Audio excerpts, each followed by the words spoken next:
A fresh breeze was blowing through the open window, and soft sunlight was falling when he woke up. He looked out the window and saw the familiar outlines of the royal palace. Then, the boy realized that he was in the game he had played 3 years ago. Archon's Heroic Adventure. That was what it was called. It included various dangers that arose within the walls of the academy and endless incidents. Floods, fires, and other disasters constantly befell the player. In the end, there was even the end of the world. It was a very large-scale story. But everything will be fine, because the main character will take care of everything, the guy thought. After all, in this world he is just a minor character, Corvin. A simple bot, whose peasant the hero saves in the initial quest. If everything goes as in the game, there won't be any problems, Corvin thought, and went out to look around. He wanted to take a look at the main character, a happy Korean who will soon become rich and famous in this game. When Corvin found the starting point, a strange man was already sitting there talking nonsense about potatoes and sweet soda. Of course, in the game world, there were no such things that would give away a stranger as a time traveler. The guy jumped up from his seat like a madman and shouted that he would live for himself. Corvin grabbed his hand and supported him. The main character was not played by a bot, he realized, but by a real time traveler. Corwin joined Peter as part of the hero's retinue, and there was little difference between them. The difference is that Peter had the privilege of being a game character. That same status window, which in terms of design is almost more complicated than the entire game. But the problem was that Peter had not played this game before. But Corvin could help with this. He went through the whole game, and Peter was able to figure out thanks to him what to pump first. Corvin used to be a pro in Arkan's game. He unlocked all the story endings. An assistant like him was an invaluable asset, he thought. While Corvin was chatting happily, he didn't notice how the monster dog rushed at him. Hearing the growl, Corvin turned around in alarm but did not have time to react. Because Peter was faster, he summoned magic and killed the monster. Turning to Corwin, he asked if he was okay. There was no fear or excitement on Peter's face, typical of newcomers. Corvin dealt with the rest of the monsters with his spear. He knew everything about the game, and Peter had a player status window. They were a great duo to get through this game without much effort. Corvin believed that with Peter they could save many people and even the whole world, and then return to Earth. After a difficult fight, Peter handed him a bottle. It contained a good elixir. Corvin was surprised. He was generally satisfied with everything, but there were some things that were disappointing. The hero's retinue consisted only of sweaty men, and this was strange. The charm of this game was that it had fantastic action and rich fan service, with dating sim functionality for nerds. Peter didn't communicate with the girls. He only accepted them into the team for quests, but at the moment only guys remained in the ranks. Corvin asked thoughtfully why their team consisted only of handsome guys, too well-groomed for a military campaign.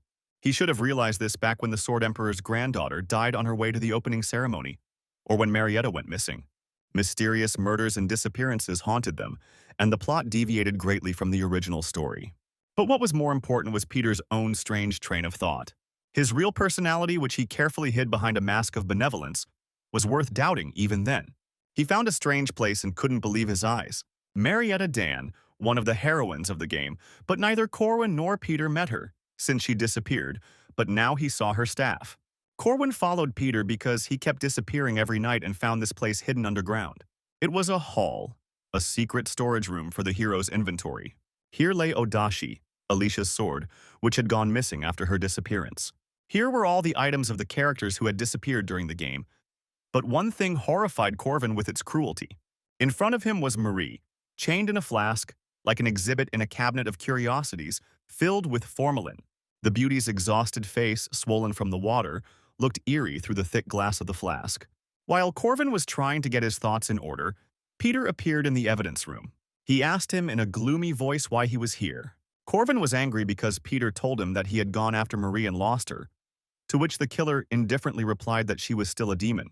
Demon blood shouldn't go to waste, and Peter said he was just using it effectively. He added that Corvin himself had drunk quite a bit of it, which stunned him. Corvin remembered the elixir that was given to him after a difficult battle. He fell to the floor with nausea, and Peter said that he had spent a whole month trying to catch her, setting traps in the forest. Corvin could only wonder why, he repeated over and over again, gritting his teeth. Peter responded coldly. All for the sake of speedy progress in the game, the path that Corvin chose was too tiring. In the killer's opinion, he recruited too many weaklings and tried to save everyone, not kill the idiots, and save those who are of no use. Peter's methods were far more effective, unconstrained by morality, and so he declared himself better than him in this game. And then Corvin realized that he had been lied to from the very beginning. Peter was not a newbie. He asked the scoundrel how much was on his conscience. With the face of a complete sociopath, Peter estimated that he was 3 souls short of 100,000. And then Corvin realized that he was not a human being. He grabbed him and called him a monster. But Peter did not admit guilt. For him, everyone was a gamebot. Besides, Corvin himself had killed quite a few. But the secondary character was outraged, because he only killed bad guys who wanted to destroy the world. If Peter was so obsessed with efficiency, then why did he need Odashi's sword since he was a mage? Corvin asked and pinned the maniac to the wall. Elixirs could also be obtained from the status window without causing any mischief with the farm, Corvin said. He screamed that the scoundrel simply needed a bag of sand for his sick inclinations. But the main character couldn't stand this anymore and smashed his head against the wall in one go. Corvin nearly passed out, sliding down the wall with a broken head. Peter, in the voice of a maniac, answered him that after everything he had done for him, Corvin could not speak to him like that. His thoughts were only about Corvin, because he should have been his world, but instead, he did nothing but look at women. And Peter declared with a wild look in his eyes that he would not tolerate this any longer. The flood of delirium that fell upon him made Corvin even forget about the pain. They had been together for almost 200 levels. Why only now this psycho decided to change the genre? Corvin did not understand, and quickly crawled away. Peter replied that he had removed everything that could hinder them from their path for the sake of their future. And then it finally dawned on Corwin why there were only guys on the team.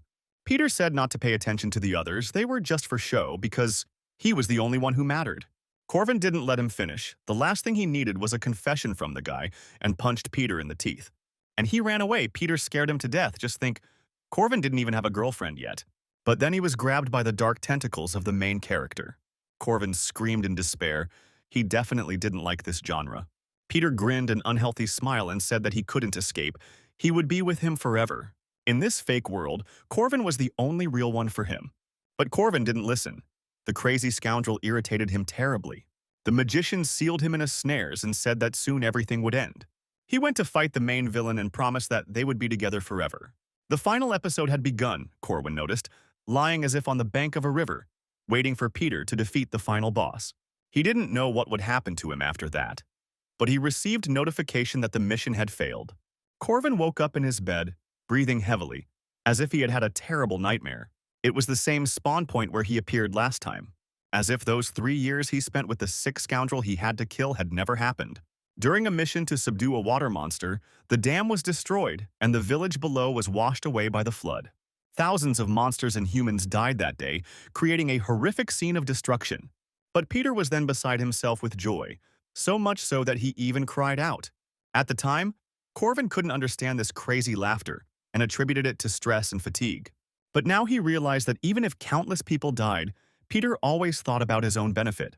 A real devil who killed 100,000 people by his own admission. He had to stop Peter, Corwin decided. They were both level 5 homeless now, and all the items could be obtained at the academy. Therefore, after entering there, Peter will become much stronger. He hasn't become a monster yet, but who knows how quickly that will happen. The entrance ceremony was supposed to take place in 5 days, so Corwin ran as fast as he could. Now was the only chance to kill Peter. He reached the place of the training quest. Then the carriage that was heading to the academy broke down, and it was necessary to protect it from the monsters in the forest until it was repaired. The knight killed the horned rabbit, and his companion praised his skills. Peter did well too and deserved praise. He was still pretending to be good. The coachman told them that he had fixed everything, and they could return. The security was quite good. Everyone wanted to get out of the damned forest as quickly as possible. When they heard a terrible howl behind them, they turned around anxiously. The knight saw a log flying at them and pushed his partner aside. They miraculously managed to avoid serious injuries, and the knights grabbed their swords again. A second-level monster, a werewolf, appeared in front of them. The horned monster roared shrilly throughout the forest, announcing its presence. Corvin realized that the quest had already begun. Even though he ran as fast as he could, he didn't make it to the very beginning. He didn't have enough time to prepare, and the monster quickly dealt with the carriage guards. Corvin regretted not saving these poor fellows, even though they were mobs. The guards shouted at Peter to run to the carriage and save himself while he bought time. But Peter shouted to his fellow travelers to leave, and he himself decided to stay. The girl called out to him, but Peter was playing the hero and said that he could not leave the knight. But when he ran up to him, the werewolf had already dealt with the swordsman. Corvin waited. He had to make sure that Peter was the same person as before. He could be an ordinary hero, or he could be as obsessed with the game as he is. The monster ran towards the hero, its stinking mouth open. It was huge. Luckily for Peter, he was saved by a female fellow traveler. She slashed at the monster with a sword, but it covered itself with its paw. Then, the agile swordswoman landed next to Peter, covering him. The second daughter of the Arden family, who wields Odashi, one of the 6 royal swords. She was the most influential member of the heroes group and a prominent character, Alicia Arden. But instead of gratitude, she received a stab in the back from a crazy scoundrel.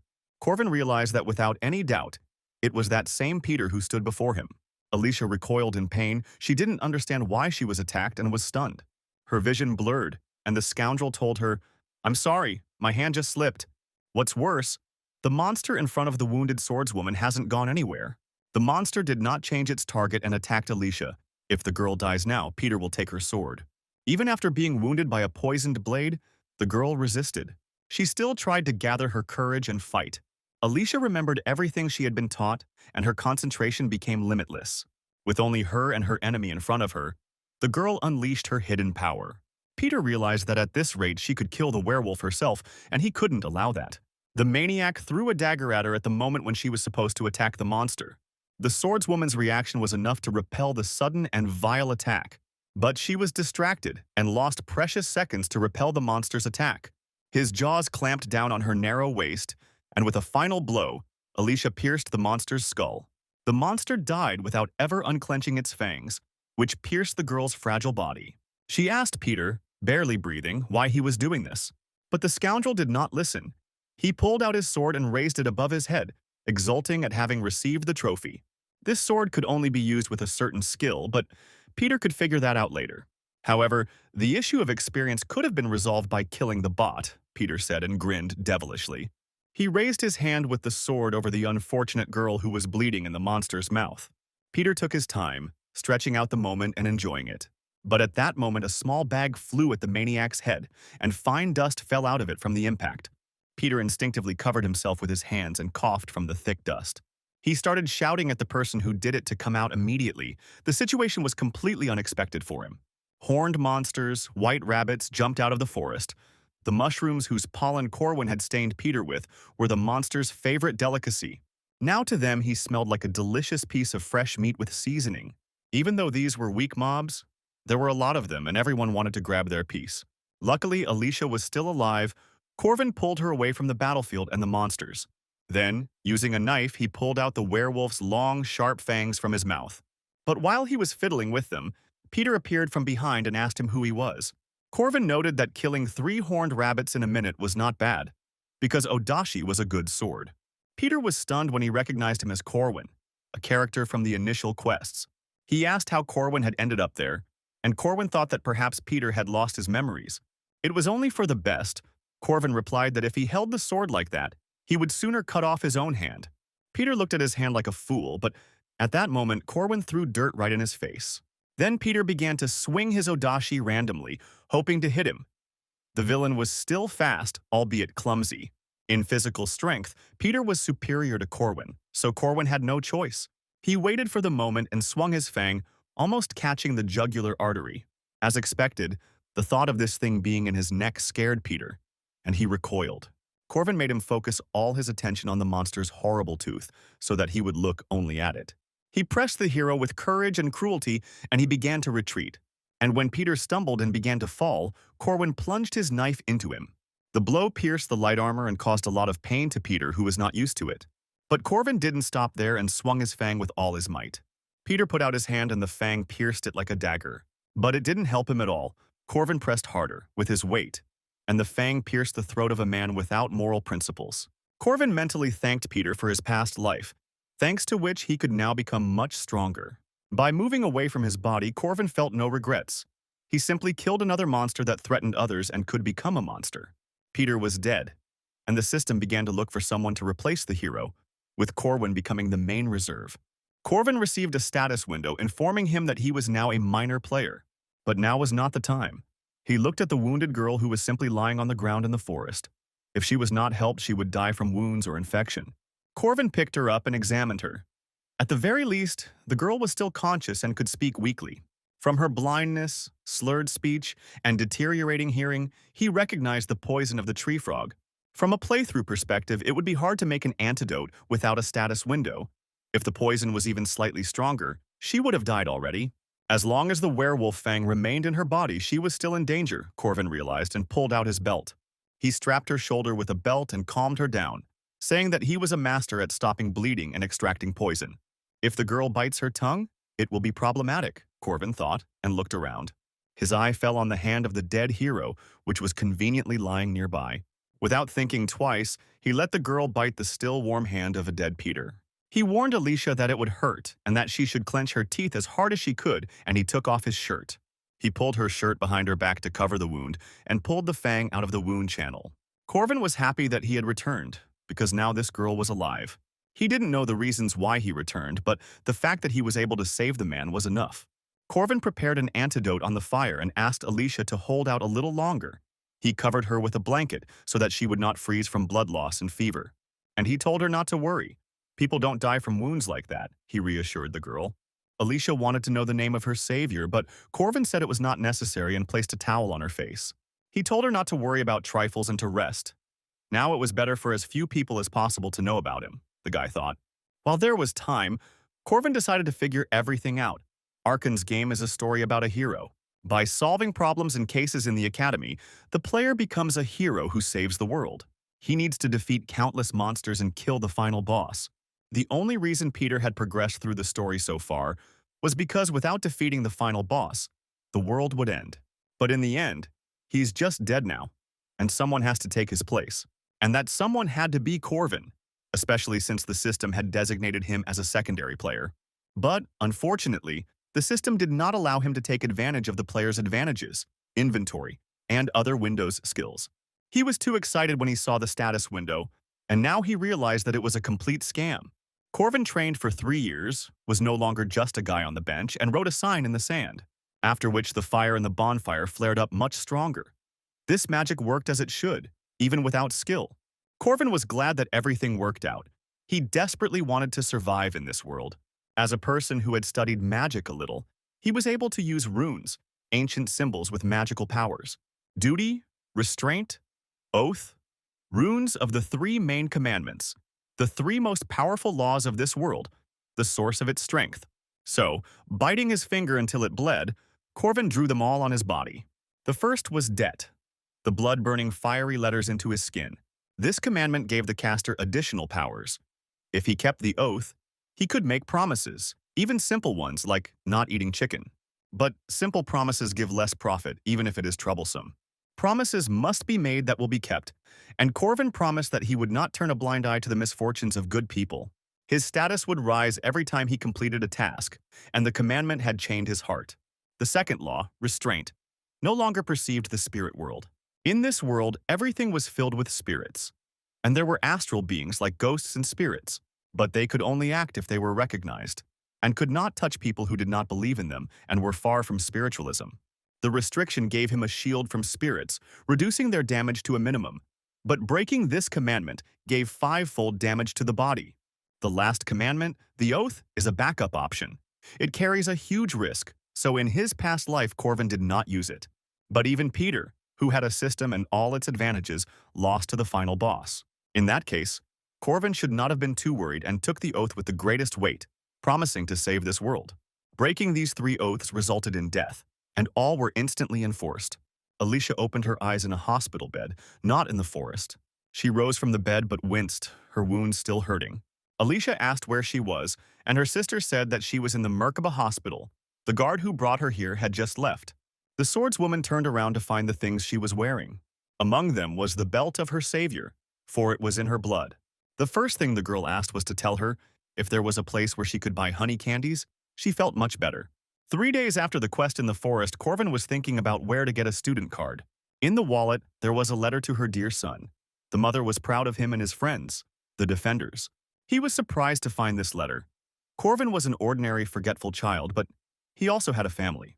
When he first found himself in a new body, he behaved unnaturally, but his relatives treated him as usual. Thanks to this, Corvin was able to love his family in this world.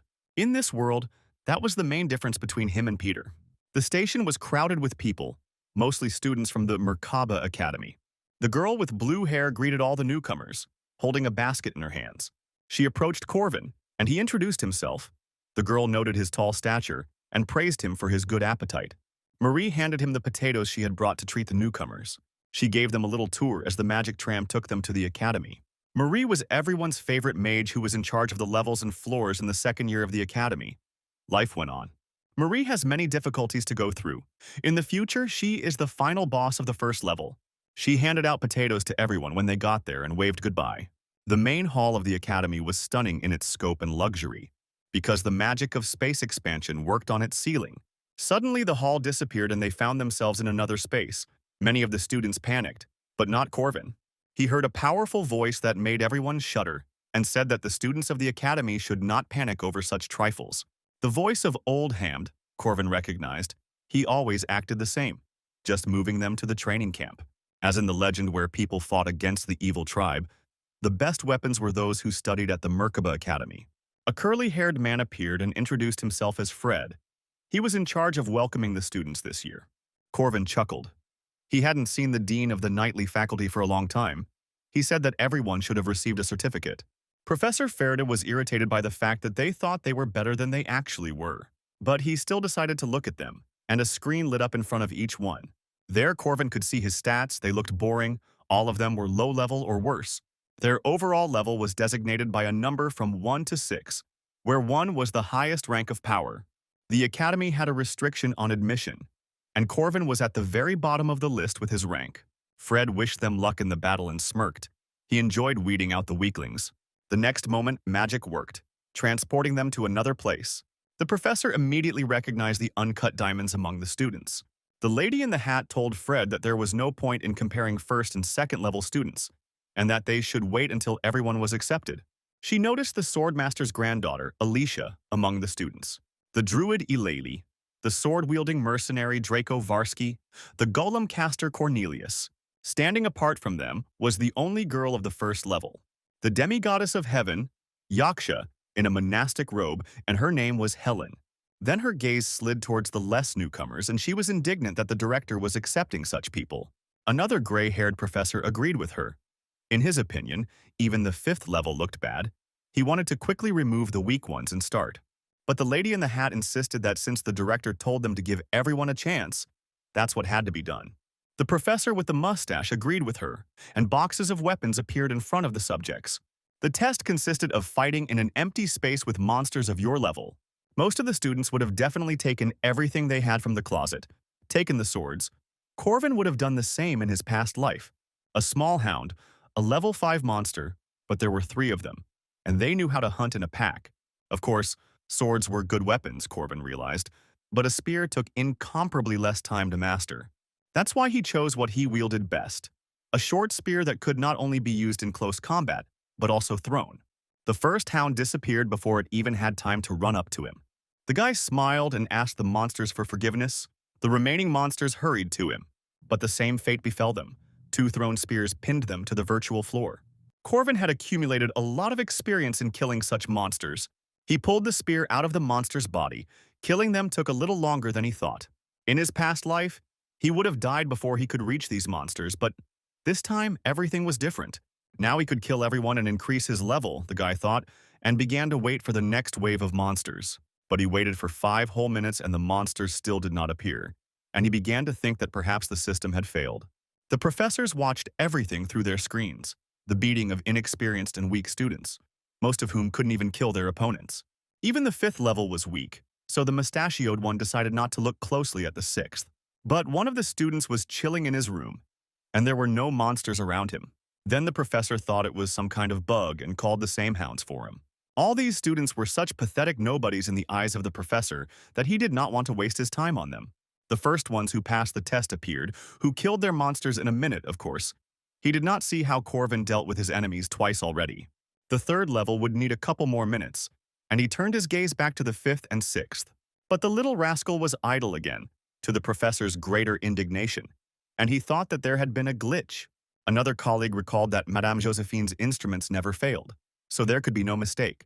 The mustachioed man's colleague immediately understood what was going on, because he didn't even see how the monsters were summoned. Enraged, the mustachioed man again called the same unfortunate hounds, and now it was Corvin's turn to get irritated. He had no intention of training the dogs and loaded 3 short spears at once. Throwing them all at once, he hit 3 targets as soon as they appeared. The whole thing took 7 seconds, a result that stunned the professors. So they called Fred's colleague to come and take a look, the dean of the Knight's faculty. On the 3rd level, a kid named Jaeger completed the test in 3 minutes, 30 seconds. Fred told them his best time. The professors guessed from his spearmanship that Corvin was the son of a hunter and summoned a whole 4th level boar for him. The little boar didn't even have time to grunt before he was sent to the barbecue. Then, in the heat of the moment, they threw Corvin an owlbear, a 3rd level monster. It was a ferocious predator, striking with powerful paws. Diving under the blow, Corvin approached. He struck the monster in the side but was forced to dodge the furious blows again. Then Corvin used the Kanaz rune, the 6th sign of the runic alphabet, and the owl was engulfed in hellish flames. Corvin surprised everyone who watched him with his skills. But the owlbear was not so easy to defeat, and the fire only made him angrier. Corvin realized that his magic was of little use yet. But while the monster was fighting the fire, he did not follow its movements, and Corvin was able to attack it from above, putting all his strength into the spear. One of the professors realized that he was definitely not a regular level 6, and even regretted that the monsters on this test were not higher than level 3. For the first time in a long time, he saw a guy who was interesting to look at. After this, they could only summon a 5th level evil spirit. Corvin realized that someone had been summoned, but he could not see or hear it, meaning it was a spirit with which he could not interact. He waited a full minute to check his guesses. This means that it was definitely activated and all preparations were completed. At this point, the satisfied guy announced that he gave up and raised his hand. The mustachioed professor was surprised that Corvin simply retreated and let all the spirits through and updated his monster killing records. And then it dawned on the professor that this child had just praised him for a job well done. After the test, Corvin joined the rest of the students who had passed the test who had gathered in the hall. He listened to their conversations in passing. Everyone was sharing their impressions of the fights. One guy who looked like the boss of the gym stood out among them and was clearly proud of himself. His name was Jaeger. At the very beginning, the bully started a fight, for which he was killed by Peter in his past life. Jaeger is an arrogant, violent bully, but that was normal for his age. He openly mocked the weaklings of the 5th level who managed to lose to dogs. The bespectacled guy among them was named Lark. In the last download, he never overcame his inferiority complex. He suffered the same fate as Jaeger. The director took the microphone and asked for their attention. He informed them that Kassad was calling him. He told them that they were all sent to the academy to gain experience, although some were already good. Kassad told them that he could not guarantee that they would get what they wanted at the end of the training, but he hoped that everyone would find their own path. After his inspiring speech, Jaeger was looking for someone to pick on, and his eyes fell on the bespectacled man with the book, Lark. He approached the weakling and asked him what level he was, and the timid boy replied that he was level 5. The big guy immediately started to bully the skinny guy because he couldn't defeat the dog, and Corvin noticed this. He intervened and grabbed the buffalo by the neck. Jaeger immediately asked him who he was, but Corvin turned his gaze to the cool tattoos that Jaeger had everywhere, the one on his back signifying his blood type. Jaeger liked the fact that Corvin was in the know and said that his mother was a tattoo artist and all this was her work. Even though Corvin already knew all of his tattoos, he decided to ask to distract the bully even more. In the last upload, 3 years ago, Jaeger's mother came to the academy to look for her son. These tattoos were not for show. She carefully prepared them before her son entered. Jaeger began enthusiastically showing each tattoo and talking about its purpose. That's how they met. Corvin also introduced himself. Then they turned their gaze to Lark, and he also said his name. The atmosphere was already different. They didn't know that Alicia was watching them. She liked how Corvin casually helped his classmate avoid bullying. Corvin seemed like a good guy to her, and her gaze didn't pass by his pendant. But the secondary character's goal was to make a good impression on Lark, who had the ability to remember. For Corvin, this guy was a free walking skill book. It was interesting that Alicia found his smile cute. Most of the amenities at the academy were provided for free housing, cheap food, and of course the best training facilities. The reason is simple. By training here, the impossible became possible. Corvin worked his spear through the air, trying to hit the glowing dove. Fighting with spiritual bodies was out of his reach in other places. Even other students came to see the newcomer. Usually, this kind of training is done by second-year students, so the students thought that Corvin was being overconfident. They laughed when he got hit on the head by the dove spirit. Corvin breathed heavily and caught his breath. He hoped that he could cope with this task. An instructor approached him and asked why a newbie needed such training, and Corvin replied that he wanted to hone his spear technique. The instructor asked if the boy was sure he could beat him, but Corvin had no doubt. He was a little nervous that this old man approached him and thought that something had happened during the exam. But the instructor praised him for his good attitude and handed him a dozen food coupons. He invited Corvin to come see him when he had finished his investigation and promised to praise him. This made the guy nervous for no particular reason, but once he got approval, everything was fine. Corvin continued hunting with a stick at a small, very mobile target. But the pigeon constantly counterattacked him into open places and moved very quickly. At the end, Corvin collapsed, exhausted, and simply stared at the ceiling. The goddess of freshmen, Marie, appeared above him and asked him how she was. His training was grueling, and she poured him some water, which she summoned from her finger. The girl gave him a towel and held out a glass, expressing words of support, saying that everything would work out for him. But Corvin didn't have another time 3 years ago. They had a status window, skills, potions. Now all this was gone. He killed the hero and had to do everything himself. Corvin returned the glass to the girl and thanked her, saying that she would still have time to give in. Determined to become the strongest, Corvin returned to action. He wanted to know his limits, to know where the boundary was for the abilities from the past. Then he began to use high-level swings with a stick with complex names. These were exactly the same powerful and fast movements with a stick, only more pathetic. Corvin had neither a strong body nor an aura, and his knowledge of the future was generally useless. But he decided to train as hard as he could. The powerful throw caused the dove spirit to spin around to avoid the blow. Marie was surprised that Corvin had thrown the spear so easily, but now he was open. But somehow, Corvin caught his spear again, and finding himself above the dove, he dealt it a piercing blow. There was a powerful explosion right above the training ground.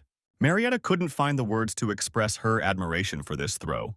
Corvin, frozen in midair with a large explosion in his pendants in the background, looked very cool in her eyes. But the scene ended and gravity took over, mercilessly taking him into its arms. Then he realized that he had been a little hasty, almost falling to his death from such a fall. The next day, the goddess Marie, as usual, looked after the newcomers and came to give them a tour of the academy building. Corvin chewed on a sweet potato and thought about his own things. First of all, he needed to become stronger. And there was only one way to do this without Peter's potions. The commandments are not to close your eyes to the problems of others, the guy thought, and looked at the bespectacled man. He greeted him first and suggested having lunch together. And at the same time, let's chat a little about grimoires, said Corvin, causing Lark's pupils to dilate sharply. A grimoire is, simply put, a book of skills, a powerful artifact that gives magic or abilities when read normally. The library was huge, like the academy itself. It stored all the books and knowledge of mankind. Of course, Corvin was of little interest to this, since the grimoires were also located here. The tree was best hidden in the forest, he said, and Lark reminded Corwin to keep his promise later. And Corwin answered affirmatively that as soon as all the conditions were met, Lark would receive the skill book. Lark is a bee, a model student who memorized all types of magic and transferred them to his spell book. Of course, it is difficult to use them all. His mana level is low, and Lark will not show high results thanks to the theory. With grimoires, everything was different. Corwin threw the book on the floor. Lark told him to stop fooling around, but at that moment a secret door opened. Without thinking twice, Corvin rushed into the passage and Lair hurried after him. Corvin warned the bespectacled man that it was time for a promise. He agreed and extended his hand. Corvin needed help to drive away the evil spirits. And when Lark asked what to do, Corvin hit him in the jaw with his right. He grinned devilishly because help was starting right now. First of all, Corvin came here to help Lark and complete a special quest. He wanted to catch the evil spirits and get the fragment. But there was a small problem, Corvin thought, as the evil spirit Sebastian approached him. For Corvin, this quest was almost impossible to accomplish because of the commandment. And Duke Sebastian was particularly vicious and was a difficult opponent. Sebastian attacked him with his magic. The magical blades flew at Corvin. The Grand Duke has ruled the South for 800 years. Most players will die at his first attack. But not Corvin. He just stood there, and the magic shots just flew past. All the attacks of the dead Duke simply didn't work with him, as if they didn't exist. This phenomenon had a downside. Corvin could not defeat the Duke either, so he turned to the Duke in the void and asked forgiveness from the angry spirit for not seeing him. He suggested using Lark's body and the spirit thought about it. In this world, there are indicators. These are substances that transform people into half-humans, like vampires and werewolves. One day, Duke Sebastian awoke as a vampire and killed his servant. He tried to suppress his instincts, but he couldn't, and he became afraid that he would kill his wife and daughter. That's why he sent his entire family and servants out of the castle and locked himself within its walls. To avoid becoming a bloody monster, he used magic and sealed himself in a book, in this very grimoire that lies in the library. Lark screamed as the demon took over his body and even transformed. Having taken possession of the body, the spirit immediately rushed at Corvin, like a madman.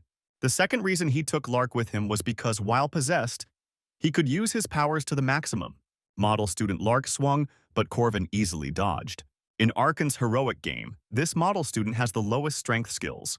Although it was a pity to calm the guy down by force, it was the only way to complete the quest with the Duke. If Corvin were to kill Lark now, he would be able to receive the highest awards, the Duke's cloak and the vampire armor. Peter used all of these, and they played a big role in future quests. But Corvin was not like that, so he asked the Duke if he wanted to know about his wife and daughter, and also what kind of lives they lived after his voluntary imprisonment. And then Corvin told him many stories, how his wife had died after leaving the castle, and what an amazing traveler his daughter had become. Corvin smiled at the interest on the Duke's face. As a man with a family, he wanted Sebastian's soul to find peace. The Duke calmed down, thanked him for the story, apologized for attacking. Corvin replied that nothing had happened, Lark wouldn't have hit him hard anyway. Before the Duke disappeared, they had a long conversation, and as a reward, Corvin received the ashes of Sebastian's soul and a grimoire with a regeneration skill. Persistent regeneration was Peter's ability, but Corwin didn't know how well it worked because he rarely got injured. Lark came to his senses and Corwin told him not to strain himself because he was possessed by a spirit. The guy touched his face and asked if the pain in his chin was also a consequence of possession, to which Corvin answered reluctantly. He quickly changed the subject and gave the diligent student his reward, a grimoire. The boy was overjoyed and couldn't believe he had received such a valuable item. By nature, he loved new knowledge, and Corvin just wanted to see the boy's happy face. For fulfilling his oath of duty, Corvin received a reward, and a very generous one, for he had calmed the Duke's soul. He considered it compensation for not being able to level up properly in the system. But even so, the reward was quite generous. Marie again handed out potatoes to the newcomers who came to practice. No one refused. She approached Corvin, who was also going to train with the spiritual doves today. Smiling, the girl said that she believed in him and would support him. The envious guys expressed their contempt and indignation. The newcomer could not defeat the pigeons, they thought, but the girl still supported Corvin, and even bet gold on him, which made the hero feel like a racehorse. But all this didn't matter, because he came to find out how much stronger he had become after completing the quest, and decided to start with the weakest techniques. Although Corvin didn't expect to win in one hit, an explosion sounded in the air after the first throw. The students were stunned by his strength and the complex technique he used. Even Corvin himself was surprised that he had become too strong. Marie also noted his skill. Yesterday he needed 3 hits, but today he did it with 1. Corvin thought about her words. It was one thing that Marie was watching him. Another that her eyesight was too sharp for a magician to see his blow. The girl, without a second thought, handed him a leather purse and said that this was his share. Thanks to him, she made money on the guy's desire to make her a debtor. And she asked how he felt about it, of course. Corvin accepted the award. What person doesn't love money? They laughed with the pure, innocent laughter of economic gain. In the last upload, Corvin also tried his best to hone his fighting skills. But even now they were difficult for him. There was still a lot to learn, although there was no need to rush. The main problem was runic magic, or rather the lack of magical powers. In his past life, he also did not solve this issue. Runic magic required a huge amount of mana. But if he could solve this problem, he would become much stronger. Although, no matter how much he trained, there was someone in the academy who could not be defeated. The only female character that even Peter couldn't defeat, and she is one of the strongest in the game. The infamous balance breaker, the celestial yaksha Helen, sat under a tree with a book in her hands. Moreover, she also paid attention to Corvin. He didn't know why she needed it, so he decided to simply ignore it. It was a bomb he couldn't handle, Corwin thought when Helen said he was united. She also said that he was not the owner of the body, and Corvin was dumbfounded when he realized that she might know. Helen was a living corpse, in whose body the souls of a human and a monster were combined. She was on the verge of life and death. Because she could see the color of his soul, Helen asked what it was like to absorb and destroy the original soul. But Corvin answered almost without thinking. He was not hiding anything, and said that he did not know the answer. In the past, he worried a lot about this, whether they were really different people from the original, their memories merged, and it was difficult to understand who the real one was. But all this was meaningless. Whoever he was, he remained himself. Of course, for Helen, everything was different, because the original still lived in her body. The girl told him that he was not the real owner of this body, but just a thief. He told her about his neighbor. His name was Bruce, and he turned into a green giant when he was angry. But the funniest thing is that this man's two personalities hated each other, although both were good at different things. The new soul, or the original, they are both different and can coexist. It was not their will, and there is no sin in being born in the same body. Corvin's words touched her to the quick, and Helen replied that there are those whose birth is a sin in this world. Corvin thought that it was just like that now, but he didn't say anything out loud. He left her alone, simply saying goodbye. The next day, Corvin arrived at the southern part of the academy. There was one reason why he left the dorm before the birds started chirping: the task board. Big and small tasks helped prepare for the main quests. These tasks were important for his progress. But Corvin's goal was not to level up, so he shouldn't push himself to do difficult things, but just check a few things. And yet, there was another man who also could not sleep, and he was inquisitively studying the board. Corvin reflected that he really didn't know Alicia very well. In the last download, Peter had cut her open like a deer. He greeted the girl, and she bowed back. Alicia was in second place at the academy, which meant she wasn't interested in experience at all. The girl admitted that she needed money. The support fund was not of sufficient level. Corvin was surprised. And Alicia said that the fund refused her because her family's income was low. It was like his own school, Corvin thought, where they didn't help poor kids either. Her parents were proponents of permissiveness, so Alicia had to earn the bare minimum herself. Corvin decided to help her with advice and offered to take on the task of a sentry. The pay for it was not bad. Alicia saw that there was a need for up to 3 people and invited him to join, but Corvin refused. He had other plans. It was his weekend. He wanted to get everything done quickly and relax. The first task was to find a cat named Butterfly. Experience and payment were not important to him, since his goal was the commandment. If you find and save a butterfly that almost died from monsters, you will save the owners from the grief of losing their pet. And as a result, he received 5 points to his characteristic points, which were divided equally. The commandment is active, which means even simple tasks will bring him great benefit. Corvin laughed, which frightened the girl. He walked around the city and collected all the easy quests. The glasses were his charm, which he could only obtain through the commandment system. But then he remembered that the mission was more important than the points. He even left a note before leaving. In his hut, the master cook was indignant after yet another failure. He made a sauce from more than 10 ingredients, including carrots and garlic, but never achieved a result that would make even cold chicken taste good. When a random guest advised to simply add starch syrup and the problem would be solved. At this point, he said goodbye to the cook, which even made him think he was crazy. Who in their right mind would do such a thing, the old man thought. But he followed the instructions anyway. When Corvin had already left, a cry of Eureka was heard in the hut, and the guy was happy, because in this world there is no way without tasty chicken. And even for such help he received points from the system, although he was pursuing personal interests. This was simply wonderful news for him, and Corvin screamed like a madman again. One girl in chains and with a book watched his crazy adventures. A professor in a hat appeared behind her. Although Helen could go out into the city, she still had to ask permission. The girl said nothing.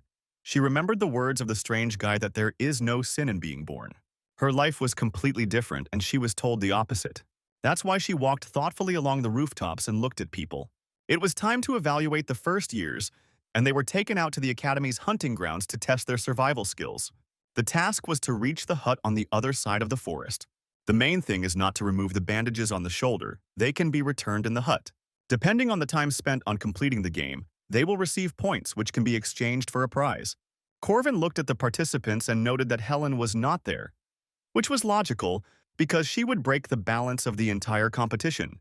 Alicia approached him and thanked him for helping her choose the task. She was able to earn money. Corvin treated her to a candy that he supposedly took for his sister. But they were too sweet. Of course, Alicia couldn't resist because they were her favorite. At that moment, the professor in the hat struck her whip and announced the beginning of the test. Corvin had seen many mages, but the only spatial mage of that level was Madame Josephine. The Great Witch moved them to random locations at the starting points of this rat race. As soon as the test began, Someone already started fighting in the bushes, Corvin heard.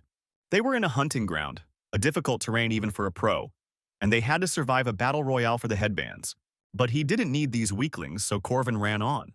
The most dangerous one right now was Alicia, and since Helen wasn't here, once he defeated the swordswoman, the rest would be nothing to him. On the candy he gave her, Corvin had carved a tracking rune, and it would help them meet again, he chuckled. With a mad face, Corvin ran through the forest, pushing through the undergrowth with his spear and blocking Alicia. Josephine told the director that she would also go into the forest because it was better to be on the alert. And only then did she notice that the student she was supposed to be keeping the best eye on was missing. Kassad told the professor that he did not send the girl, she went on her own. And right now Helen was chasing Corwin. For some reason the girl changed her mind about participating in the battle. Alicia screamed at the stupid guys who attacked her that they didn't know the word honor, since they all attacked her in a crowd. But the weaklings objected that her abilities were beyond honor. Another dummy attacked her from behind, but screamed loudly. Alicia could have taken care of him herself, but at that moment, a flying boulder knocked down the poor guy. Alicia turned around and saw Corvin, who had just saved her like a noble knight. But the guy, calling her sweet Alicia, suddenly attacked to take away her bandage. The girl cried from resentment. She thought that he was a kind person who gave her candy. Alicia had not yet fully mastered her keen sight, so her abilities as a swordswoman were mediocre, which Corvin was glad about. Now the girl was incomparable with her genius sister, but she was still among the best. Up until this point, she had easily dealt with a bunch of third-level opponents, and therefore did not consider Corvin as such. But the girl had to quickly change her mind when she felt his speed, strength. He constantly counterattacked and played with her. But she found holes in his technique. All she needed was to time the interval between blows. The girl made a sharp stabbing attack that passed Corvin's defense. But she relied too much on her abilities. She lacked experience, so Corvin easily transferred her attack downwards, knocking the girl off balance. He charged her with a simple combination, threw the weapon aside, and attacked the open body. The spear struck the swordswoman in her uncovered chest. Block, grab, throw, she flew back, missing a clean hit. To make matters worse, the girl lost her precious sword, Odashi. If she hadn't blocked the blow with her aura, distributing its force, the injuries could have been more dangerous. Corvin was not that strong or fast, but his skill was excellent. Alicia didn't understand what kind of monster was in front of her, who said that he was only level 6. Since the girl was completely defeated and surrendered, Corvin took her bandage. He grabbed it with his teeth when he was nearly destroyed by a thrown heavy sword. It was a magic sword, 4 times heavier than normal steel. The strike would be effective even against boss-level monsters. The swordsman returned his projectile back to his hand and told him to put the bandage down and leave.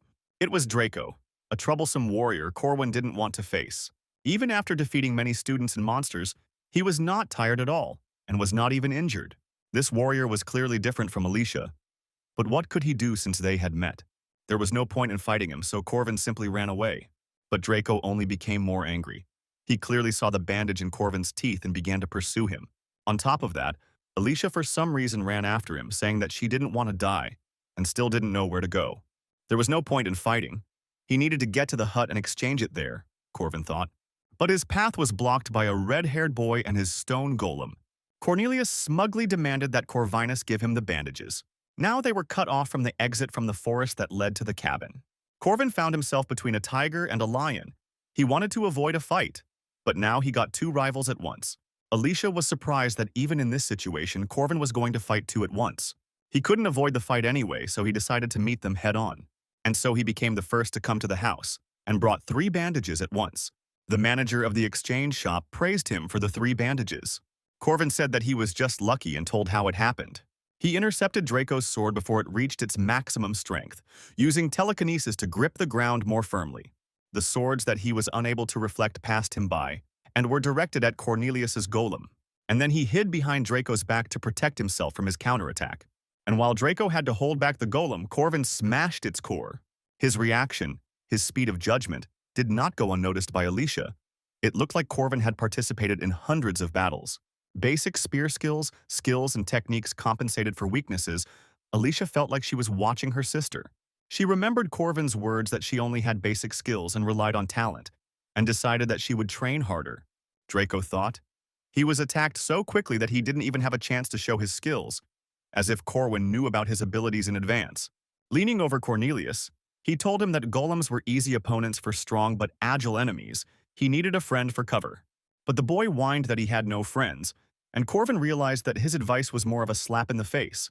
3 distinguished first years remembered Corvin differently that day.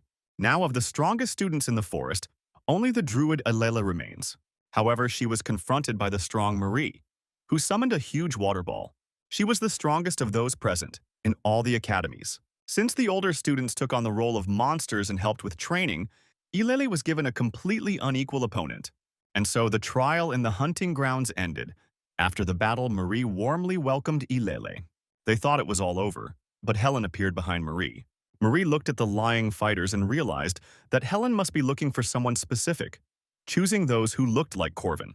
But Helen made no reply to the polite greeting and rushed away. A huge ice wall appeared in front of the nun, summoned by Marie. Even though the students might have ignored her presence, she is now a monster according to the rules of this competition. Corvin had earned a lot of points and could count on a generous reward, the most valuable being bear bile. But he had another plan. He took the mandrake seed and the shopkeeper praised him for his good choice. Corvin still had a few points left, and he was offered to take something else. He chose food supplements and headphones, little things that were useful to him. He was pleased with his successful investment. In the past, he had not been able to get such a good outcome. Moreover, for the first time he saw that everything ended well for others too. Lark and Jaeger worked well together and were able to get their points. The bully suggested they practice tonight. Corvin told Jaeger that if he had the strength, he should help find the golem's core, and Cornelius was surprised. The core was expensive, and Corvin promised to help. The red-haired boy began to refuse, but he said that in such moments you just need to say thank you. In his past life, he worked a lot with Cornelius. There weren't many who could fight golems. Everything gradually went as it should. The second-rank mage Cornelius found his core, which he desperately needed. Alicia was injured after their fight and needed time to recover. Draco smashed his swords against the golem's stone, temporarily losing his fighting power. The second-level druid mage Ilele looked like a dead person. But even for Marie it was too much, Corvin thought. Fortunately, the druid girl was fine, just exhausted. She told Corvin to run when they heard a loud cry in the forest that caused all the animals to flee. Marie had a natural talent for recognizing magic.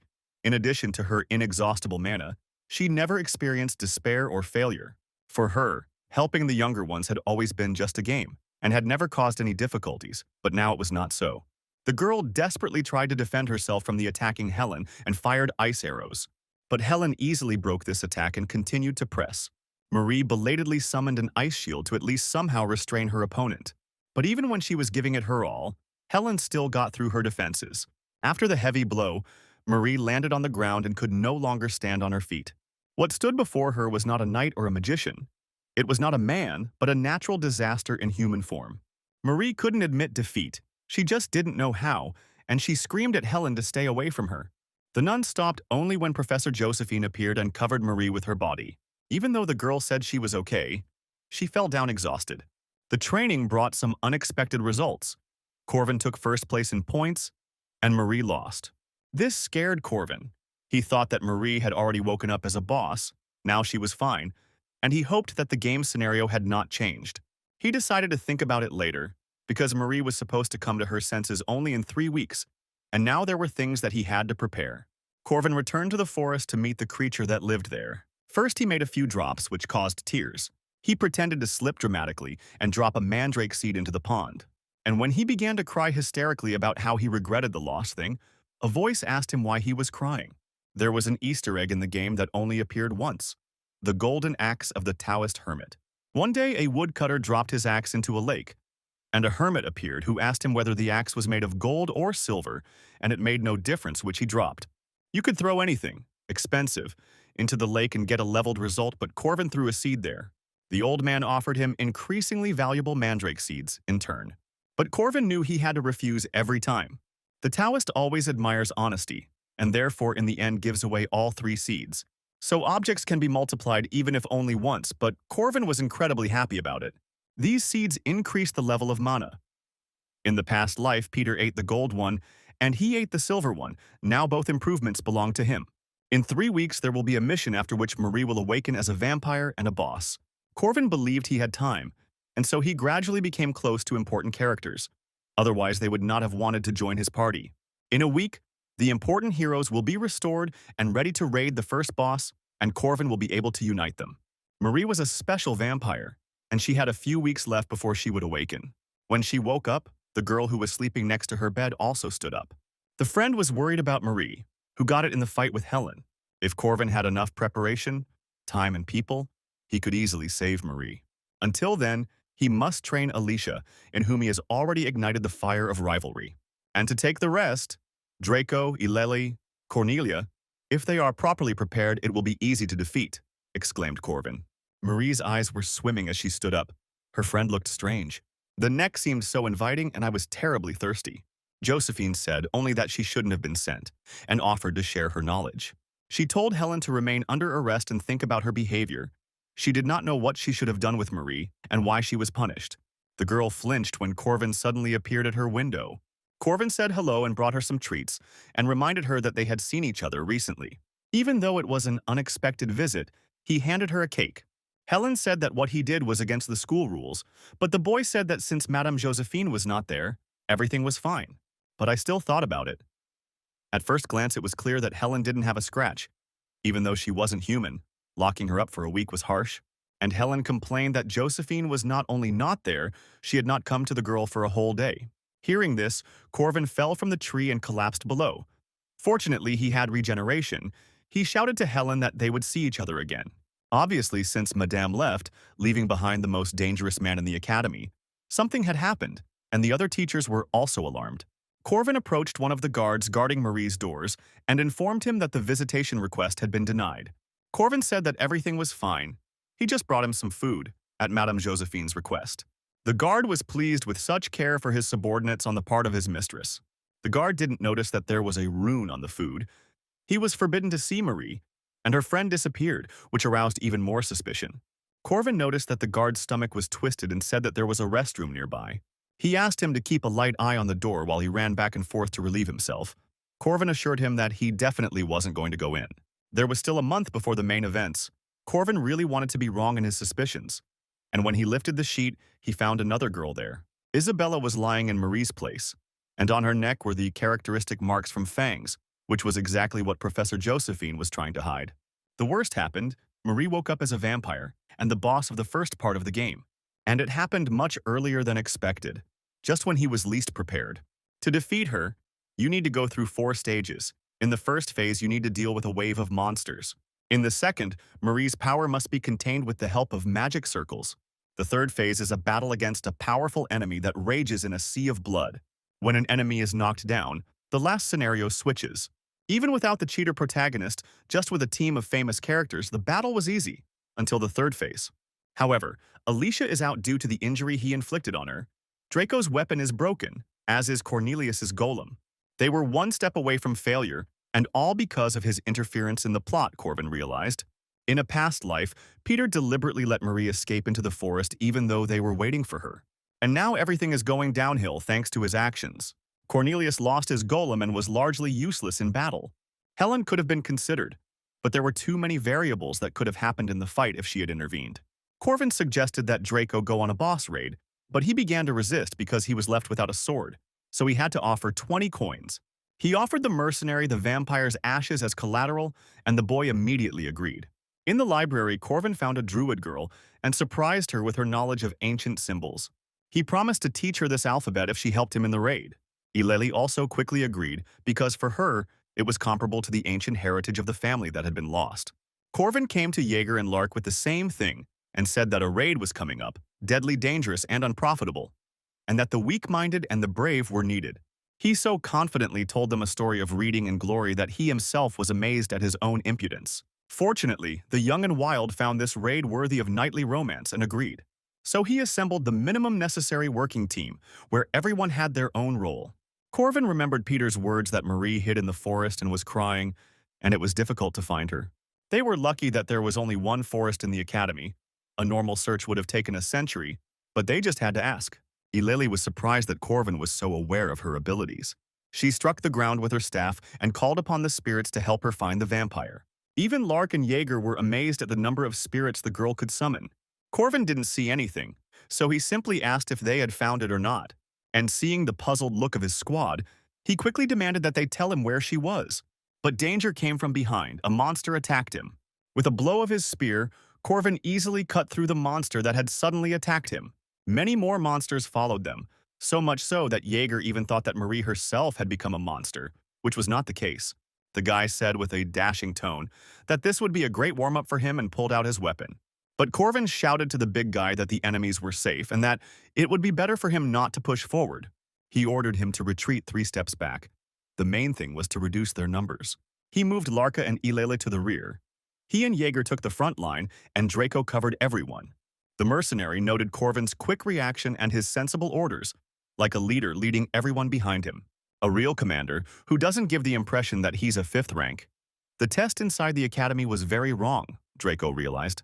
Jaeger asked Ilele, puzzled, why there were monsters here if they were looking for Marie. Lark thought they were being controlled since the monsters usually didn't crowd so much. But Corvin told them that it wasn't so. Marie wasn't a puppeteer. Even if it were true, she wouldn't do it so thoughtlessly. Here, Draco also began to ask what was the reason for the monsters attacking them. Corvin replied that monsters simply follow their instincts, and there are instances that make them forget everything. For example, something that could threaten their lives, and from which it is best to run as quickly as possible. Marie was not waiting for them under the tree, hugging her knees. Corvin again ordered the druid and the spellcaster to go to the rear. Jaeger and Draco were the support and had to stay behind. Corvin spoke confidently, so the boys decided to believe him. Corvin had received all the necessary bonuses from his oaths and prepared for battle. He had to save this girl, even though she was now a real monster. As she came closer, they saw that her crazy red eyes were crying. Ilele was touched, but Draco said it didn't change anything. He threw his huge sword at her, from the vampire's blind spot. But it turned out that Marie was protected by a red dome of magic, and she blocked his attack. Lark realized that in front of them was simply a familiar born from the blood of a vampire. Corvin said that there was nothing to be afraid of. The familiar was only born and could not yet feed on Marie's blood, and therefore could not attack. Draco countered that a wizard's weak point was his defense, and when it was hidden, it was a problem. Corvin said everything was fine and warned that a serious attack was coming. Corvin shouted to Ilele, and she already knew what to do and began to draw signs. The forest was her element, so she grew a protective wall in the path of her familiar's attack. But even its solid wooden wall began to crack at the seams. The girl spent half of her mana in one fell swoop. She had not yet fully recovered from the last fight. Corvin asked the druid girl to be patient a little longer. He promised that he would soon write all the signs. The girl held on with all her might and hoped that he would cope. Meanwhile, Marie was gathering mana around herself, preparing a powerful attack. The battle proceeded as Corvin had expected. They had already passed the first stage with a wave of monsters. After defeating the monsters, they must fight Marie. Corvin calculated that if Lark left immediately after Ilele, he would be able to use magic 2 more times. He praised the druid girl when she finished and told the team to run as far away as possible when she joined them. Until now, the size of the crystals in the wooden wall were not so large and dangerous. But then they started to grow rapidly. Alchemical magic was close. Everything was collapsing. Crystals of bloody ice tore through the wood, and then they saw a shadow above them. Ilele read the spell in the ancient language, using the letters that Corvin had drawn for her. Although he engraved the text, only a true druid could activate the ancient magic. It looked like a runic text that could only be obtained by completing the quest with the druid girl. The forest sages, the protectors of nature, kept this text for thousands of years. They froze when they saw it. The Wicker Man, a huge willow doll, grew out of the ground and came together. The druid girl exclaimed, happy that the spell worked. Corvin smiled. Even though he helped her, he had no other choice. He shouted at Jaeger to throw the surviving owl to the wicker giant. Corvin planned it all while they were fighting, so the boys didn't notice. Jaeger did so and threw the still-living monster into the giant's mouth. When this happened, a reaction began that became the source of energy for the Wicker Man. The golem will move until the victim inside the wooden prison is completely burned. Marie's spells rained down on the walking titan, but they bounced off like peas from a wall. But the load was transferred to Ilele herself, and in that case the girl would not have lasted long. Corvin shouted at her to hold on as long as possible. Without the golem's control, they would simply die. Marie also cowered before such a giant. He looked overwhelming. She threw another 100 spells at him, which did no harm to the durable man. The titan was an inanimate being. Holes in his body would not harm him. In a battle between ice and fire, fire would not lose. So he thought, Corvin, but a huge bloody spear broke their golem. The golem's fire went out and it began to fall, having lost its source of energy. He collapsed, almost crushing them with his mass without getting far. The general idea that Corvin had was instantly destroyed. This was a difficulty of a special level for Marie. Corvin shouted at the druid to retreat. Ilele could do nothing more in this place. Her presence would not have changed anything, and Jaeger asked, bewildered, what they should do now. Corvin chuckled. Their opponent had just used his main skills, so it was time to attack. They rushed towards Marie, who met them with needles of red ice. But Corvin and the remaining lads easily passed through this rain of needles. Draco threw his sword at the core of Marie's defense and it cracked. This power, however, was still not enough, so Jaeger jumped from above, waving his mace. His blow had already split the impenetrable dome of blood that protected Marie. It was his special cumulative attack, Corvin noted, a blow with a built-up layer. But now they had to be more careful, because the third phase of the boss was coming. Marie summoned a huge sphere that enclosed them all within itself. The guys flew away without strength. Only Corvin remained. After the protective sphere is broken, this trap is activated, which is what they got caught in.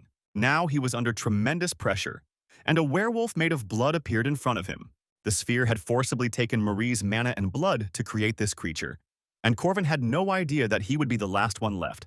The third stage required at least 3 more people, but that was no longer important.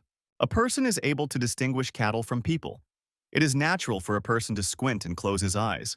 Marie felt a coldness running from her spine to the tips of her toes, a sharp contrast to the burning in her throat. The unknown man's neck seemed attractive to her. Marie gave in to her new instincts and bit her friend. The fangs tore the skin and blood vessels so easily that the girl's teeth began to shake. Marie didn't even close her eyes.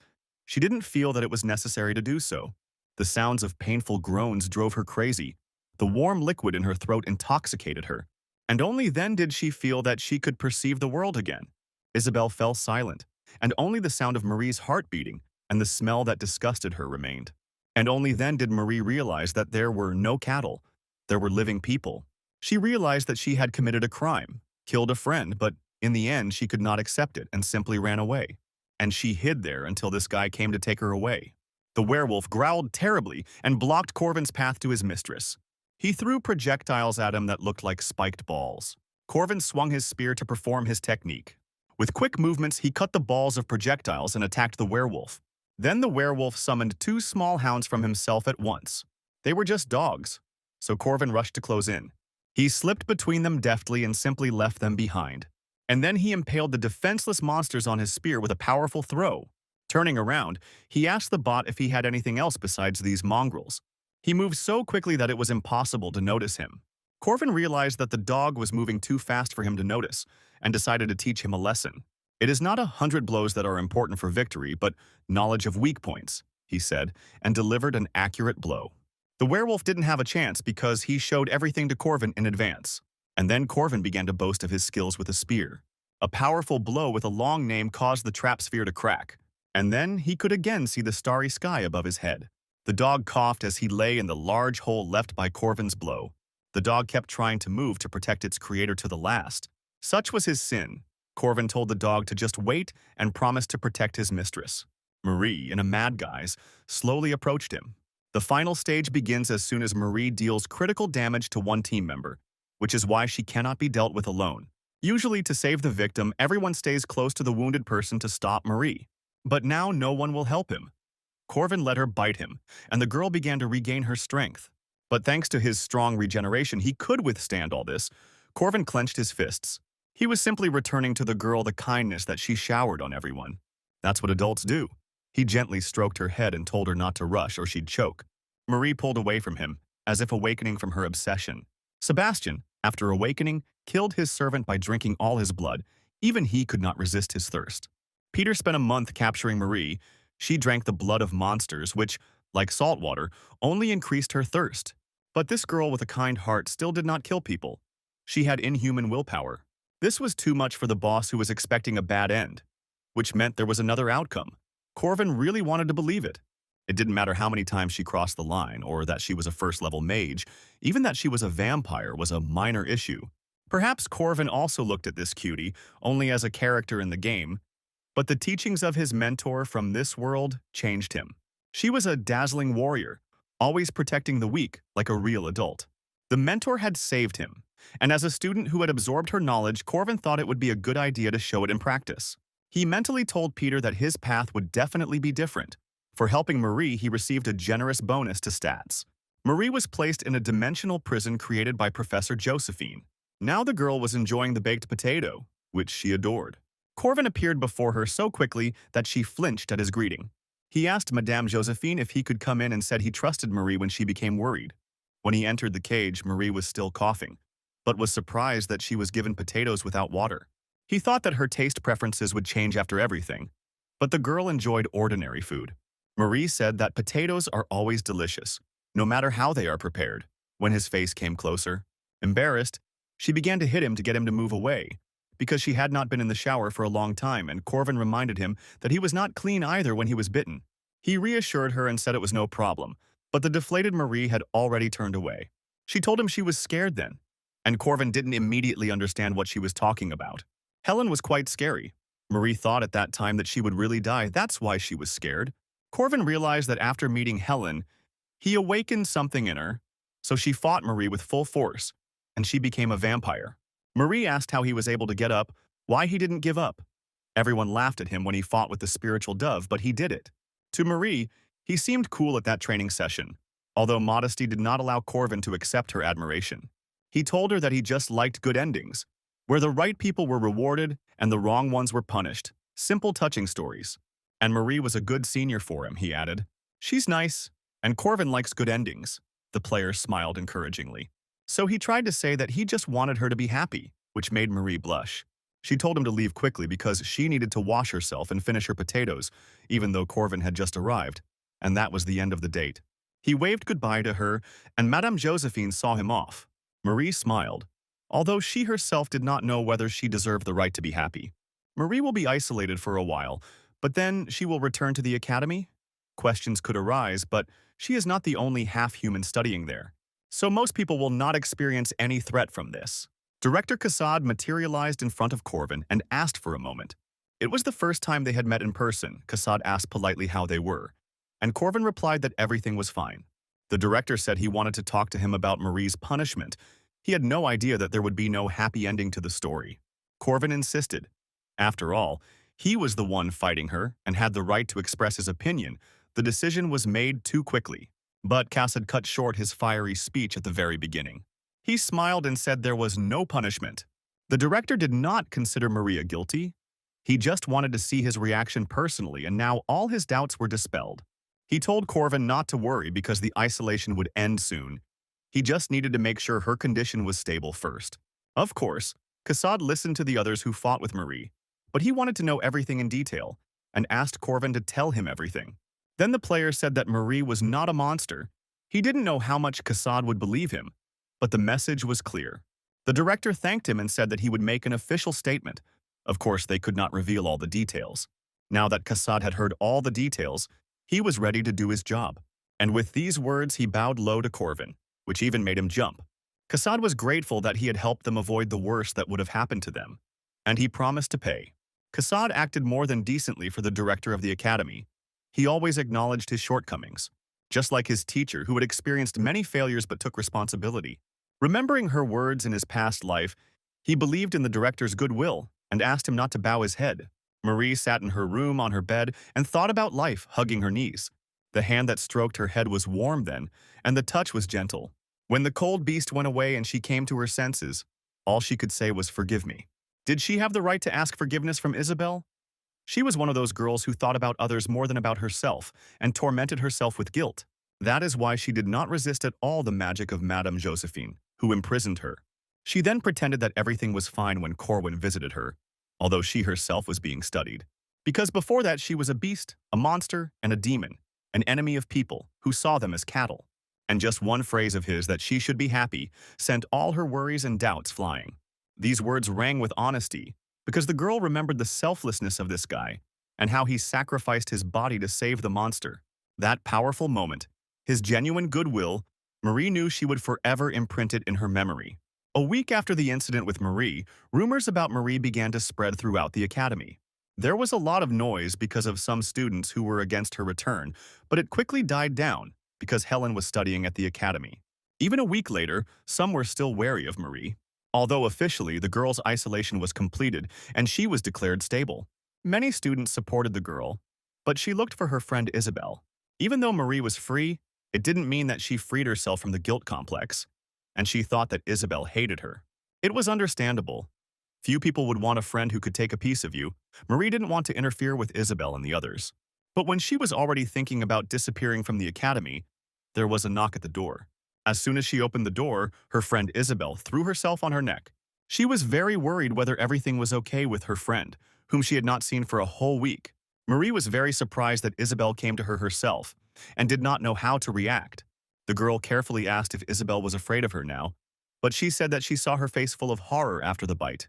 And no matter what happens, she will still consider her her friend, which means the past is not important. Isabel snuggled up to Marie and said she wished she thought of her as a friend too. Marie burst into tears of happiness. She was afraid that Isabel would hate her. Isabel admitted that she had been feeling well for a long time, but at the hospital they said that it was still not advisable for her to go out, which is why they had not seen each other before. She was helped by a junior who brought her here secretly. Isabel turned around but saw no one. Corvin did this because he was sure that a girl like Marie could be trusted and would never break. Marie again couldn't contain her feelings and covered her face with her hands. And this time, Corvin helped her. That's how the story ended. Although there were a few unexpected moments, but that only made the outcome better. Even without the player, the world did not stand still. Even if you did not follow the plan, there were good endings. And this moment could mark the beginning of a new world. And Corvin smiled with satisfaction. His schedule consisted mainly of classes, training, lunch, training again. It was pretty routine, but he had to get stronger, and given what was coming, he had to do it quickly. Corvin continued to practice simple spear strikes, for which he, for some reason, came up with long names. Marie clapped her hands. She was impressed, either by his movements or his bare torso. Corvin had worked hard today too, she noticed. The girl said that he deserved a reward for his hard work and set a whole table with delicious food. Corvin was hungry, so he did not refuse and accepted everything with gratitude. Marie wished him a pleasant meal, but then she noticed there was blood on his hand and began to drool too. Corvin noticed her gaze and asked the reasons for it, but Marie only turned away in embarrassment. Now she was feeding on blood bags, and Corvin asked if there was a difference. Marie replied that there was. His blood was especially tasty. The difference was like the difference between fresh meat and frozen. And Corvin realized that she was doomed to eat like this for the rest of her days. And he said that there was nothing wrong with drinking fresh blood sometimes. He offered his own, but Marie immediately burst into flames from this. The guy said that his regeneration allows him to give her blood if she gets tired of stale blood. This confused Marie even more, so she changed the subject and handed him a vial of her vampire blood, which was considered the best elixir.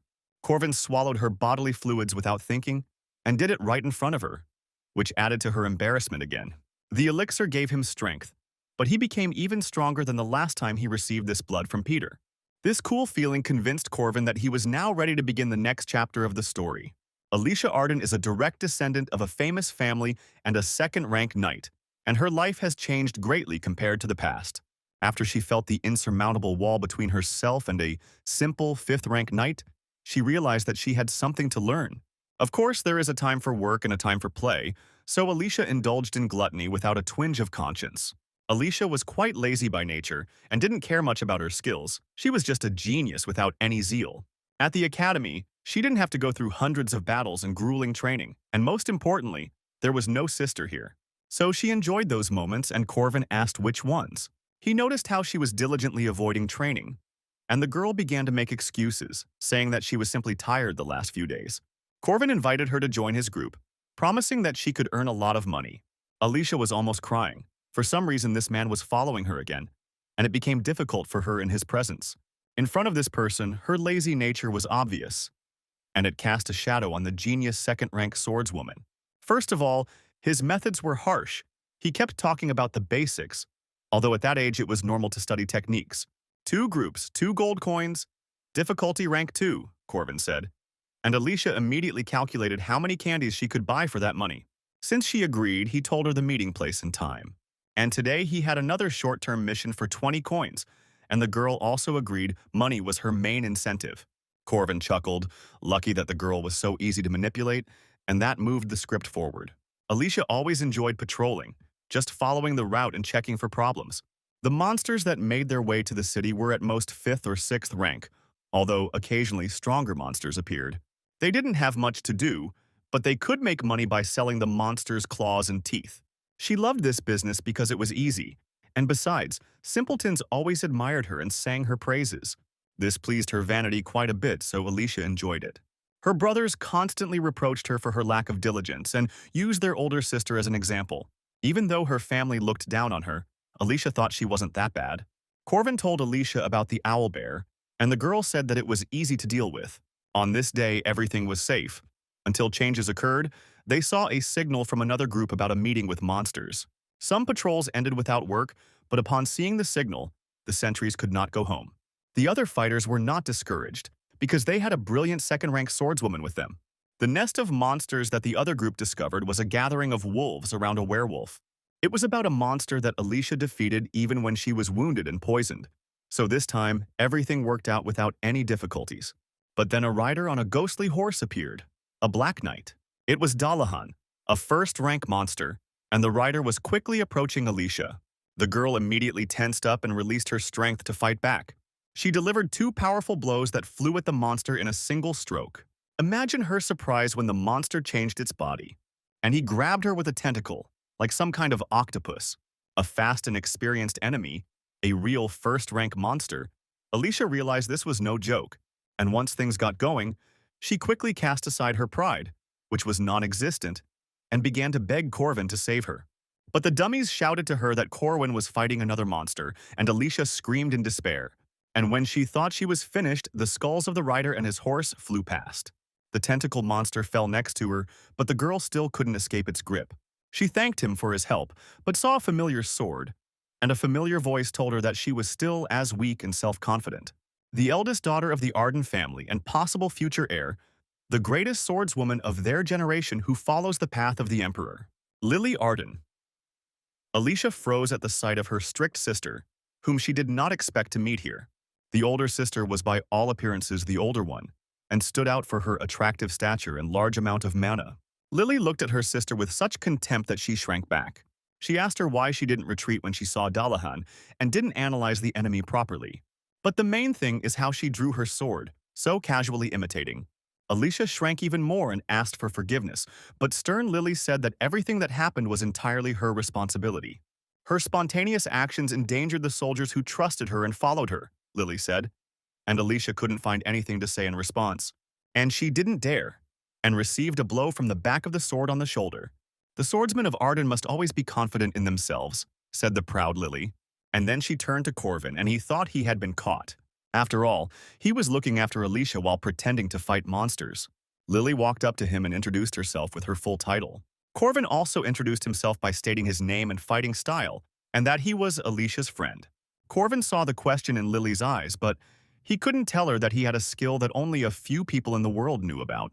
Besides him, there were only two masters he had not yet met. Lily reassured him, saying that he didn't have to talk if he didn't want to. Her elite retinue reported that the monsters were finished. They were 5 swordswomen, all of Alicia, rank or higher. Lily said that there was no point in chasing the scattered monsters and wasting time on them. And when Alicia was already thinking of slipping away, Lily told her to follow her. Swordsmen travel in groups, somewhat similar to a gang organization. They follow their leader, unite into groups based on interests, often consider themselves a clan. 60 years ago, a leader appeared who began a new era. He spread the idea of martial arts schools. The swordsmen of this clan became a famous family and organized a pavilion. The bandits' spirit, command, and habits remain to this day. Alicia greeted her sister respectfully, kneeling. The students didn't understand what was going on and why one great swordswoman of the family was bringing another to her knees. Lily held in her hands a list of tasks that Alicia had carried out, all of them absurd relative to her skills. Alicia explained that she was simply handing out leaflets in a cafe. Lily at first thought that her sister's assistant was doing this, but this was not the case. The girl, embarrassed, admitted that the cafe had a cute uniform. Lily called her sister pathetic, who would have thought that she would use her skills in such a way as if she wanted to disgrace the family. On all these missions, she only encountered weak monsters, as if she wanted to be known as a hero. Alicia remembered the words of her father, who told her to remember that she could not escape her essence. Not knowing what to answer to this, the girl only bowed her head more strongly. After Alicia left, the swordswomen began to discuss the girl, saying that she looked good, but Lily wanted to know about Corvin. That boy was only 5th rank, the maids told her. But Lily immediately doubted the Academy's own ranking system. She noticed that Corvin's gaze was fixed on Alicia until the very end of the fight. The monsters did not bother him at all, as if he was a true warrior. Even though Corvin's spear seemed simple to wield, as the genius swordswoman Lily understood everything, she was pleased to have this friend in Alicia. If this guy had stayed with her sister, it would have definitely helped her. Lily received a request from the Academy, so she will be able to see him there. Every time Corvin saw Marie, she came with a large amount of food, mostly made from potatoes. The mince in the pie was freshly prepared from cattle that Marie herself had killed at the request of Madame Josephine. While the girl lived the tasteless life of a vampire, Corvin could enjoy such wonderful food and almost cried with happiness. Since he liked it, she promised to bring beef next time, and Corvin grabbed her hand. He thanked her sincerely and said that he really liked the proposal. Marie agreed. But then her brain began to fail from the feeling of his manly, trained, slightly rough hands. The girl was called out to, and she perked up as if she were doing something shameful. Isabel asked her friend what it was, and Marie quickly ran to her to tell her that nothing happened. Corvin thought about her behavior and decided that there was something he didn't know about kids her age. In the past, he couldn't go on a date. Sometimes Ileli brought him rare and precious mushrooms from the forest. Then they studied the ancient alphabet in the library. Draco also came to him quite often, but they were more like useful colleagues for each other. Usually Corvin spent time with other students like Jaeger and Lark when they were horrified. Corvin turned around, thinking there was a monster behind him, but it was only Helen who said one word. Food. Corvin had completely forgotten that he had promised her to bring more food when Marie went missing. A month had already passed and he was surprised at how good her memory was. Corvin said that they wouldn't be able to see each other today, and the guys disappeared faster than the wind. He took the girl to a restaurant, hoping to appease her unpredictable nature there. The girl tried to put a whole fish inside herself, and Corvin was afraid for her throat. Besides, it was disrespectful to the food, he said, although Helen believed in just chewing. Then the guy cut up the fish and put a piece of filly on the rice. He suggested that they smell it and enjoy the food. This was what it meant to show respect for food, and Helen thought about his words. When she started to devour the food, he told her to eat more slowly. It might still be early, but the second arc would soon begin, Corvin thought as Jaeger tried to catch his breath. There were 10 minutes left before their exam, and for some reason the bully was sticking his head into a bowl of water. They asked Corvin if he had prepared for the test, but he replied that he did not need to. It turned out that the player was different from mere mortals because he was taking this exam more than once. The professor gave the command and said that the exam was beginning. Corvin turned the test over and read the problem statements there, but unfortunately, he didn't understand anything. After the exam, Lark asked how Corvin was doing since everything was clear with Jaeger. Turning pale, he replied that it was enough for knights to be able to write their names. He completely forgot that in his past life, he didn't study at all, and only studied expert skills but not real knowledge of the world. He crumpled the paper. It was just a pathetic written test, the guy thought. There were still plenty of opportunities to fix everything. The main festival was approaching. The house exams were the easiest tests in the game, a golden chance to improve your grades on the test you took. Such examinations were conducted by professors of the Faculty of Warriors or invited instructors. 15 people had to come out and show their abilities. Since Corvin was a 5th-rank professor, he should not be assigned a very strong professor, and he expected to receive additional points. He was determined to win by any means necessary and correct his mistakes on the test. But he was surprised by the reactions of the other students. Someone recognized him and asked how he was doing here. The irresistible genius swordswoman Lily was walking towards him with a pipe in her teeth. And then Corvin darkened. He was counting on someone of a lower level. The announcers loudly announced Lily's entire long title. But first, her 5 swordswomen servants had to fight in her place. The students rushed into battle against the beautiful girls, believing that they could decide everything with numbers. Draco thought that even though the swordswomen were strong, he and Alicia were on their side. The swordswomen swung their swords according to the styles of their clan. The combined attack was so powerful that it swept away most of the dummies. The chances of winning were not high against many enemies, so the swordswomen blocked the view first. Draco appreciated their experience. That's why I first decided to ensure my visibility, and by spinning my sword like a propeller, I blew away a cloud of dust. He felt one of his opponents jump on him with his back. But such a simple, albeit very unexpected attack did not work on him. He covered himself with one of the swords. While Alicia was distracted by him, another opponent attacked her. Alicia could barely defend herself from the strong attack. even though she knew this style well. Although the swordswomen were outnumbered, they were enough to defeat everyone. Alicia was tripped and began to fall. The opponent delivered a thrusting blow to finish off Alicia, but the girl rolled away. The remaining three of Lily's maids quickly dealt with the weak students. Apart from the two, there was no one else left in the ranks. From the outside, it seemed that way, but the reality was different. Draco's experience was up against 5 equally experienced swordswomen. The dust cleared, and he was able to accurately aim his magic swords at one of his opponents. Alicia was politely taught and instructed so far so that she would work on her skills and be worthy of the title of heiress. In her current state, she shouldn't even graduate from the academy.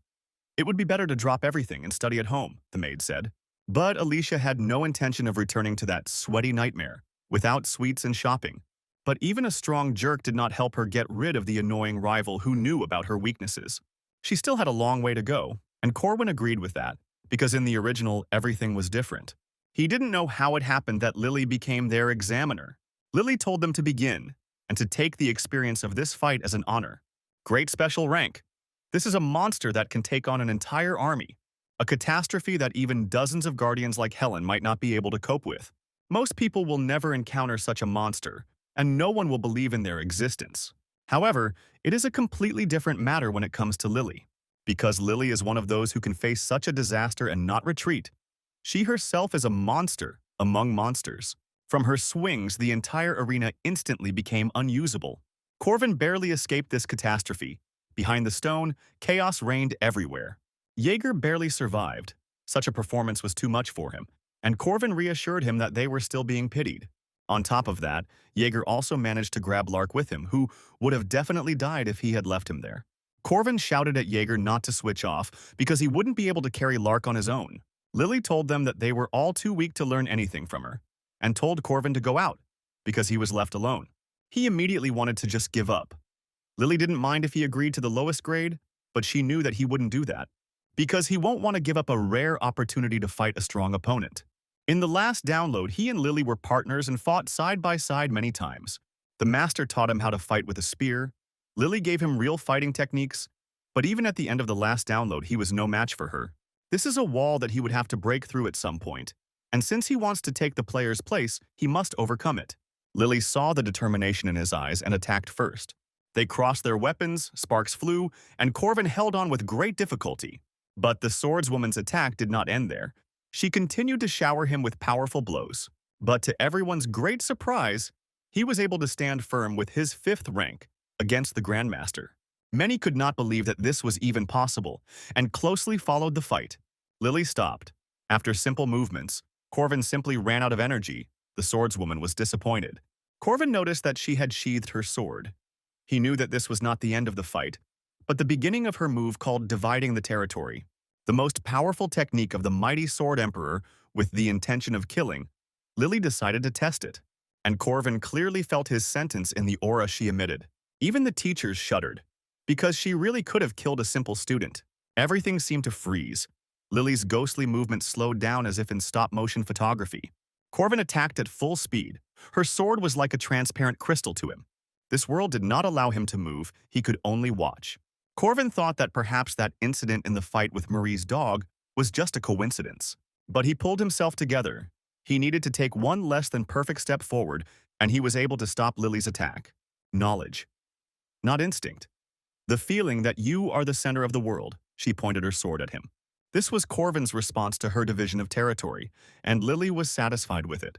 It was time to finish. She cut Corvin's spear in half, and he was lucky that the swordswoman stopped in time and did not cut off his hand. The sister turned around and saw Alicia frozen without moving. The test wasn't that important, Lily said. He accepted the challenge to show off his territorial skills, she supposed. She realized that he also knew about Alicia's talent, and so it was. Corvin lost the battle but achieved his goal. Lily said that she had some work to do in the city, and he shouldn't be impudent and interfere because nothing would change.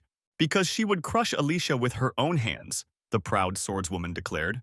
But Corvin chuckled. After today's demonstration, he was sure that nothing would go according to Lily's plan. After this, the teacher awarded him the highest score in marks. But for many, it all looked like a farce. They could not believe that what was happening was real. The mustachioed professor remembered the guy he gave food coupons to for his successes. The curly professor was also indignant. He recognized the techniques that Corvin used. Even before Lily's advice, Corvin already felt the lack of quality weapons. He came to one master whom he knew well. Corvin had high-quality raw materials with him. Weapons were usually created with quest rewards. However, all he had at his disposal was special soul dust, a runestone of the first and second ranks, and the support of the director. There weren't many weapons that could be created on the Academy's premises, and this was one of them, the Silver Spear.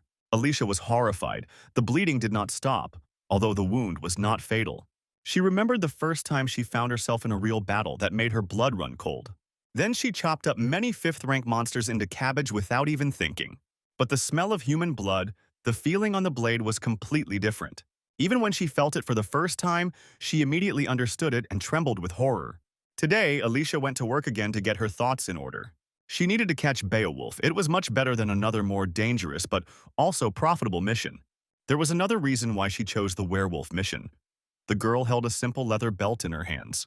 She wondered where her savior might be now. Alicia heard the noise and turned around to see who was talking and what they were talking about. Under the watchful eyes of the others on the tram, Corvin greeted her. The reaction of the other participants of the raid was not very good. Corvin went on this mission on quotas for students. The guards didn't expect to see such a simpleton in their ranks, but Corvin was glad that Alicia was with him. He knew that they wouldn't dare say anything to him in front of the Sword Emperor's granddaughter, but the evil looks only increased. Leaning closer to Alicia, Corvin asked how her eyes were, but everything was fine, Alicia answered, not understanding. But Corvin hinted at something else, and Alicia guessed that Lily had told him. He told the swordswoman to hurry because Lily was serious about crushing her so that Alicia wouldn't even be able to lift her sword. To which the swordswoman replied that she could simply give up the sword in that case. Corvin sighed. He wasn't sure Alicia would ever be capable of doing something like that. The capture group quickly and skillfully dealt with the monsters and even managed to catch one. But then the situation took a different turn. There were more monsters, and they attacked more furiously. The soldiers were worried about where that 5th-rank boy was, but now was not the time to care about him. They thought how lucky they were that Lady Alicia was doing so well. And then another wave appeared. This time they were ghosts. Usually ghosts were not attracted to places where there were few people. It looked as if the place was artificially created. Alicia sensed danger and turned around. Someone was approaching her. She could tell by the weight that it was not a ghost but a knight, asking to be saved. Alicia didn't understand why she was being attacked and warned him that she would kill him if he did it again. But a second possessed ally attacked her from behind. He raised his heavy mace to finish her off, and the girl froze. But she was still forced to attack, and with 2 swings she wounded the knight. When she came to her senses, he was already lying dead and cut up. Alicia realized that she had just committed real murder. Fear pierced her, and another possessed knight jumped after her. But Corvin threw a stone at his head and asked Alicia why she was sitting there for so long, because these are not people. He explained to her that these were ordinary dead people who were raised with the help of magic. The main event of the second part of the story arc, the subjugation of the bloodthirsty killer from the Foggy City. In the original, the heroes group is pursuing the maniac that Marie missed in the first episode, but it was possible to choose this task with werewolves. Then you can meet the killer earlier and fight him. A few more dead people ran up to Alicia, and behind them she saw a figure in a cloak with an angry look. Corvin told her that everything was fine and that she should prepare to run. He himself swung and threw his spear at the ghost that hovered above them. The blow pinned his robe to the tree. The dummies from the squad thought that he was some kind of weakling because he went limp in one blow. Of course, this was not the case. Then he would not have become the boss of the next episode. Corvin alone would not have been able to cope with this monster. The spirit said he was impressed that he was able to kill the puppet and promised to meet again, his secrecy being the main problem. Everyone saw how ominous smoke began to pour out from under the red mania. Crimson haze. When the undead mage's life indicators reach 0, a death fog appears. What Corvin destroyed was just a doll, just an undead creature using the corpse of a mage. The real puppeteer was difficult to catch because he hid in his puppets and blended into the fog. Corvin shouted for everyone to run, as the fog looked dangerous. Alicia asked if it was okay to leave the spear there since it was expensive, and he said it was okay. Corvin used the Rune of Return, and the spear fluttered into his hand as if alive. They heard someone scream and turned around, because their comrades were running behind them. One guard named Charlie Lucky tripped over a tree root in the forest. Alicia was the first to reach him to help the blockhead up, but he shouted at her to dodge, because he saw a huge hand reaching out to the swordswoman. A hand grabbed the girl and dragged her back into the fog. Corvin picked up the lagging oaf and told him to get out of the forest but demanded that he give up his cloak. Grabbing the red cloak, Corvin rushed to save Alicia. He didn't think he'd have to do it again. In the last download he'd gotten into it himself, the condition had become critical in less than a minute. He could regenerate, so he could last longer, but the problem was Alicia. The blood mist was quickly draining her blood, so she wouldn't last long. Alicia desperately tried to cut off the ghostly hands that were groping her. But this did not work out, and she was rapidly weakening. At that moment, she remembered her sister's words about how pathetic she was. Alicia dropped her sword, regretting her weakness, and began to fall. She wanted to become stronger and save someone, to be a respected person in the eyes of the one who saved her. Alicia heard someone shouting her name and saw someone's shadow in the fog. The voice seemed familiar to her, like that time in the forest, but she saw Corvin's face. The girl was still wrapped in red misty hands, but he helped her up. Alicia was ill and couldn't move. She asked to be saved and was already on the verge. Corvin told her to calm down and put the cloak he took from Charlie on her. He told her that random blows won't help here, and from now on he will protect her from the undead. She knows what to do. But the girl said that she couldn't do anything and that her head was spinning. Corvin confidently said that she would succeed. She was the most talented swordswoman he had ever met. She just needed to make up her mind. All it took was one step. One step would be enough, the strange guy repeated. Corvin thanked her for her help and rushed forward. Alicia knew she couldn't hold out for long and was surprised how Corvin, with a lower aura rank, was coping. But since he told her that she could, she simply had no other choice but to take it and do it, the girl decided. It's her grandfather's secret technique that can cut through anything, and to master it she must awaken. A cursed ability that allows one to forcibly see other people's territories. Falling tears, dripping blood, and even overwhelming emotions become the energy for one step towards the frozen world. Alicia took just one step and pulled her sword out of its sheath. The beam of light cut through everything in front of her with one blow. This was the division of the territory. All the monsters in front of Corvin were cut in half. Like the entire forest in the path of the blow, together with the main boss, it became a moan clearing. After this swing, the bloody fog that was taking away her strength dissipated. Seeing what had happened, the other guards returned to help them. The murderer from the foggy city lay dismembered on the ground. The guards did not believe that the entire forest could be cut down like that. Even Corvin was confused. He thought she would use the third form, one cut or iron wave. But the girl was able to deliver the ultimate blow. Alicia ran to him for praise, and he wanted to tell her that she shouldn't be able to do that yet. Rumors began to spread among the guards that Alicia would now definitely become the heir, since only the Emperor and she could use the division of territory. They began to praise her, and Corvin realized that once again his plans had gone awry. He became despondent, not understanding why everything had turned out this way again. This news was so impressive that it was even written about in the newspapers. But the journalists' speculations about the future heir did not satisfy everyone.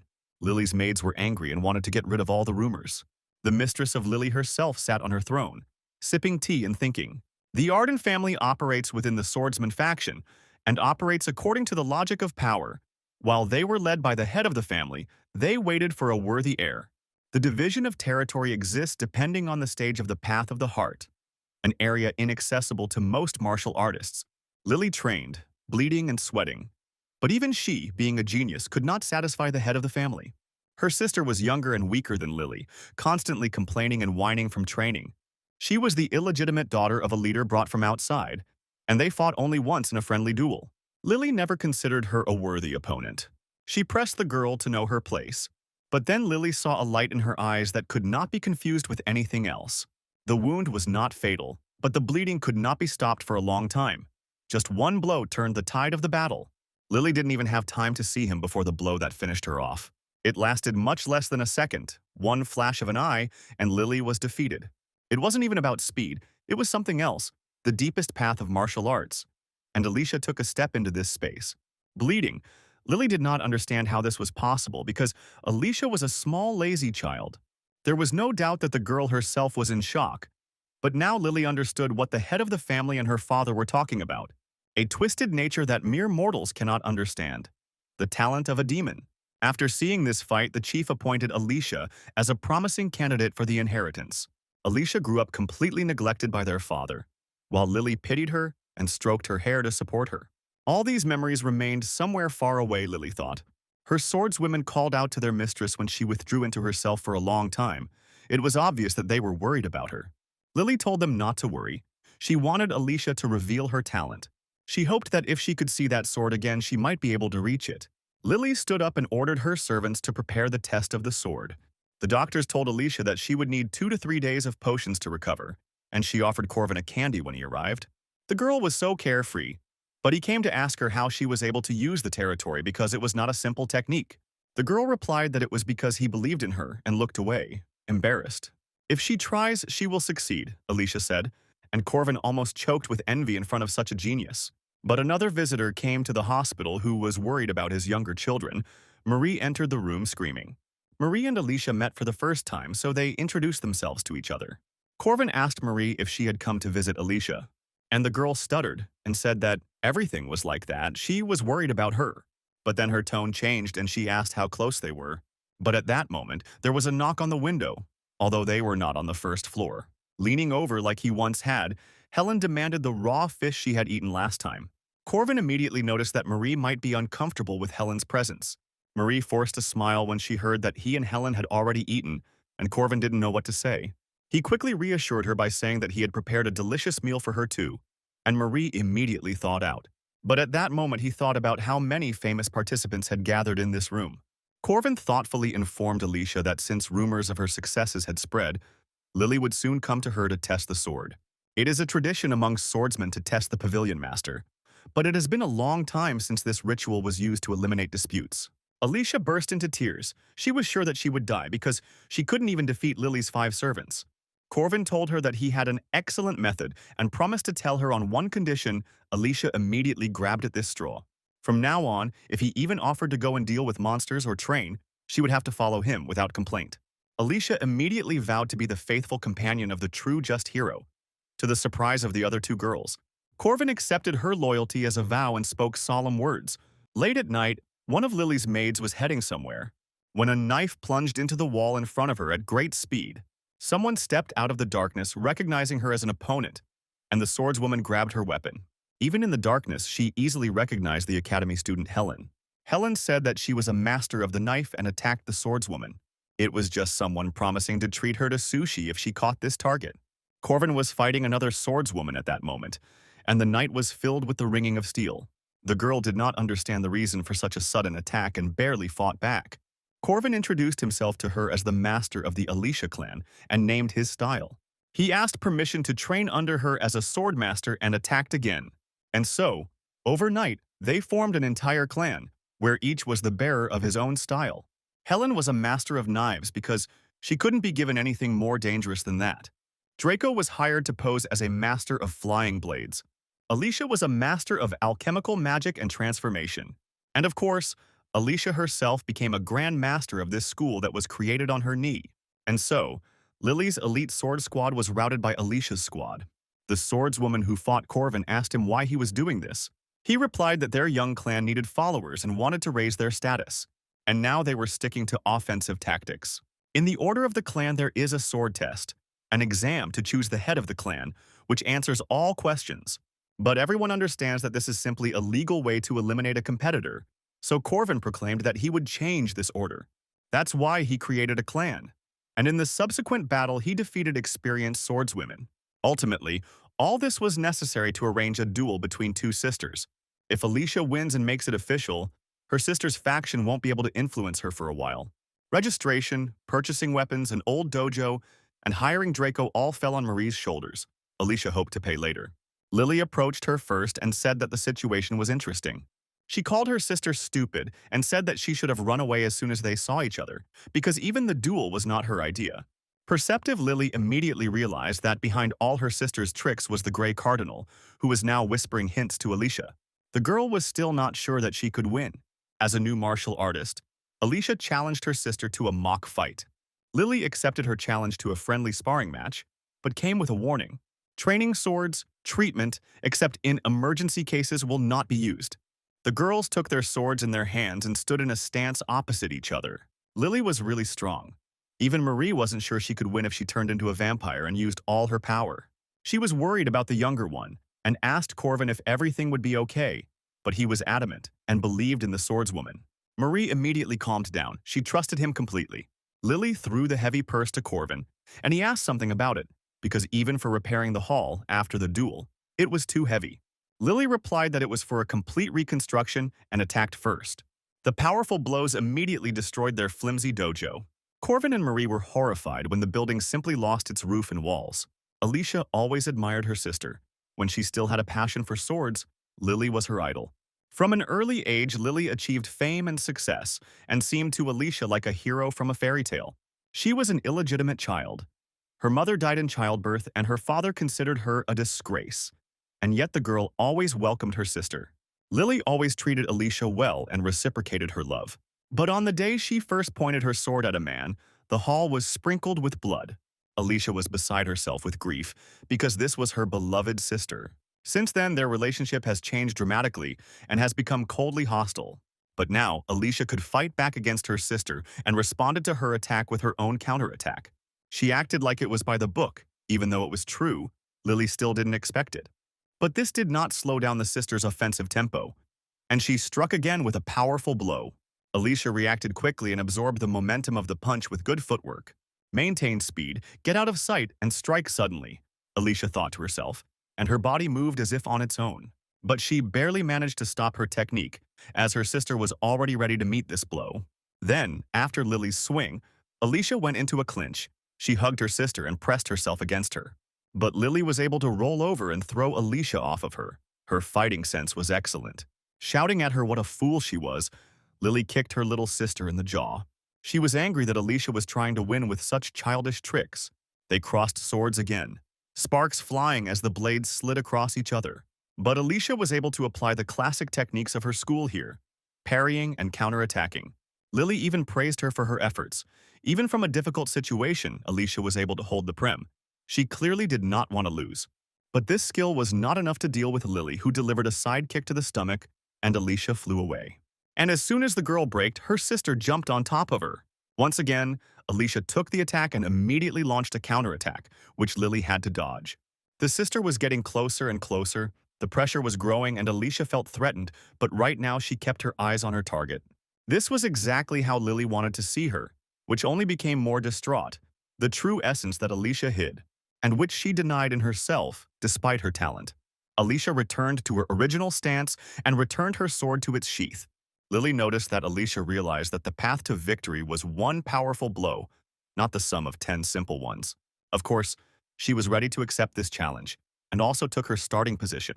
Both sisters started moving at the same time, all the while Alicia was chasing Lily. Lily still remembered their first fight, which changed a lot. But deep down, Alicia was the same naive and open child to her. Alicia's eyes sparkled as she remembered Corvin's words about believing in her. There was a flash. The dividing lines of the territory flashed so quickly that hardly anyone had time to notice them. Both swordswomen struck simultaneously, destroying the remains of the dojo they were fighting in. The duel was over and the winner was determined, his shadow visible in the thick dust. When the dust cleared, they saw Lily kneeling. Marie exclaimed with joy when she realized that Alicia had won. This technique was Alicia's only strength in which she surpassed her sister, and therefore, it became the defining one. That's why Corvin ordered Alicia to stall for time, to study habits, in order to win the only victory. As they had planned, the only thing that was cut by this blow was Lily's sword. Alicia couldn't quite believe that everything worked out. Lily stood up and sighed. It seemed her sword wasn't tempered enough, she said. She added that from now on she would not interfere in Alicia's affairs and wanted to leave. But Alicia hurried after her and quickly caught up with her sister. She felt awkward and scared. She understood that her sister would once again be disapproved of because the weak Alicia had defeated her. She was afraid that Lily would turn away from her again, but it was in vain. The older sister reached out and ruffled her hair. In the last download, Corvin met Lily much earlier due to Alicia's disappearance. Lily was looking for the scoundrel who took her sister's life and stole the sword, but the search was fruitless because the hero was behind it. On the third anniversary, Corvin was able to talk to Lily, who was still looking for the culprit, and she came to the grave and read prayers. He thought that there was discord between them and that they didn't like each other, and that's what happened, Lily admitted. She thought Alicia was a lazy, frivolous boar, she told Corvin. But apart from Lily, there was no one who could free Alicia from bitterness and resentment. Lily will never turn away from her beloved sister, even if the latter bypasses her. The older one will still look after her. The Lily Arden that Corwin remembered was exactly like that. Alicia was afraid of battles and avoided them. afraid of facing her sister and avoided hard battles so as not to fight. She won the duel and will now be accepted as the heir to the clan. And now Alicia was worried that her connection with her sister would really be broken. But Corvin, who was peeling the apples for her, confidently said that this would not happen. Sure, they'll drift apart for a while and the relationship may be awkward, but their connection isn't something that can be easily broken. After all, they are still sisters, Corvin said. And she's really a good girl because in his childhood, all he did was get kicked by bullies. Later, it was not this that tormented him at all, but the fact that he did not dare to fight back and was angry with himself. Alicia called him strange. He spoke like an old man. Although they were the same age, he exuded maturity after going through hardships. And so it was. Corvin lived 14 years longer, but Alicia simply thanked him with a smile on her face. For that incident, and for that fight in the forest when he saved her, she stretched out in bed. After all, it was he who saved her from the werewolf the first time, the girl said. Corvin was surprised how she was able to find out, and the girl said that it was thanks to his voice, his waist, and her intuition. The guy just waved it off, but the girl thought she owed him a lot and said he could ask for anything. Then Corvin asked to be his friend and surprised Alicia. The girl was embarrassed. She didn't have any male friends yet and agreed. Corvin smiled too and said he hoped they would get along. Alicia responded in kind, happy that she had such a loyal friend. Punishment for the wicked and a good ending for the good people? That's how it should be, Corvin thought. Thanks to his actions, the sisters were able to get along for a long time. Isabel peered anxiously around the corner. Recently, her friend Marie had a problem. The girl was the center of attention before, and now even more so. Many fans tried to offer her their blood and feelings. Of course, Marie refused, because she received it from Madame Josephine, and Isabel was angry because her friend was being put in an awkward position. This happened every day, but she was more worried about Corvin, in whose presence Marie always felt lost, and her face invariably blushed when she saw him. Corvin was a well-known newcomer and often hung around Marie. It didn't matter that he was a 5th rank, since he could fight on par with Lily, meaning he was capable, but that made Isabel even more worried. When Corvin offered his blood to the elder, she immediately accepted, and they retired to a private room. Isabel's imagination immediately painted a passionate picture of what could happen behind the closed door. Isabel listened carefully to their conversation. Corvin asked if Marie had thought about his proposal. Corvin suggested that Marie build a hotel on the site of the destroyed dojo and offered her to invest in this project. Isabel was biting her nails. The scoundrel was trying to do business with Marie and was behaving very impudently. Later, Corvin saw Alicia in the training room. The girl was much more willing to attend classes now.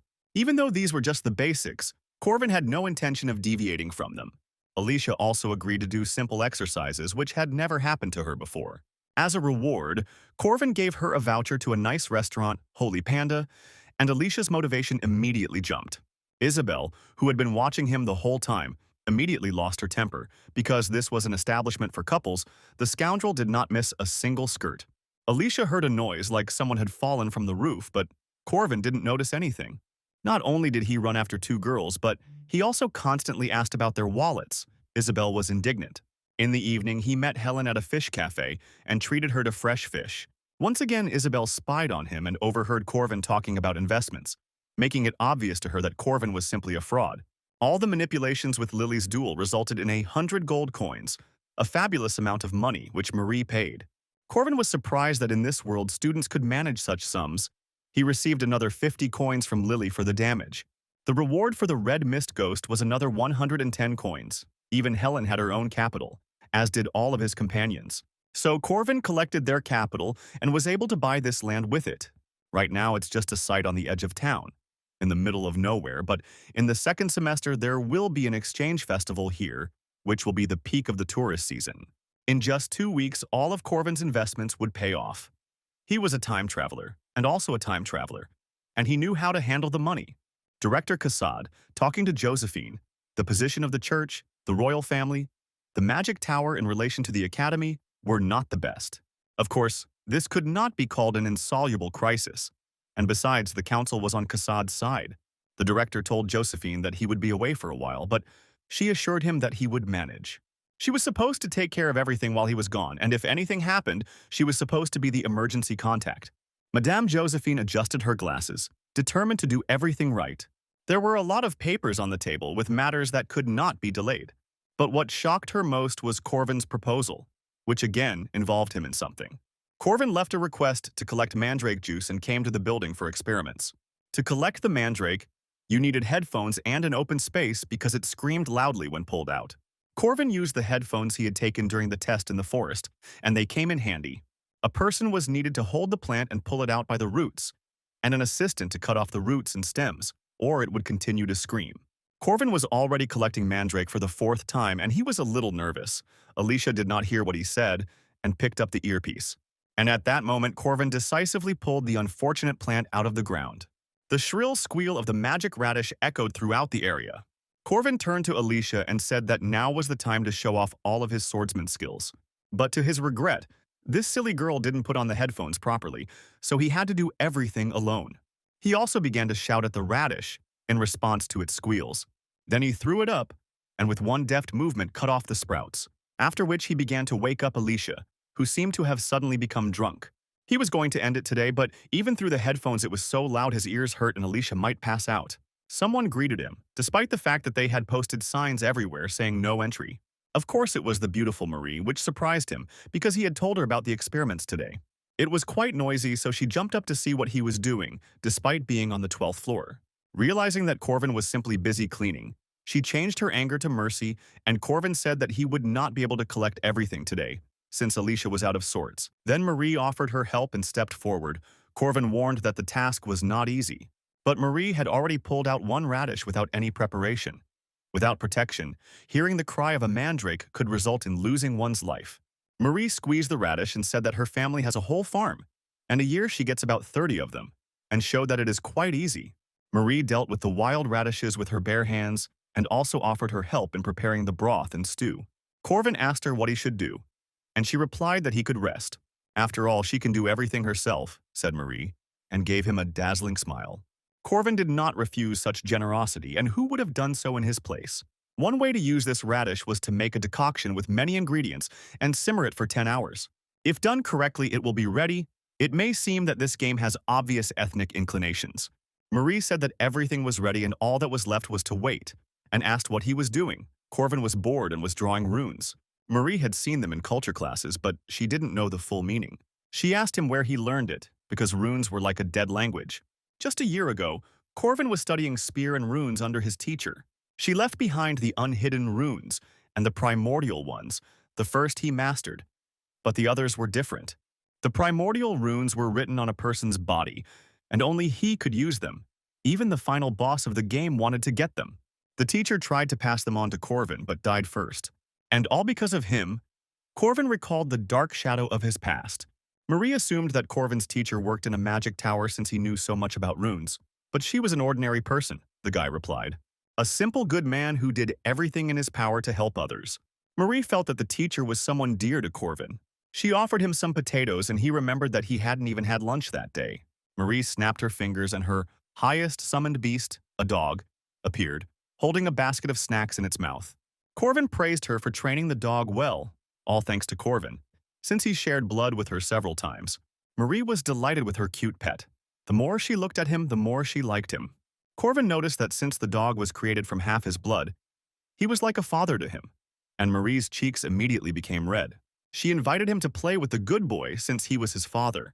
Corvin looked at the strange face of the monster because it wasn't even a real dog. But the dog had already pounced on him and knocked him down into the dust for some fun games. This puppy of the vampire breed was very active. When the brew was ready, Corvin was the first to taste it.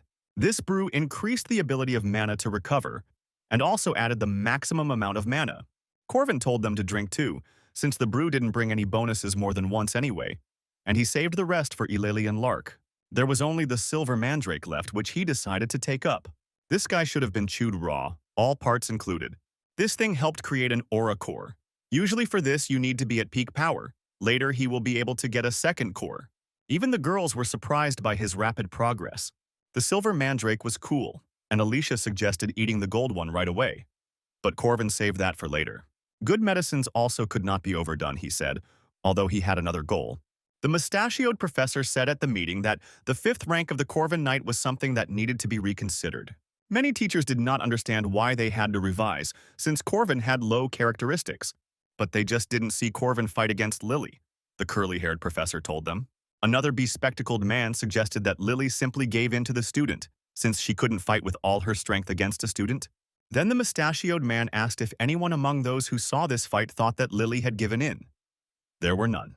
However, despite this, without achievements and successes, it was still impossible to raise the rank of a student. Such are the rules, others objected. Then the mustachioed man suggested that the establishment of association ranks be entrusted and that the true rank be established when issuing documents to the guard. Since Professor Harmon was the initiator of this process, he was also assigned to do it. That was exactly what he had hoped for, the mustachioed man replied. At this time, the curly-haired professor thought about the name Corvin, which constantly popped up everywhere. In terms of stats, even rank 5 was a luxury for him, but he showed an amazing sparring with Lily. Besides, Corvin had a special spear technique that man had, the curly-haired man thought. Alicia met him in the library and said hello. Today they had the same lesson, so she asked to sit next to him. Corvin didn't have time to object because the girl had already sat down, only it was Jaeger's seat. But as soon as he saw who sat on him, he immediately decided to sit somewhere else. Corvin noticed that the guy was angry and asked him what he was unhappy about. After all, Corvin was surrounded by beauties everywhere, the kindest of them being Marie. A scary but cute demon girl in a nun's robe too, and also the granddaughter of the Sword Emperor. Jaeger was simply dying of envy. It was a personal dating simulator, only in real life. He suffered from his wasted youth because there was always emptiness around him. A curly-haired professor entered the classroom and said that even if they were not ready for the lesson, it did not matter today. As was said, today they had group work planned. Many students were despondent, and the professor cheered them up. Since they all studied at the knight's faculty, he would not force them to solve difficult problems. He snapped his fingers and an image made up of fragments began to appear behind him. The topic of the group assignment was spear handling technique. Corvin felt the scenario change again. In the last download, it was a fist fight. Alicia said he was lucky. Fermat was a boxer, a fighter who could control distance, use a dash. Thanks to his shadow, he was a first-class knight. Known for engraving magical runes on his gloves, he must have already guessed, Corvin realized. The professor wanted to test him, the boy had no doubt. The curly professor told them that the goal of training was to choose one spear style and learn it, and show their techniques. Of course, for some of the students who had already practiced the spear, this task was too easy, and Fermat promised to adjust their grade. All groups are determined by lottery and include 4 people. The purpose of the task is to find out the degree of cooperation between students and to promote its development.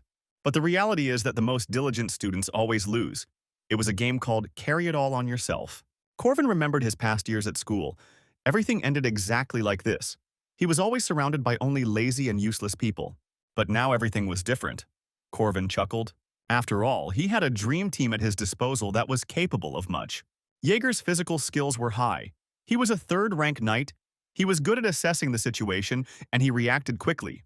It's not worth talking about Alicia, a brilliant swordsman with good physical abilities. She knows how to learn quickly if she's motivated. The last in Helen's group, she didn't have the best manners, but she was one of those who worked hard and could concentrate in class. Who would have thought that this time he would end up on a team with such hard-working guys? Corvin had already reserved a hall for them and began to expound on the theory. So he thought. They came to the hall, which they had been going to for 2 months already, and the walls of which were covered with a special material. They were unbreakable and expensive, but that didn't save them from a duel between 2 battle monsters. Moreover, all the destruction was done with just 1 blow. Corvin paired them up to give Alicia some practice, but Helen just smashed everything and didn't even realize she was to blame. Naturally, they were kicked out of the training hall and were left without a place to practice. The team then went to church, where Corvin told them to think about their behavior. He told the guys not to be shy and express their opinions. Alicia apologized for not being able to control her powers, but Corwin told her that she did a good job. Jaeger was not yet confident in his spear skills. He had difficulty spinning and could not use any technique. He turned to Helen to hear her opinion, and the girl brought them grape juice and bread. The game included a culture so similar to the earthly one that it brought them everything for the sacrament. Helen was a volunteer at the church, so they were able to gather there on a day when there was no service. Corvin asked her about her religious affiliation, and the girl replied that it was not of her choice. There was much to learn from holy people, and he advised her to read the Bible after all. There were many useful things in religion, words about love. Love your neighbor as yourself, said the commandment, said Corvin. Alicia agreed. She really liked the commandment about love. In any case, Corvin asked Helen if she understood the reason for the previous failure, and the girl answered categorically that it was because of their weakness. It was only necessary to apply a little force against them, and they broke. Even training did not help them. The weak will always be weak. Corvin agreed. There was sense in her words, but only the truly strong had the right to speak like that. He offered the girl a bet that he could bring her to her knees in a minute, and if he won, she would treat him to dinner. Helen agreed, but said that she didn't want a reward if she won, because she would break something in the process. Corvin said they would start on Jaeger's signal, and the boy was stunned by what was happening. But there was no choice. He asked them if they were ready and gave the go-ahead. Corvin rushed forward to use his first class in secret techniques from the very beginning. A flower bloomed in front of Helen from the blows of his spear. She took the blow as if nothing had happened, simply covering herself with her hands.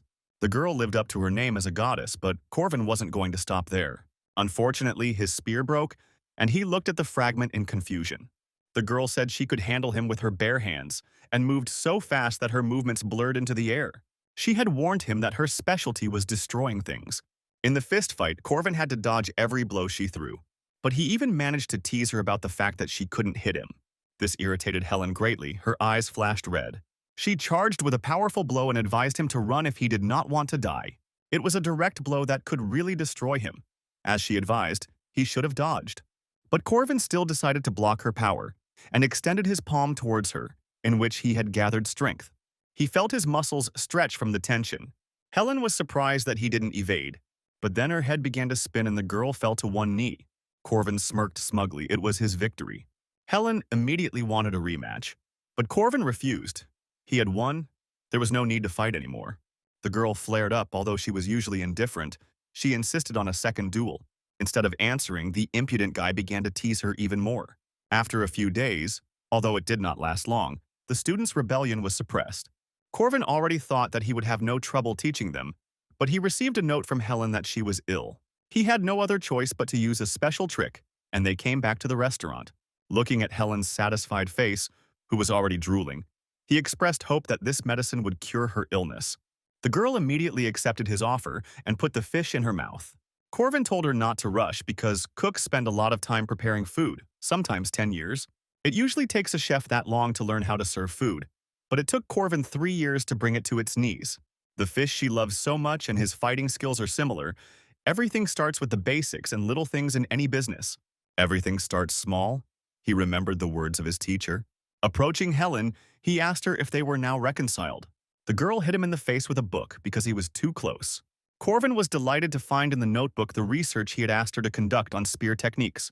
Without thinking, he stroked her head as if she were a child. Alicia and Jaeger are training, and thanks to Helen, they were able to understand the theory, which was enough for the presentation. The time before the exam flew by, there was only one group ahead of them. Corvin's team was just waiting for their turn. They had done good preparation and were not worried. The leader of the first team introduced himself and said that he would tell about his technique. 4 dummies attacked the professor, who was the target in this test. After all the demonstrations, the professor praised them for their good work. And then he said that he would now try to get through their line. Fermat adjusted his magic gloves. He was a knight of the first rank, and he said that he would give the highest score to those who could hold out for at least 10 seconds against him. The real demonstration of their skills began right now at Fermat Rock. He threw down his notebook and instantly approached the students, after which he laid them on the ground, simply walking through their line. Corvin noted that the professor had really tried to impress them. He liked the guy's technique, but there was little training, so he gave them an average grade in the notebook he had just picked up. The first group left the podium in disgrace, humiliated. But instead of Corvin's team, another group came out. Someone messed up something in the lists. This bunch of dummies was smeared, just like the previous one. The pretentious name did not help them to hold out longer. Finally, it was Corvin and his team's turn, and he smiled. They named the technique they had been learning, and the professor gave the go-ahead. Jaeger started first with blocking moves. Alicia's task was to intercept the enemy's weapon. Helen should deal maximum damage as she is the strongest in the squad. Their teamwork was superb, and Corvin was proud of his squad. The professor praised them for their good execution. The technique was simple, but there was nothing superfluous in it. However, he said that it would be enough if only Corvin spoke at the practical part. The professor insisted that he and Corvin should practice, and asked if anyone had any objections. Of course, this was his tactic from the very beginning, and Fermat stuck to it. As soon as Corvin agreed, the professor instantly approached using the travel rune, Righto. The guy watched his movements. Fermat's right hook came from a perfect follow-up position, like a professional boxer. But Corvin figured out the professor's trick. He was left-handed, so Fermat hit from the left. The dummies in the stands admired the beginning of the fight. The professor's movements were different from those he used on them. Corvin blocked all of Ferm's sharp and fast strikes because he knew his attack sequence. But this was not enough for the professor. He wanted to see that very technology, so he sped up. At some point, Corvin simply froze in place and no longer defended himself, so Fermat's fist simply froze in front of him. The professor asked why he stopped, and Corvin replied that the test time was up. All this time, Fermat used his right hand and showed that he was right-handed. However, Corvin's reaction showed that he knew about the professor's fighting style. He understood that Fermat was now more puzzled by what was happening than before. The professor said 2 words for 3 seconds, then tried to explain, saying that the basic techniques could be called secret. Turning to Corvin, he said that he gave him an A+. Corvin was delighted and received a standing ovation from the team and other students, after which he performed a victory dance with a spear, not at all shy in his movements. Fermat asked him to talk to him one-on-one after class, and he added, so that Corvin would not feel burdened, this was simply a one-on-one consultation. In the office, the first thing the professor wanted to know was whether Corvin was really a 5th-rank knight. Of course, the professor understood that the boy knew that his skills far exceeded this rank. However, Corvin could not catch even weak spirits of the 5th rank, since he cannot see them without certain conditions. The professor told him about a recent faculty meeting, the topic of which was, among other things, to review the boy's rank. Therefore, Corvin will be given several missions, and with their help his rank will be measured. The tasks are difficult, but he has something to show. There was nothing wrong with that. Even though the task was difficult, the reward was high, and he would be able to choose where to start. Corvin agreed and asked what to do. The professor said that he needed to defeat the monster and the spirit, of course alone. There were currently 4 missions in the Guardian Association, Corvin thought. The timing for this was not the best for him. The professor handed him sheets of paper with descriptions of the problems and told him to choose. Later, Corvin met with Professor Harmon, and they chatted cheerfully about the teacher's youth as they walked through the forest. The old man liked to talk about his adventures, although he could not tell everything. The first prey was a 2-headed ogre, slow but quite dangerous. He was demoted because the monster was young and bred dogs. This meant that an open attack on the ogre was out of the question, Corvin realized. Being a guardian requires more than just strength. The supervising instructor will be evaluating all of Corvin's actions, the professor warned. Along with Harmon, other observers also came out. They will not interfere with the test until the very end. The processor asked to report his analysis to make sure the guy wasn't acting recklessly. Corvin said he saw the tracks of an ogre walking with his hounds. There were 3 dogs there, he determined. Corvin also determined that one of the individuals was pregnant because the tracks showed that the prey was carried to the nest, rather than eaten on the spot. Ogres were unable to store food, which meant that there were those who needed food but could not move. A pregnant female, a cub, or a wounded monster. The professors were impressed by his tracking skills and asked how he would hunt them. The reason the monsters were so dangerous was because of their wild nature, so Corvin was going to use something that only humans could do. The most powerful weapon in the universe is the brain, and Corvin was a master of it. Even though humans continue to grow in power, there is still a threat to them. After all, demonic beings constantly declare their greatness, and the 2-headed ogre is the ruler of this forest, a tyrant in an almost deserted place, and the forest is his kingdom. The hounds noticed the strange incident and began to howl to call their owner. The female, who had recently given birth, disappeared. The dogs barked at each other and tried to sniff out tracks. Realizing that their most precious possession had been stolen, the monsters became enraged, and the entire forest shook from their screams. The hounds urged each other on with barking. They picked up the scent and hurried on. As always, there was nothing in the forest that could frighten them, which meant that the stupid attacker would pay for his crime, they thought. They found the female tied with ropes by all 4 legs. The male of the pack was the first to check her condition by rubbing his nose with her. And when they thought it was all over, wooden stakes popped out of the ground. One of the logs was rapidly approaching the dogs, who did not know where to run. The activated trap crushed one of the hounds with a log, and more logs fell from above, and the dogs simply froze in place from fear. It was not a battle, but a massacre followed by flight and survival. The monster was only thinking about getting out of the forest, where there are no trees and therefore it is safe. They exhaled, stopping in the clearing, but the area was strewn with runic signs. When the ogre arrived, this place was a real ashes. The runes had burned everything out. The hellhounds were all killed with extreme cruelty, even for monsters. The ogre lost his loyal followers and friends who brightened his daily routine and fell into a rage.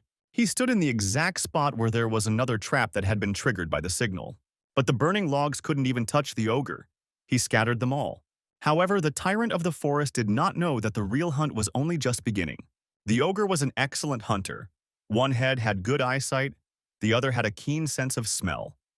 Now he was looking for traces of the killer of his hounds. But the ogre could not find the target. Although he searched all day he was led by the nose, and the ogre sat down to rest. And at that very moment, Corvin attacked the ogre, who would not have been able to react at all. But one of the heads was not asleep. That's why the ogre was able to dodge the hail of blows from above and deflect some of them with his stick. Although the attack did not cause any damage, Corvin constantly bothered the monster, preventing it from sleeping. In addition, he constantly set fire to the forest so the ogre could not stay in one place. Thus, 3 days passed, during which the monster was unable to rest and was constantly subjected to sudden attacks. And only then did the ogre realize that he himself was prey, and all that remained of his rage was bitterness and anger. And when he was already weakened, the culprit of his condition appeared. Corvin also yawned and told the monster that he wanted to figure it out quickly. Using the last of his strength, the ogre rushed furiously towards the enemy. This time, Corvin did not run away but also ran to meet them. The guy jumped, and the ogre figured out where he should land to slam him to the ground.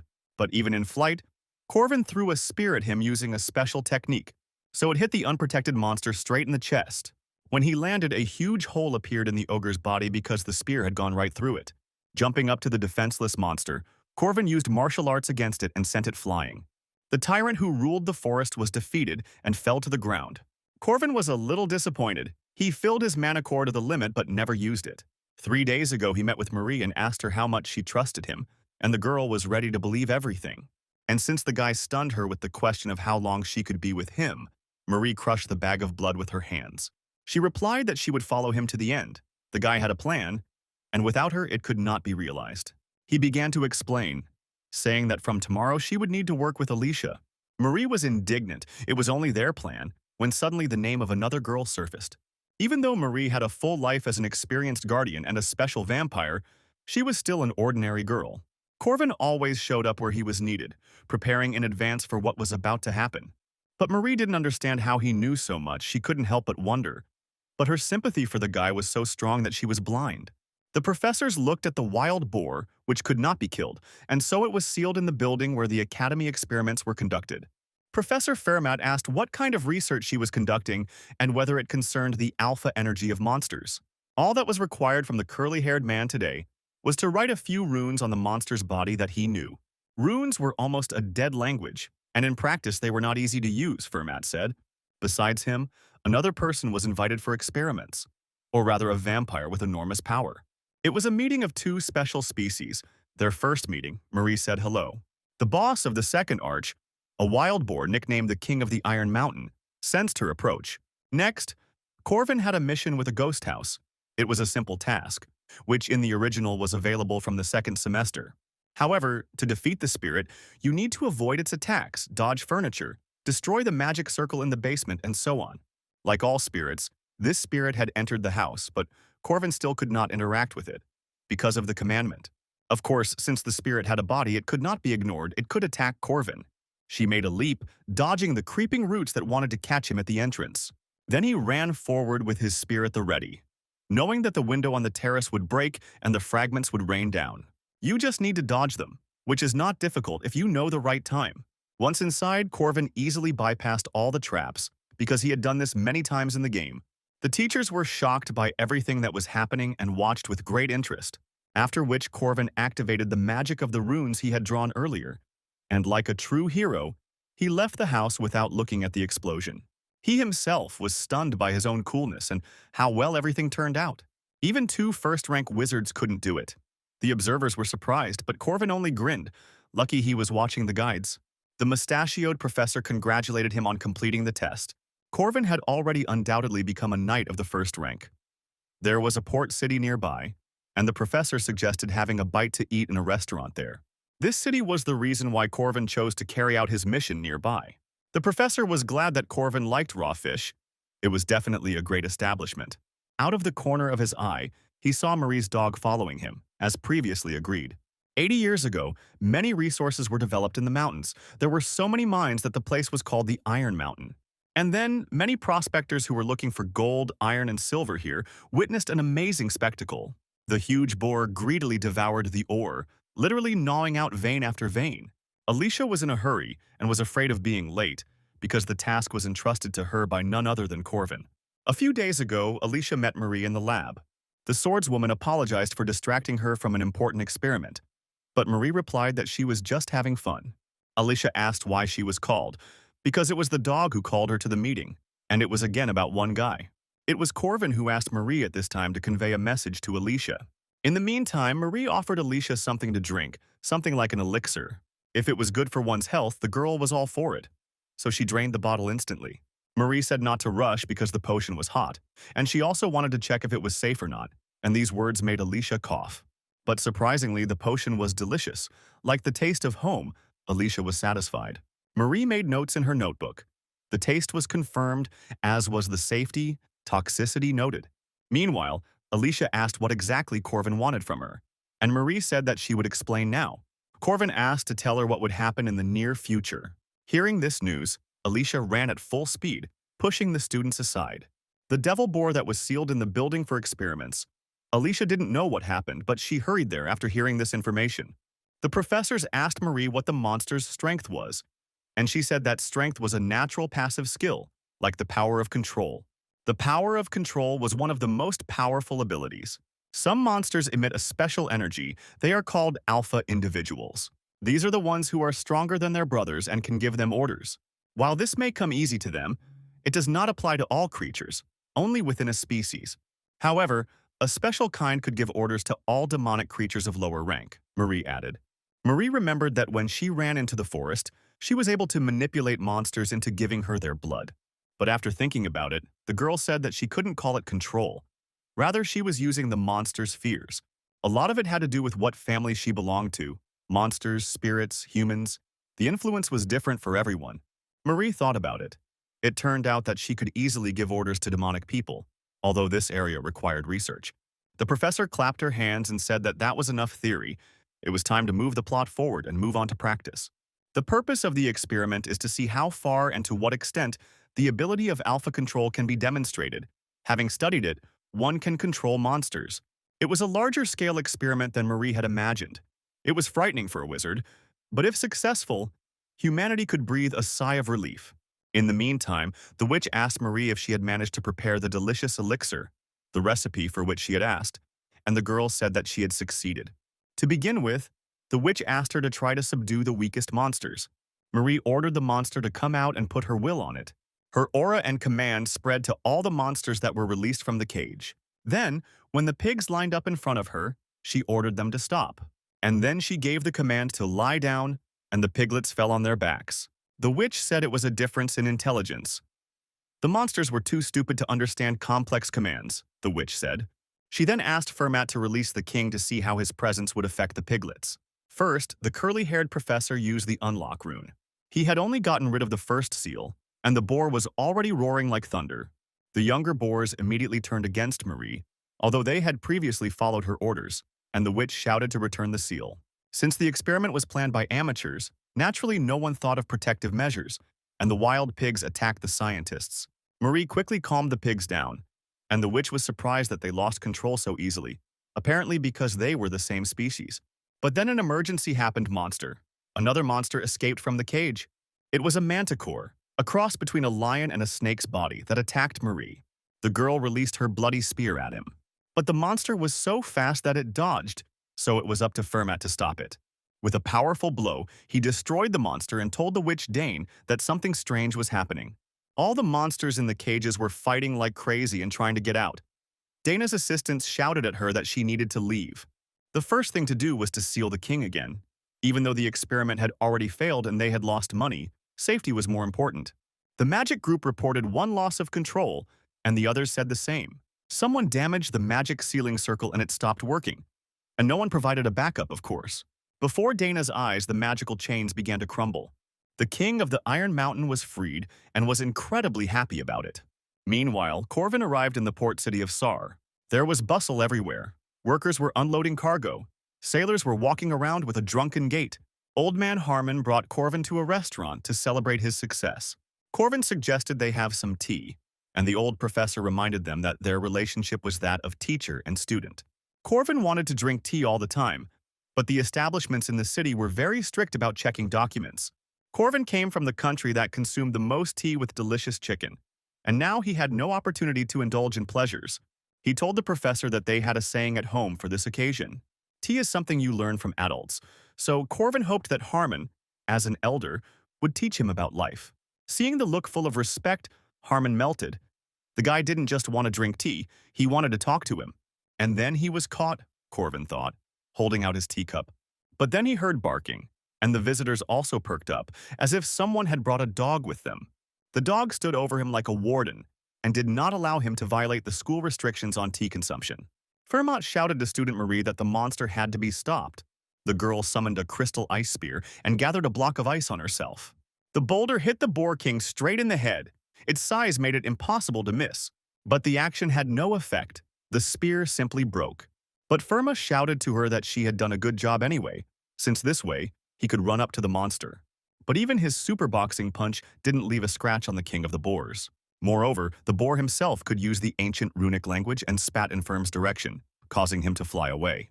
Dane saw that the wall was damaged, which meant that the magical circuit was broken.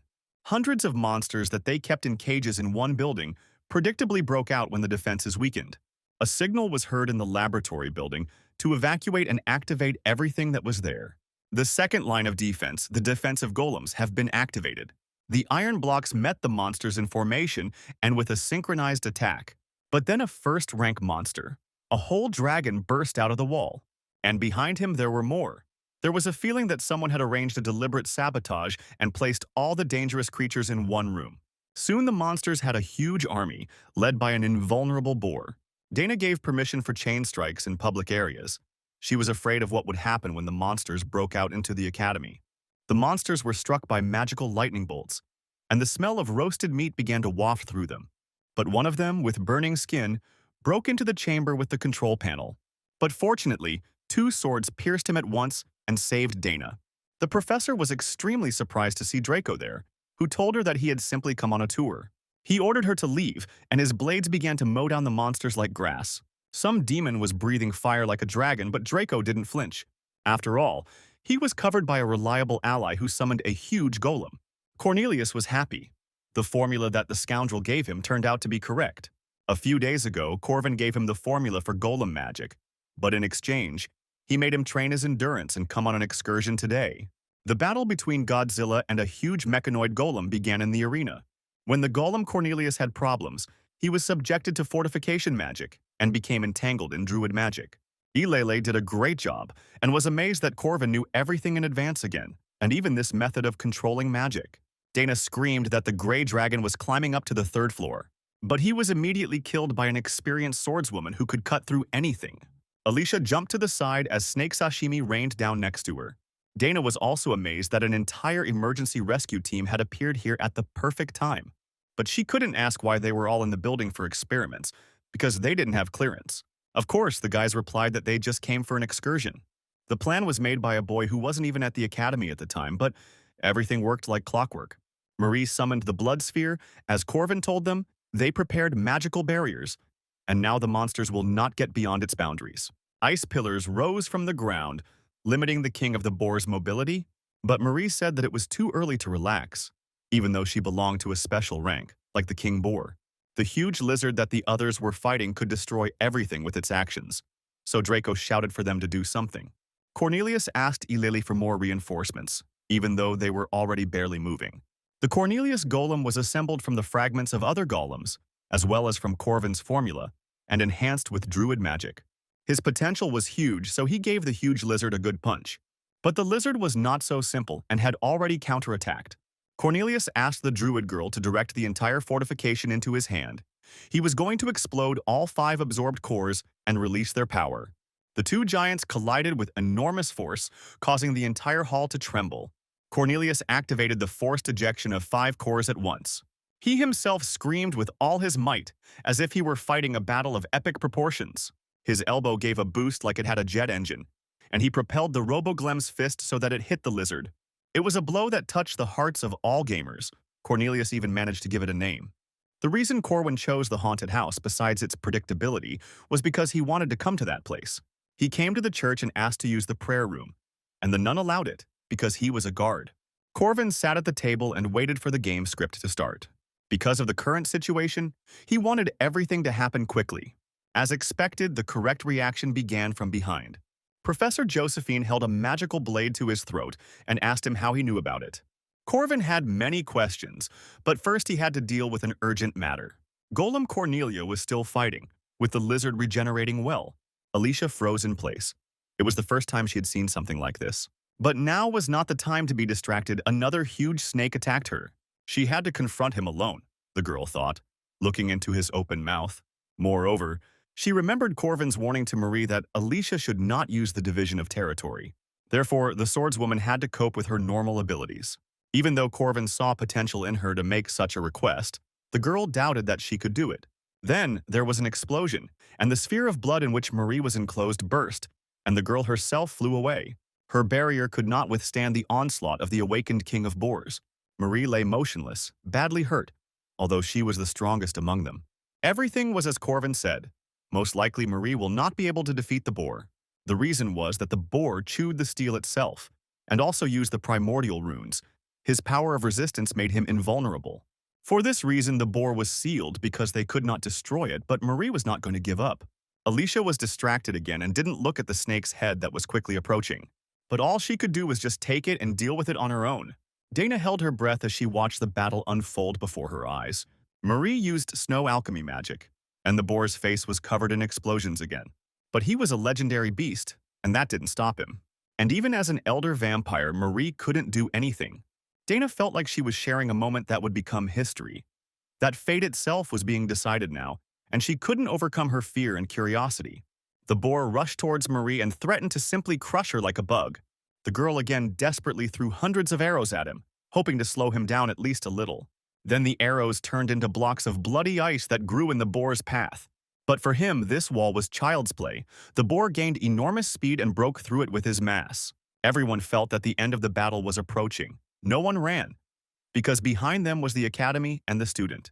The monster stopped, leaning against the wall after the blow. But Marie was not under his feet. Her faithful dog saved her. Alicia still couldn't deal with the viper, which deftly dodged her blows. She didn't know how to defeat the vermin without using territorial division. And she kept wondering what Corvin would have done in her place when the snake went on the attack. Alicia dodged everything and returned the sword to its sheath. In her place, Corvin would definitely use the basics, dodge and strike. The rest should be thrown out of memory, the girl realized. After which she unleashed a hail of blows on the snake, not forgetting to dodge. In this way, she combined defense and attack in her movements like a dance. Alicia didn't even expect this from herself, but in any case, she did as Corvin told her. And at that moment, she heard his voice, which praised her for a good job. Cornelius and Eulalie also dealt with their lizard. The red-haired guy got a little carried away when she said that with such a golem, he didn't even need friends, although it was precisely for its creation that helpers were needed. Corvin noted that all the first-rank monsters had been dealt with, and only the wild boar remained. Marie was still blocking him and needed help, Alicia said. Josephine asked him what now, since he had to have some kind of plan, and the boy replied that they just had to help him catch the pig. When Corvin discussed the plan with Marie, he asked her to feed the monsters rune stones. And the monsters were fed a lot of such stones, which means they were all like mines. The plan was to strike using runic resonance. The resonance happened with the spear made of runestone. Something similar is possible if there is time and persistence. Corvin rushed forward and called Alicia with him. Now the way was clear. Under the supervision of the boar, the monsters that survived the resonant attack began to gather into an army again. There were about 3 dozen of them. Corvin chuckled. There was no need to be nervous about this. He shouted for Draco to join them, and he was pleased to see his employer. He said the same thing to Cornelius and Eulalie, so that the red-haired one in particular would stop going crazy from winning. Marie turned around and saw that the dream team was finally assembled. Now they could try again. The moral is simple. A crowd can put out even a lion. The party had long since gone beyond all limits of epicness and pathos, But not everyone was yet filled with confidence. And all because behind the monsters there was a great wild boar. He was so evil that he destroyed everything in his path. Marie shouted for everyone to split up when she felt the boar was about to attack. The evil Iron King rammed them, threatening to sweep them away. Cornelius sent his golem into a frontal attack. Corvin shouted to the fool that this must not be done under any circumstances. But the red-haired boy believed in himself after he defeated the lizard, for which immediate retribution followed.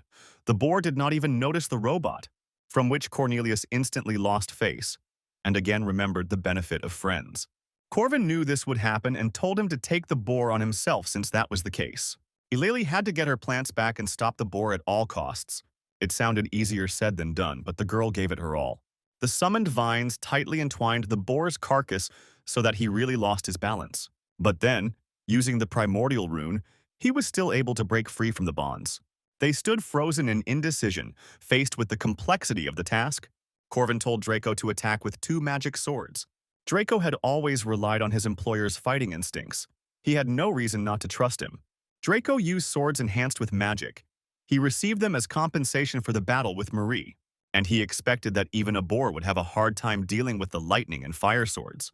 But the boar used his runes again, and Draco's attacks simply bounced off him. The mercenary was stunned that he was unable to cause any damage. Marie became worried and Corvin gave the go-ahead. It was time to use her dog. The dog hit the thick forehead of the iron boar. Despite its modest size, the attack passed and the boar's head snapped back. To defeat the Boar King, you had to split the physical and magic damage teams, which was a pretty common move.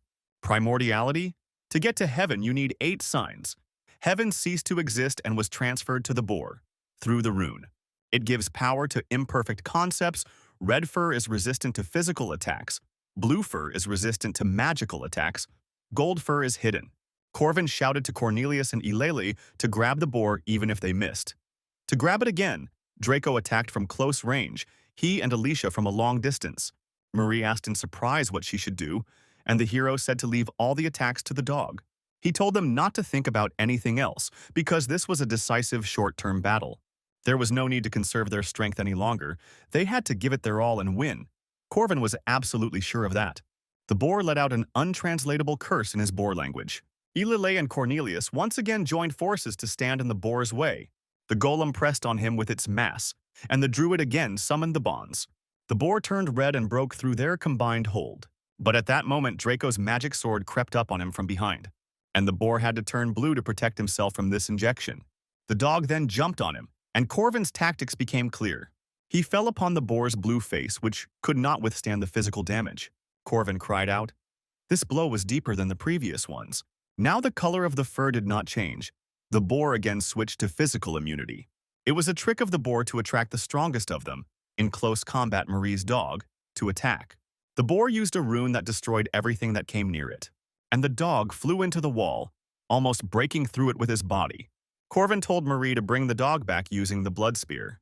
Red crystals began to appear around, and Marie directed them at the boar.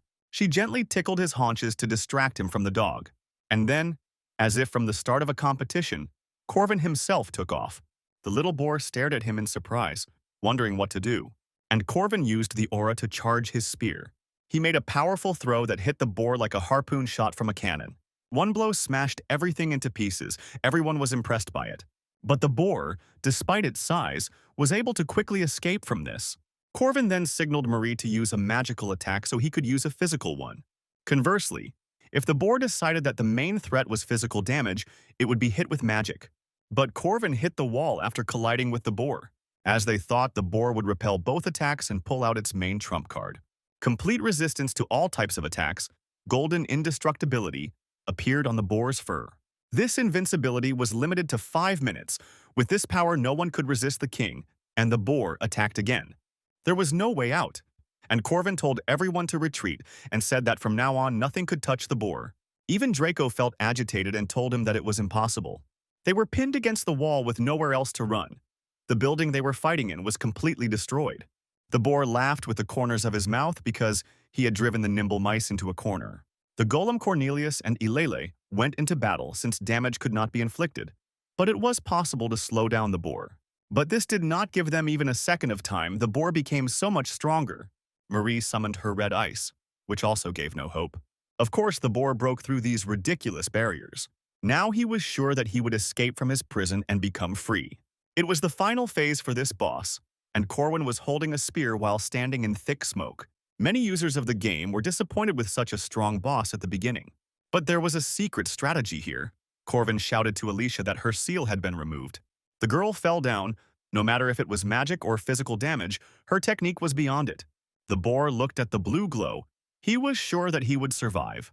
In her hands was the best demon-slaying sword, Odashi, and the best separation technique. A huge shockwave hit the boar as Alicia landed. Corwin congratulated her on a good hit, although Alicia was worried that the monster would go on a rampage again. But Corwin reassured her that it was time for Madame Josephine to act, and a huge magic circle appeared over the boar. This sorceress was able to restore the magic circle in a short time. Golden Wool is an ultimate ability, but after using it, the boar could no longer create primordial runes. Then Corwin gave the command to Maria, and the girl said that she was ready. She once again gathered up the huge knight's spear for a striking blow. Corwin asked Madame Josephine to somehow contain the monster without them. Marie strengthened the spear with her final magic, putting all her power into it. After the boar died, he lost the original light, and the rune left his body, and the spearman did not miss this. Almost 100 years ago, a boar swallowed a rune stone. This thing gave him a power comparable to immortality, and it never even occurred to anyone that the rune could be extracted. The rune mana that had lost its vessel was directed into the only empty vessel. Fermat spent 10 whole years on this plan. It was an inglorious end for the boar to die at the hands of the students, but apparently he was weakened by his imprisonment. Now all he needed was to go through the secret passage, Fermat believed. Corwin asked if Brother Balthazar was doing well. He was waiting for him at the exit of the passage. Corwin said he was a student of the teacher who taught Master Fermat, which meant he was older than him in this tangled genealogy. Fermat realized that his true nature had somehow been discovered. Fermat had good reason to suspect Corwin. After all, they used similar techniques. The only person who also used a spear was Fermat's teacher. So when he saw Corwin, he decided that he had also studied with him. That's why he was suspicious of him from the very beginning, since he worked undercover at the academy. So I made the safest move and simply ignored Corwin. After Corwin performed well in the test, he sent him out of town and removed him from his plans. And he himself was going to successfully achieve his plans and escape from the city, because he could learn about Corwin later from the teacher. But he could not expect that Corwin would instantly return from such a long journey, having made the movements with the help of Josephine. Of course, Fermat had no idea that Marie was also part of the plan, and Corwin told him that he would not leave with the primordial. This was not the kind of information available to students, Fermat realized, and at first he thought that Josephine had told him. The unknown spearman stood before him and knew all his plans. The professor put on his gloves. Only one thing was clear. They were definitely enemies, the professor decided. Although Fermat was known as the First Knight, it was all a lie. In fact, it was he who damaged the boar seal and was later supposed to return with the King of Heaven. This was the fourth boss, and its strength was on par with Lily's, given the right conditions. Fermat looked at Corwin with disdain and summoned his shadow clone. It was Firm's deceptive characteristic. She doubled his attacks where there were many shadows, but Corwin knew where they would fight. Belatedly, Fermat noticed that a sun rune had been drawn on the ground. The natural enemy of the shadow system, Corwin explained. But the professor should have known the weaknesses of his techniques anyway. Shadow techniques required shadow, just as water magic requires water. The professor jumped forward sharply, hoping to close the distance earlier. But they were in a wasteland where everything was covered with wounds of light, so he fell into Corwin's trap. Fermat realized the obvious. Corwin knew about the secret passage and this wasteland, and had been preparing for battle for a very long time. Corwin never received any praise for his preparation. They understood that the professor was angry because of the shadow servant, who was very expensive in mana. Then the professor recognized his persistence and instantly became close to him. He covered 10 meters in an instant, and Corwin barely had time to raise his spear. When he swung his spear, his blow cut through another shadow clone, and Fermat himself ended up in a different place. Meanwhile, Fermat attacked him with his signature left from a blind spot. Corwin barely dodged this ninja-style attack. The professor didn't expect that his trick with the acceleration rune, shadow clone, and even his signature move wouldn't work. Corwin went on the offensive, the spear allowing him to control the distance perfectly. Balance, experience, reaction. Fermat was impressed by Corwin's movements, deciding to become a professor, although his teaching turned out to be a farce.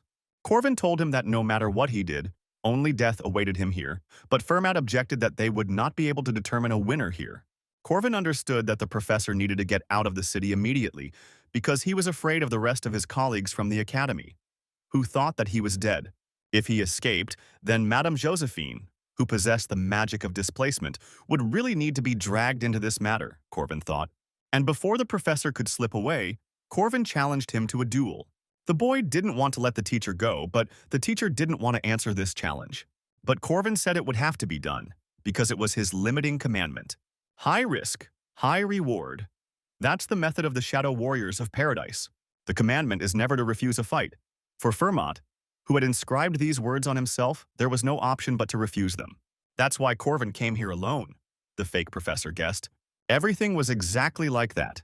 A duel is a one-on-one fight, Corvin answered. It is an honest and sacred judgment of the gods. Therefore, fights conditioned by the restrictions of the commandment are conducted only in this way. Corvin waited, but the professor couldn't leave without destroying himself. Since he came alone, the duel rune was activated. Fermat officially greeted his opponent. Corvin responded in kind by calling himself the first spear of the Queen of Paradise, Erin. According to sacred rules, they were obliged to reveal their real names. Victory or defeat. The final point of the duel is won, and it will be set here. It was essentially a street fight between a spearman and a fighter. Fermat was constantly trying to close the distance with the help of the Rune of Movement. Corvin kept him at bay with his masterful spear techniques, but Fermat still closely followed Corvin's movements and saw them all, thanks to his experience. He timed the swings of his spear just right and moved closer again. However, Corvin was an incredibly agile fighter, and after thrusting his spear into the ground, he jumped up.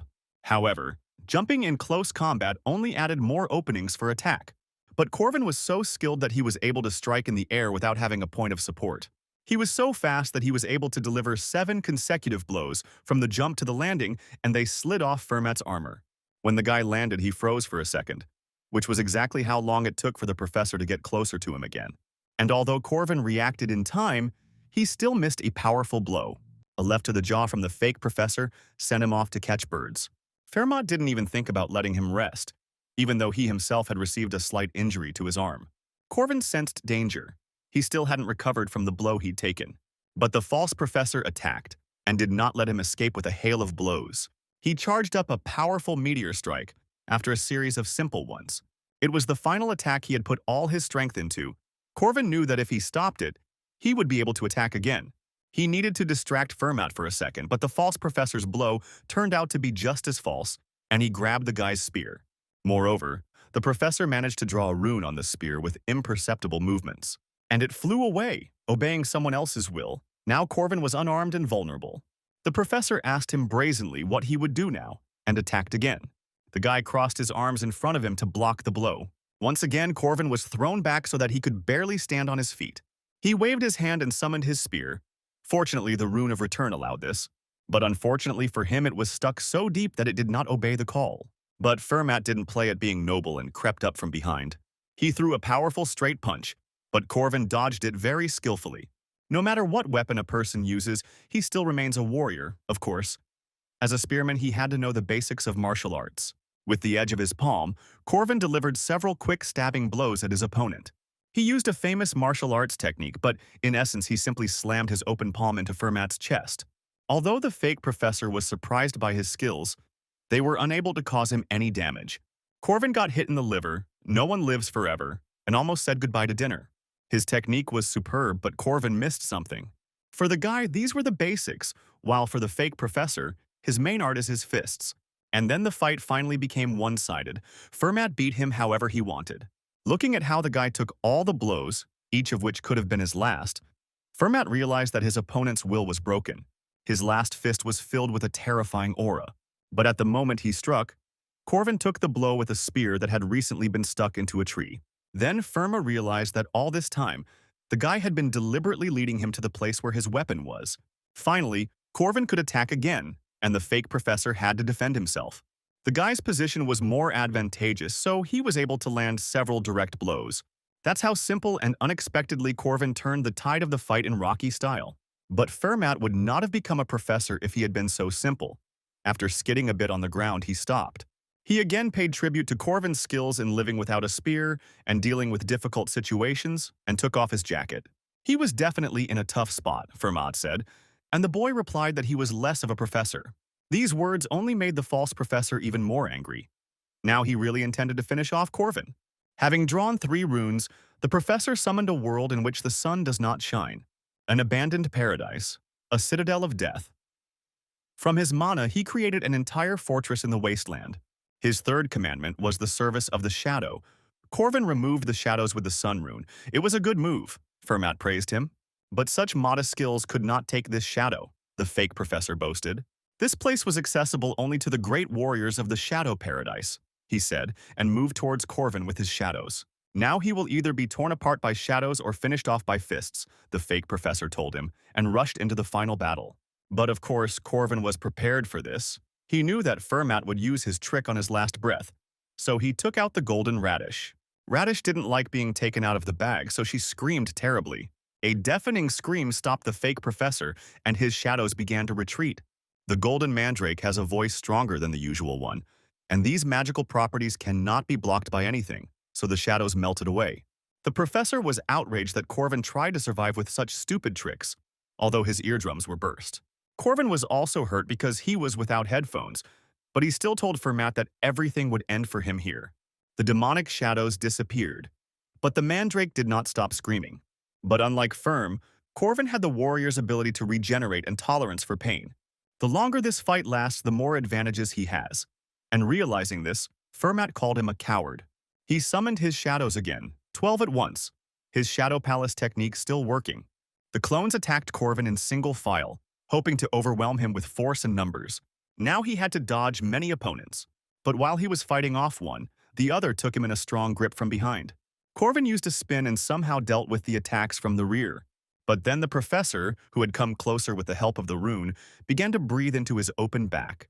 The boy took the blow with his spear but still flew away, and the professor went head-on, charging 2 fists and directing the clones. Corvin said he didn't want to waste any more time on it. He pulled off his jacket and there was a flash, causing Fermat's clones to disperse.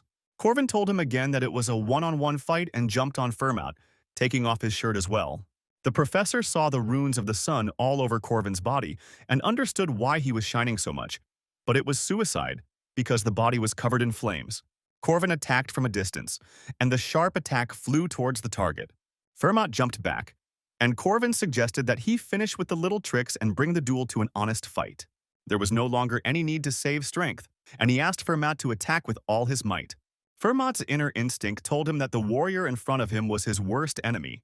This means that in order to defeat him, it was necessary to risk one's life, not sparing anything that he had for the man. He used a special technique and released all the destructive power. This technique burned his aura. Corvin shouted that this was how it should have been done from the very beginning, and he used the same ability, sacrificing the aura he had recently received. The 2 warriors rushed towards each other as if it were inevitable. Corvin aimed at Ferm's right arm, and the spear slid off it. But he immediately received a counterattack with a left to the jaw, although he was immediately able to return the damage with a chopping blow from above with a spear. Fermat didn't stay in debt, and his right whistled past the guy's head, but he was able to dodge. They fought in the center of the wasteland, and no one retreated anymore, exchanging many blows. And after all, only one remained standing on his feet, and the other fell to his knees. Fermat gave it his all, and in the last seconds he was so stunned that he didn't even know what to think. Corvin had won, and now, closing his eyes, he heard the cries of the distant past. Then, having met Fermat, he had lost to him. They were trapped by the Shadow Heaven technology, and many innocent people died. Many of them were his friends, Corvin thought, catching his breath. One of the 4 heavenly kings, Fermat, tried to bring evil into the world. Balthazar is his teacher. But this time, everything was different, Corvin thought, looking at the body of the defeated enemy. The first thing he did was to loot his pockets for useful things. But as expected, Fermat's pockets were empty. One of the 4 treasures, the Stone of Fate, if it fell into the hands of enemies, everything would be over. But Corvin found the very same original rune that Boar had previously possessed. Balthazar collects the 8 original runes to create a shadow paradise throughout the world. And that was something Corvin couldn't let him do. He didn't understand why he had to kill so many people. Anyone could be offended by the world, but the point was in expressing that anger, the guy thought, and went off to a well-deserved rest. His left eardrum had burst from the magic radish. The sun rune had burned his skin. He could still cope with the pain. But Fermat left severe wounds. He pierced his liver, broke his ribs and collarbone, crushed his organs. But it was a miracle that Corvin was still alive. The left side of the body could barely move, and all these injuries were from a blow of the highest rank of strength. Now that the adrenaline had worn off and the hellish pain was returning to him, Corvin regretted that he couldn't turn it off. Having defeated the great evil, Corvin received a generous reward for this system quest, a treasure map. Corvin woke up in a less than desirable position, with Alicia dragging him along. She told him that Draco had left as soon as it was all over. Loyalty was not something he knew unless it was paid for. Corvin found Ilele, and anticipating his question, Alicia said that they kept the rune and the golden radish that were with him. She dragged him to the bench and he lay down on her lap and thanked her for saving him. Corvin also noted that if it weren't for her ultimate technique, they wouldn't have defeated the wild boar, although Alicia was being modest. She remembered that during group lessons and while mining Mandrake, Corvin drew runes everywhere. And that meant he knew about everything from the very beginning, the girl guessed. Corvin replied that everything was so, and then the girl asked him why he fought alone. There was nothing wrong with fighting together. Corvin replied dryly that it would be better if fewer people died. Alicia was outraged by his callousness, but now everything was fine, so she praised him for his efforts. Corvin was admitted to hospital. He had multiple injuries that required long-term and skillful treatment. Jaeger and Lark decided to visit the guy because they thought that he had no one else except them. Pleased with themselves, they came to visit their friend and brought with them various goodies. But when they entered inside, they saw this picture. Helen brought flounder, Alicia brought desserts, Marie fed him peaches. Corvin asked them why they brought so much since he had already eaten his fill. And the guys almost burst into tears from anger and hatred, because this only happens in fairy tales. The girls surrounded him with care and food. Each one wanted him to eat everything. At some point, Corvin felt like a toy in the hands of treacherous women. Jaeger and Lark shed stingy male tears and no longer understood why they came. Alicia suggested playing a game. Since they didn't often get together, Marie agreed, and decided to invite more of Corvin's friends. The guys immediately changed their minds and realized that being in the hero's retinue had its advantages. When there was a knock at the door, Jaeger hurried to open it to find out who else the devil had brought. As expected, Madame Josephine came to see him.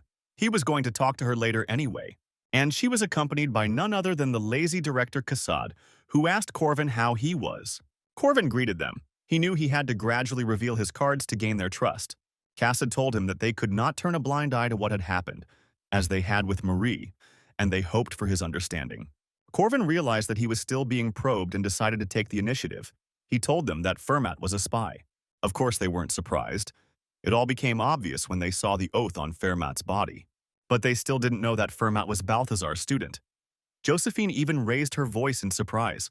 Corvin knew about this because he also studied such techniques, and Josephine took out the whip, thinking that he was also a follower of Balthazar. Corvin said there was no point in suspecting him. Besides, they wouldn't have killed him without proof. Besides, her spare body was here now. The real body is in the main castle and has no way to leave.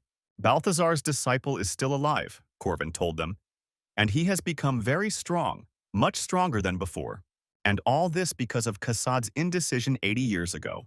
The original runes were scattered across the world, and because of a trusted apprentice, Cassad was only able to retrieve 2 runes, and even those could have been taken if not for Corwin. Including the Stone of Fate, the other 4 treasures are most likely already in their possession, and if the coronation takes place, Balthazar will cease to be an invader. And that means she should understand what will happen next, said Corvin, and called Cassad by his real name, Aaron. Now everything has become known for what reason Madame Josephine did not become director, instead of young Cassad. Almost 100 years ago, Varain was the director. After him came Vague, now Cassad. All of them were bodies created by runestones, and they were ruled by the same person who remained on the throne. Cassad Aaron asked Corvin what he intended to do, and Corvin undressed, saying that they had one goal for both of them. He showed them his oath. He knelt down and swore to be her first spear, to protect the world, even if she treated him like a dog. He remembered her words about what it meant to be an adult, but perhaps he misunderstood them a little. Corvin still couldn't forget Aaron's sacrifice for him. Now it was his turn to defend his teacher, and Cassad thought about his words. Josephine told Aaron that she was against this decision when they were in the throne room. Aaron's face was grim. Balthazar was alive, but who knows if young Corvin can be trusted? She told Josephine that she understood her doubts, and that she shouldn't trust people easily. And since they didn't trust Corwin, Aaron said to just keep an eye on him for now. It wasn't an easy decision.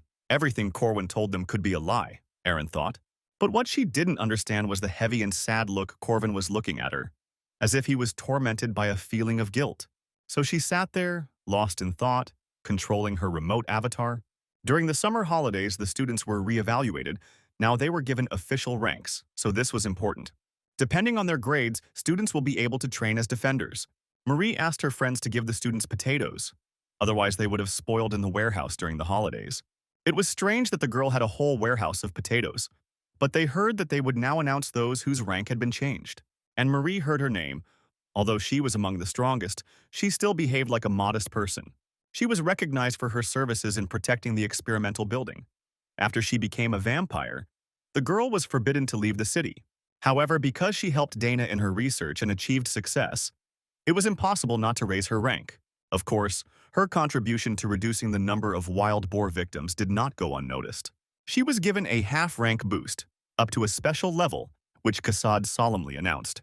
Many students cried, some from joy, some from envy, because Marie was the youngest to hold this title.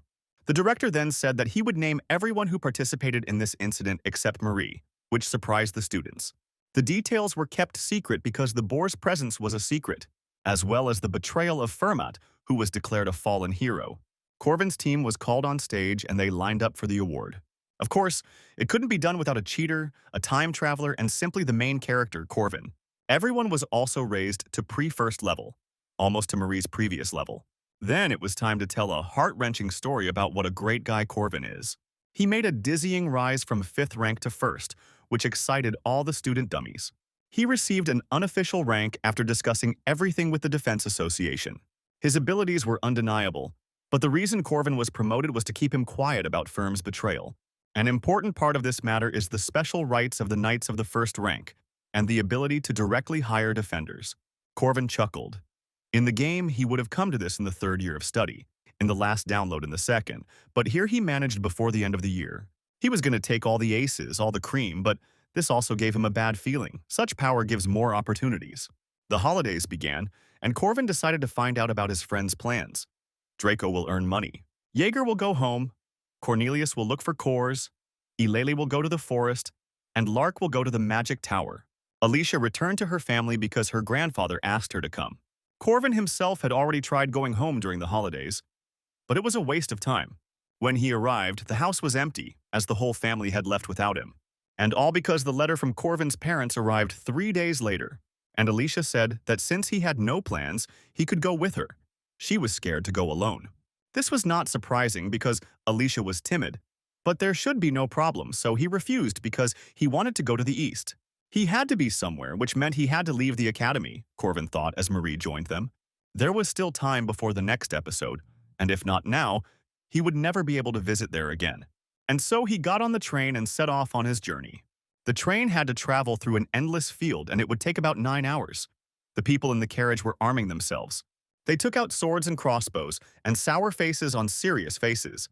Then the bandits blocked the exit and told everyone to stay put and hand over everything valuable. The bandits said that they had better stay where they were if they didn't want to run into him.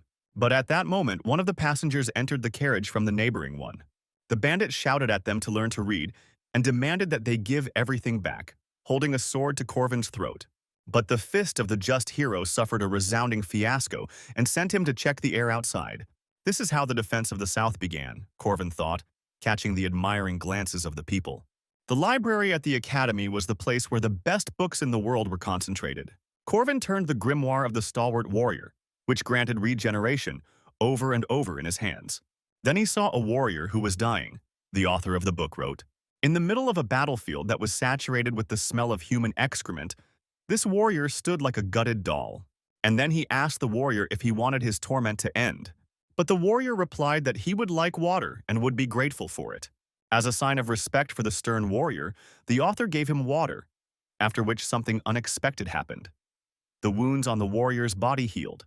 Corvin didn't understand where the ancient people got such cruelty from, and the book was a country, but he liked it. Lark asked Corwin if his castle in the south was intact, and he replied that it was. Lark said that if Corwin had reason to be in the south, he should look into Lark's office. The boy was possessed by a vampire spirit, and it told him about the rune mage Sebastian had met in his past life. After all, with this book, nothing will be impossible for Corvin. Not a hero, not a sage, a mere mortal who swore to save the world. Corvin always had the opportunity to escape, but he did not, which earned the respect of the ancient vampire. He said thank you for telling him the story about his wife and daughter, and disappeared. Following Sebastian's words, he went south, and since Marie was from those lands, she went with him. On the platform, the head of the train thanked them for skillfully dealing with the robbers. If it weren't for their help, the train conductor said, they wouldn't have made it. He gave Corvin a wallet, and although he said it wasn't worth it, he accepted the money. Even for such nonsense, he received bonuses to his stat points thanks to the oath. Seeing them off, the train conductor was glad to see such kind and selfless children. Marie brought him to the station, but it still took them a long time to get to their destination. But instead of the usual station, it brought him to the Wyvern landing site. In the last download, Corvin flew them several times. It was faster and more comfortable than the train, but much more expensive. But Marie said she had prepared something else, and Corvin saw a passenger Boeing land nearby, judging by its size. This bird carried a palace in its claws and cost as much as 20 wyverns. The control tower reported that they were ready to accept this aircraft for landing. Even among professionals, such crews were not often seen, and they realized that the princess had returned. The arrival was soon, which meant that the employees were also happy to meet Lady Maria.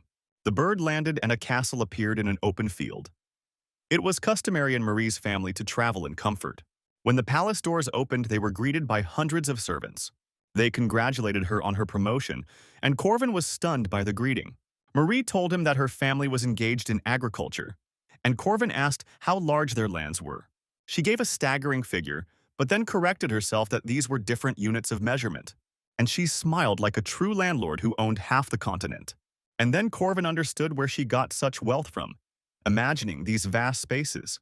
This is what the vastness looked like, a land that could not be traveled around in a month.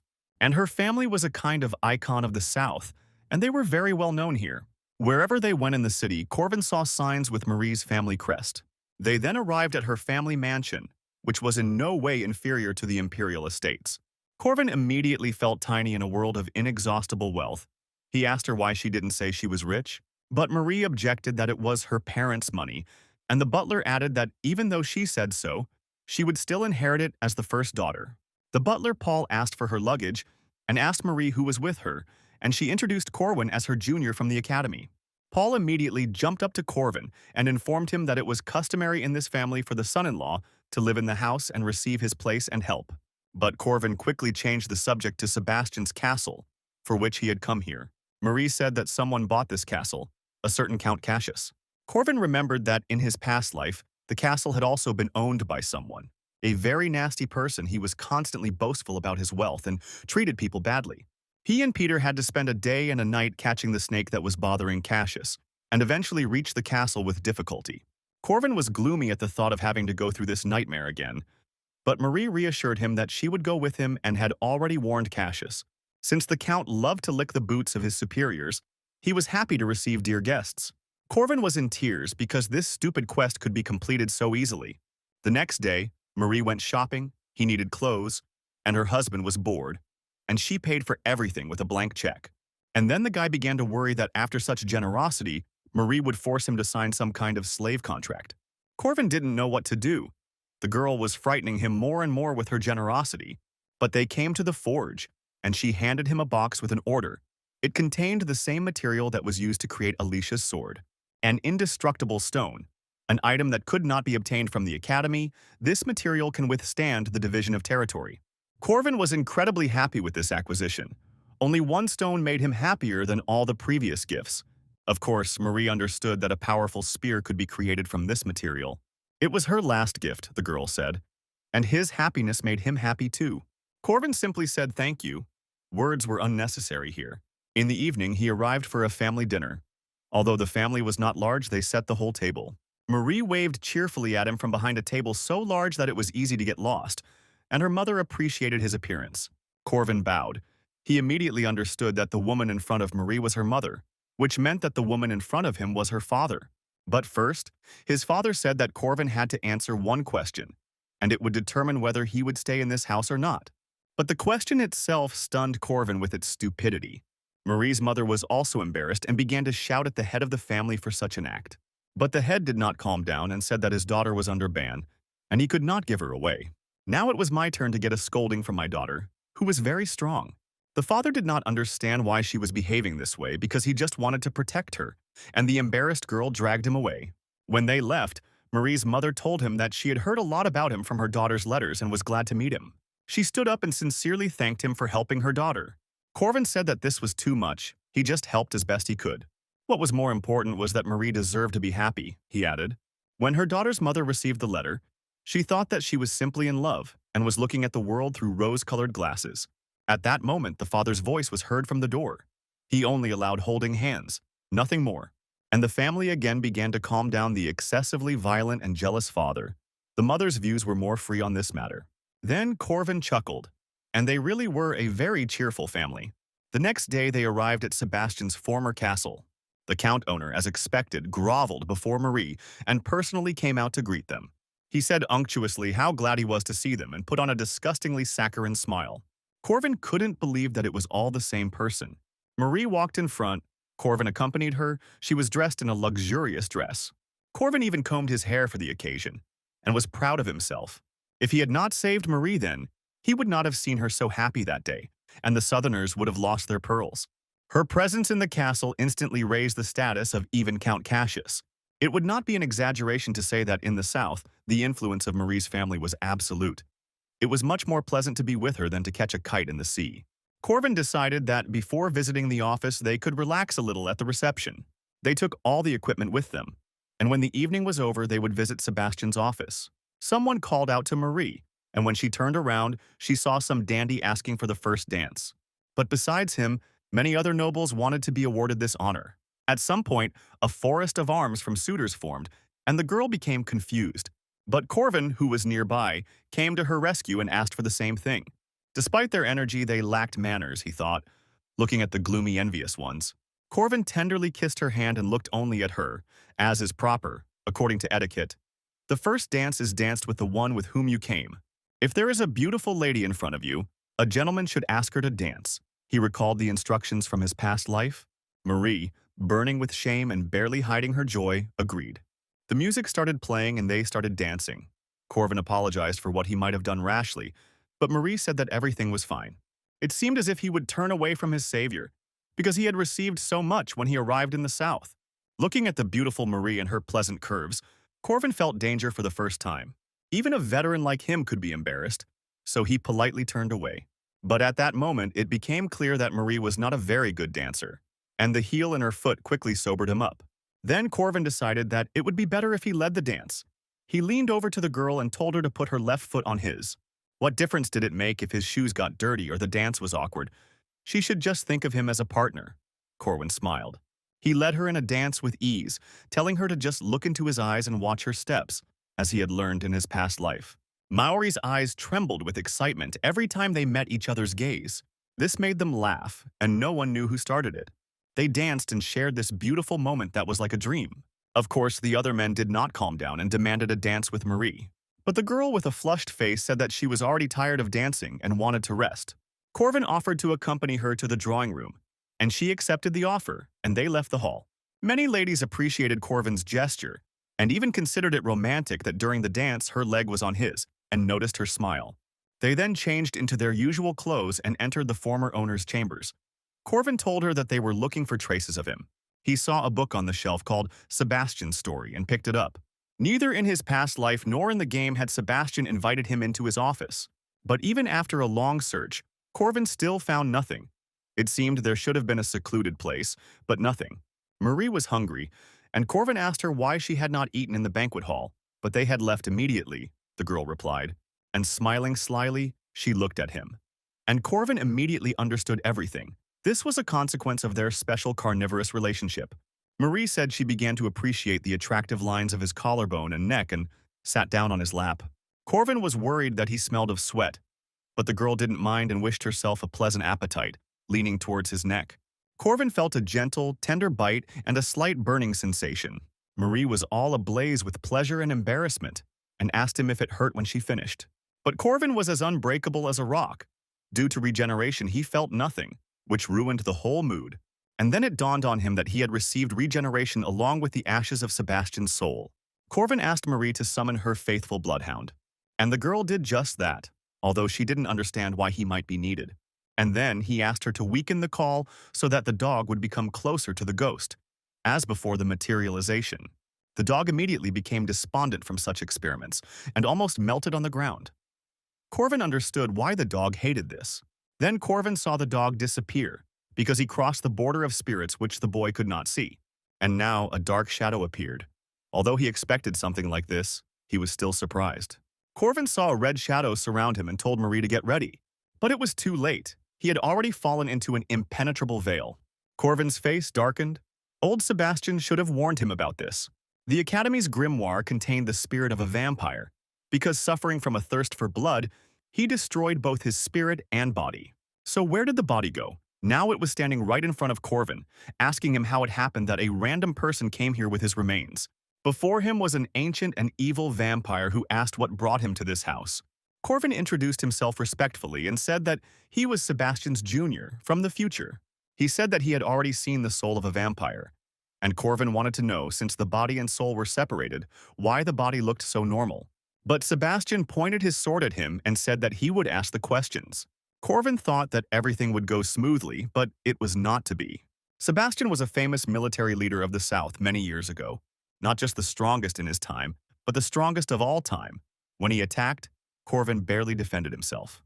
The vampire thought that since the guy saw his soul, he destroyed it. But Corvin objected that he helped her find peace and harmony. But Sebastian was adamant. If his soul had sent Corvin here, he would not have come to him with a vampire. Corvin was outraged that he was called a liar and did not understand how the body could move without a soul. The vampire's body is immortal, but he needed a part of his soul connected to this place so that he would not become a monster like the one Corvin brought. Then the guy objected that Marie was different and did not attack people, and Sebastian said that he had been exhausting himself for many centuries to get rid of his thirst. But even when he sewed up his nose and mouth, there was one thing that didn't give him peace: the smell of blood. Vampires are unable to resist it. He was like that himself.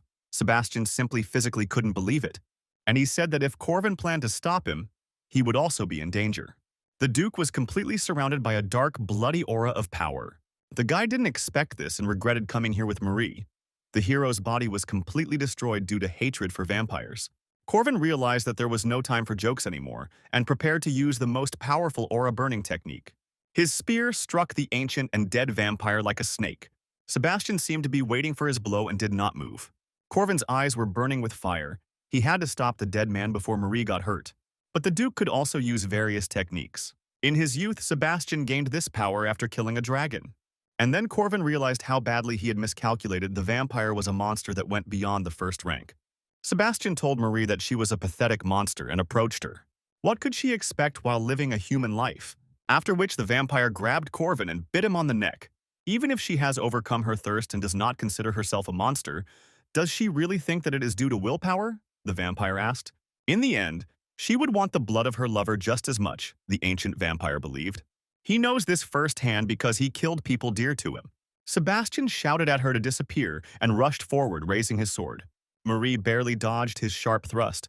The girl denied these attacks. She was not that kind of vampire. Marie summoned her dog, but Sebastian cast a binding spell on him. The golden chains wrapped tightly around the dog, leaving him defenseless. After all, he relied only on strength and had no strategy, which is why the vampire was able to hit the bloody dog with a sword. Seconds before the impact, Marie canceled the call to save her pet. But Sebastian used a sealing sword from a Romanian vampire, a weapon created to seal immortal beings. And before this sword, her immortality meant nothing, and he pierced Marie's body with magic blades. He told her that he would now end her miserable life because a beast always remains a beast. Marie replied that it was all a lie, that nothing had changed then or now. Corvin himself told her many times that everything was fine. Then Sebastian summoned Corvin himself, who was unconscious, to her prison of blood. He said it was the best way for both of them, and Marie was horrified. She fell on top of Corvin and covered him, her hands shaking with despair. The girl was deeply shocked by the way her friend looked. But from the excess of emotions, her control weakened for a second, and she felt thirst. In addition, the girl was weakened from the fight, which further clouded her mind. She slowly approached his neck, Sebastian gripped his sword tighter. As he expected, vampires weren't supposed to live. Even in front of a dying lover, Marie couldn't show her nature. But then he saw that she pressed her lips tightly to the guy as if for the last time. And then Sebastian saw that she did not drink his blood, but gave her own, which was an elixir. She clearly went beyond her capabilities. Tears streamed down Marie's cheeks. She did everything she could and asked the guy to wake up.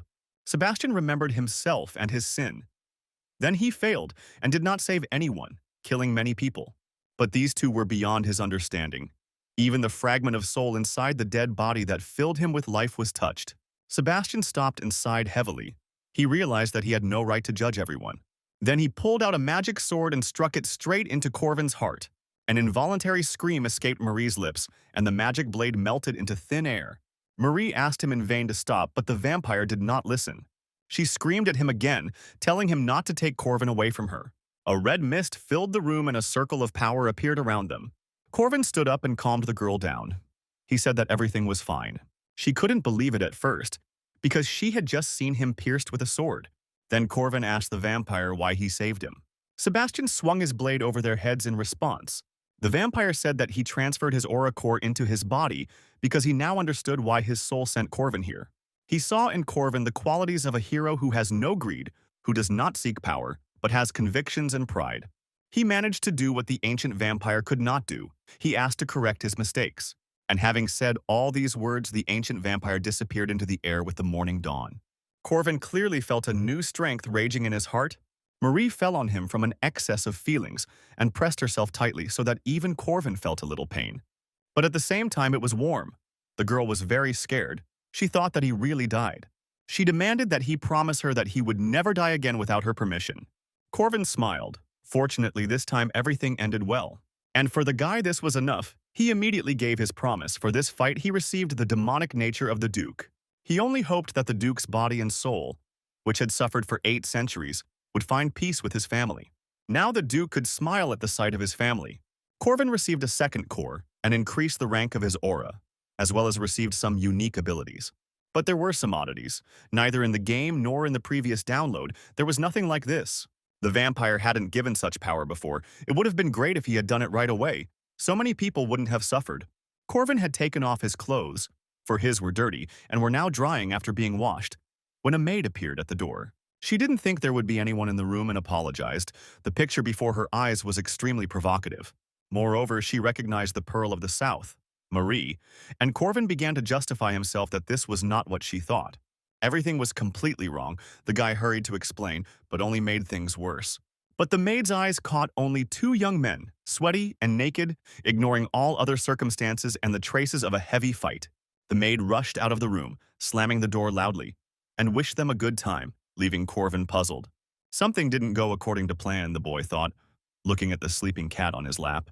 It took him many days to explain everything to Marie's family, or rather her father, and during this time Corvin hid in the forest. There he honed his aura skills. Fortunately, the misunderstanding was somehow resolved, because he almost became the enemy of the entire South. When he arrives at the academy, the 3rd semester will begin, and preparations for the festival will begin. Marie asked how things were going with the hotel they had invested in. Corvin assured her that the entire investment would pay for itself several times over. The festival will attract a lot of people, and the abundance of demand will cause housing prices to skyrocket. And then, he will sell this land to get back his invested money, and so his capital will grow. Corvin felt invincible and gave thanks to the divine festivals, but reality crashed into him with the inevitability of a train when they arrived at their destination. The weather was disgusting. A huge hurricane was raging over the city, which seemed to hint that when it comes to investments, you shouldn't put your eggs in one basket. There was no such thing in the last upload. Such a strong typhoon should have affected the preparations for the festival, Marie consoled Corvin. This happens when a man takes on a big task.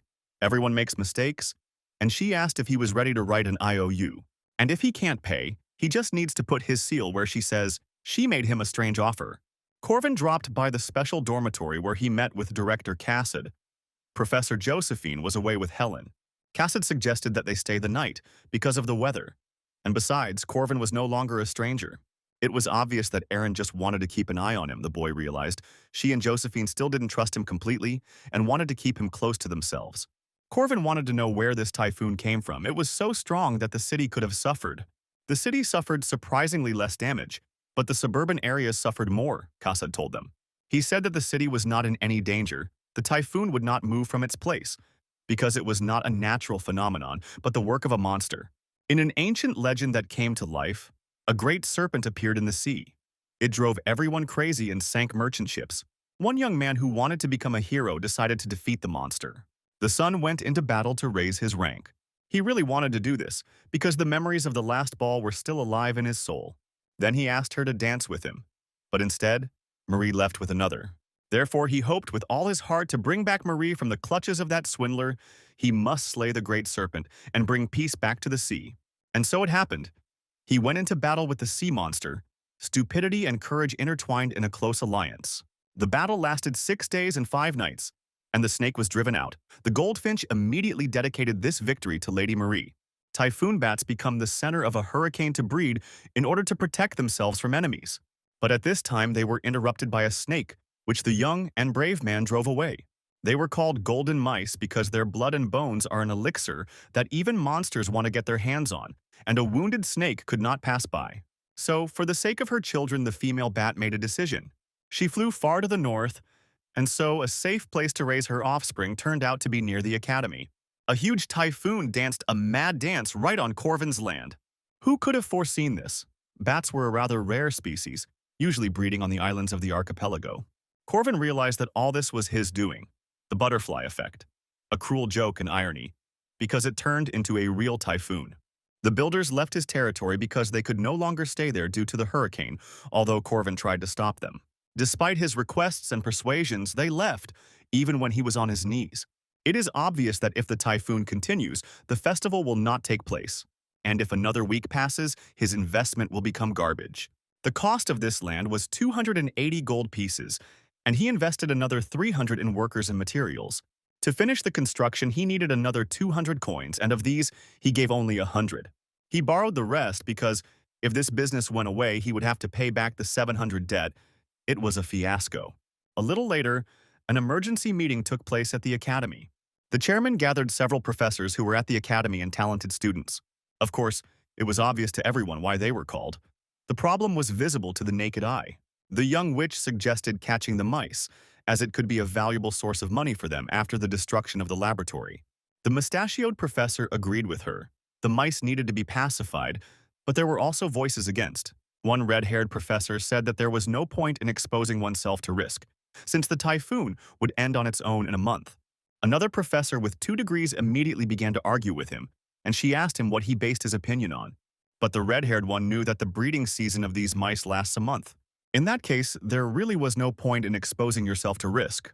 But the dean of the night said that they should at least try to stop the typhoon. Otherwise, they will delay the return of the students, disrupt the festival, and what's more, people might think that they are sitting on the sidelines. The debate continued. Some believed that the academy was an educational institution, and that specialized organizations should deal with monsters. Corvin listened to their arguments with a heavy heart. He could hardly contain himself. But his patience came to an end, and Corvin slapped the table and stood up from his seat.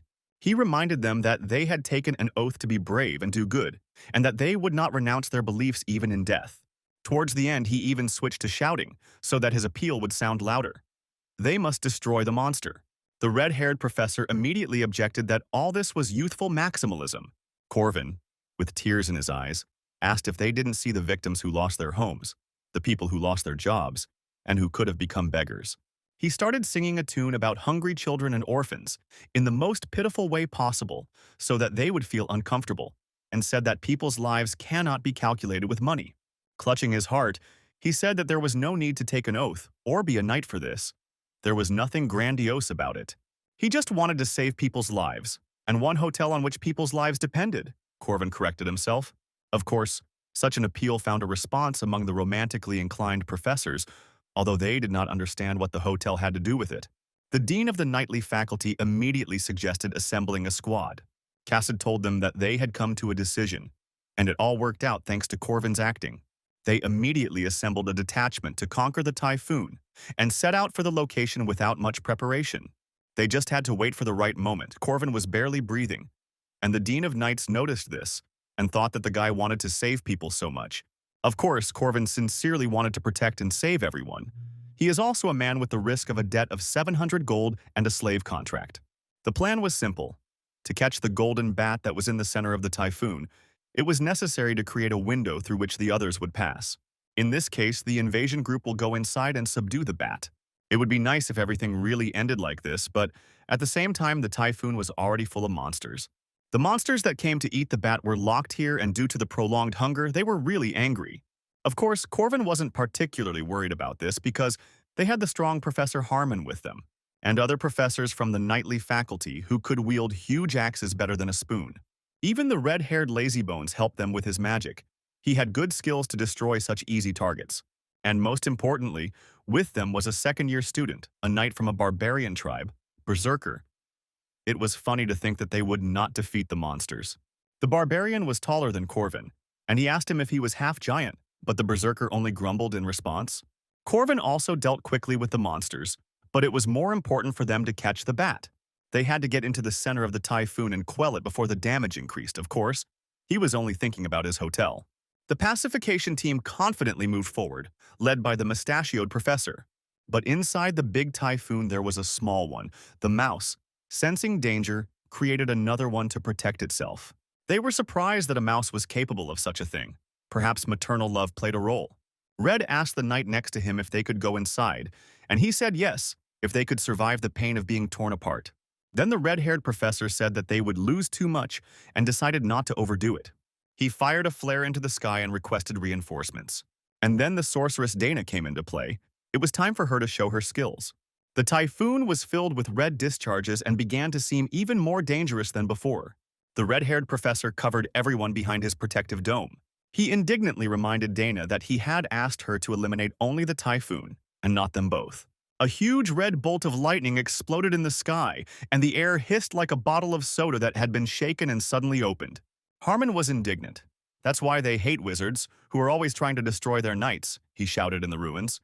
But to their horror, they saw that the typhoon was not affected, and this looked strange. To their surprise, the mouse only grew bigger, and the professors did not know how this happened. And then Corvin realized that the mouse had evolved right before their eyes. The growth of demonic beings is a unique phenomenon that occurs in the process of life and accumulation of experience. The mouse absorbed most of Dana's attack, and they could no longer treat her as a normal monster. Now the bat has become the queen of the storm. Typhoon became stronger at once and caught all the people like chips inside itself. Worse, any attacks can make it stronger. The professors were flying around in confusion, not knowing what to do, and Corwin said that it was his time to act. And it made him realize again that his martial arts didn't work without a fulcrum. They definitely couldn't do anything. The mouse didn't give them a chance to do anything. While they were hovering in the air, even the 2-meter-tall berserker giant was useless. But Corvin could not accept defeat so easily, because the debt hung over him like the sword of Damocles. Berserker shouted to Corvin why he was talking so much. Corvin borrowed the giant's head, and although he couldn't keep it on the ground, he still found a foothold. Now he was jumping in the typhoon using the knights' bodies as a fulcrum. And as if a rocket was approaching the monster, his eyes were filled with vengeance. The monster wanted to protect his unborn children. The outcome of this battle depended on this throw, and a desperate battle began. But Corvin's last point of support was the jelly, which could not withstand the push. Then he began to use the technique as best he could, right inside the slug. And he threw his spear with all his might straight at the bat, since he was within throwing distance. And again he realized that all martial arts work only on the ground. They are useless in the air. Corvin realized that he had reached his limit and thought only about debts. And so he realized that risky investments with long leverage are the worst investment, and he would be better off eating delicious food with that money. He thought that his world was destroyed and everything was lost. When I saw someone attacking a bat, these were loud sounds that could be heard even in the middle of a typhoon. He looked up to see who it was and caught the moment when the mouse was defeated in one move. The girl in the monastic robe fought in the air with great power and without hindrance. She delivered another powerful blow to the mouse's head. A huge explosion occurred in the center of the typhoon, which blew away everything that was underneath it.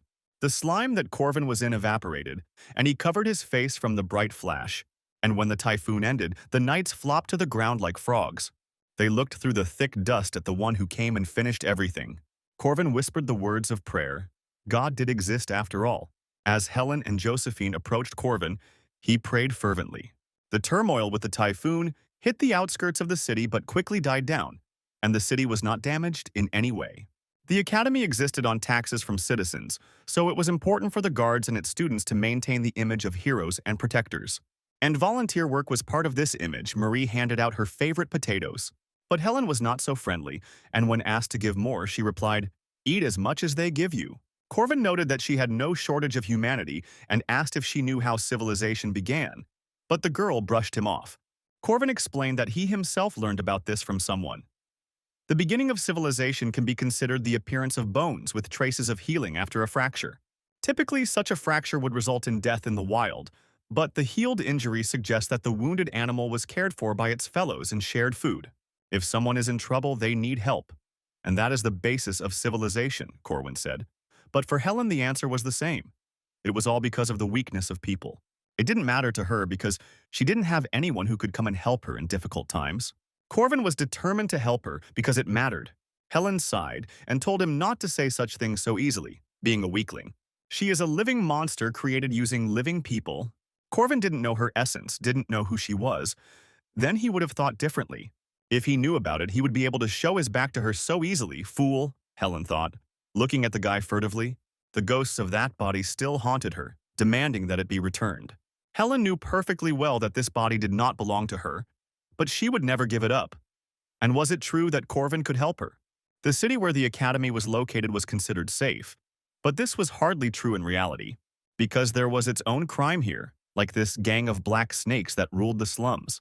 Sometimes they carried out special tasks to establish their power in the region.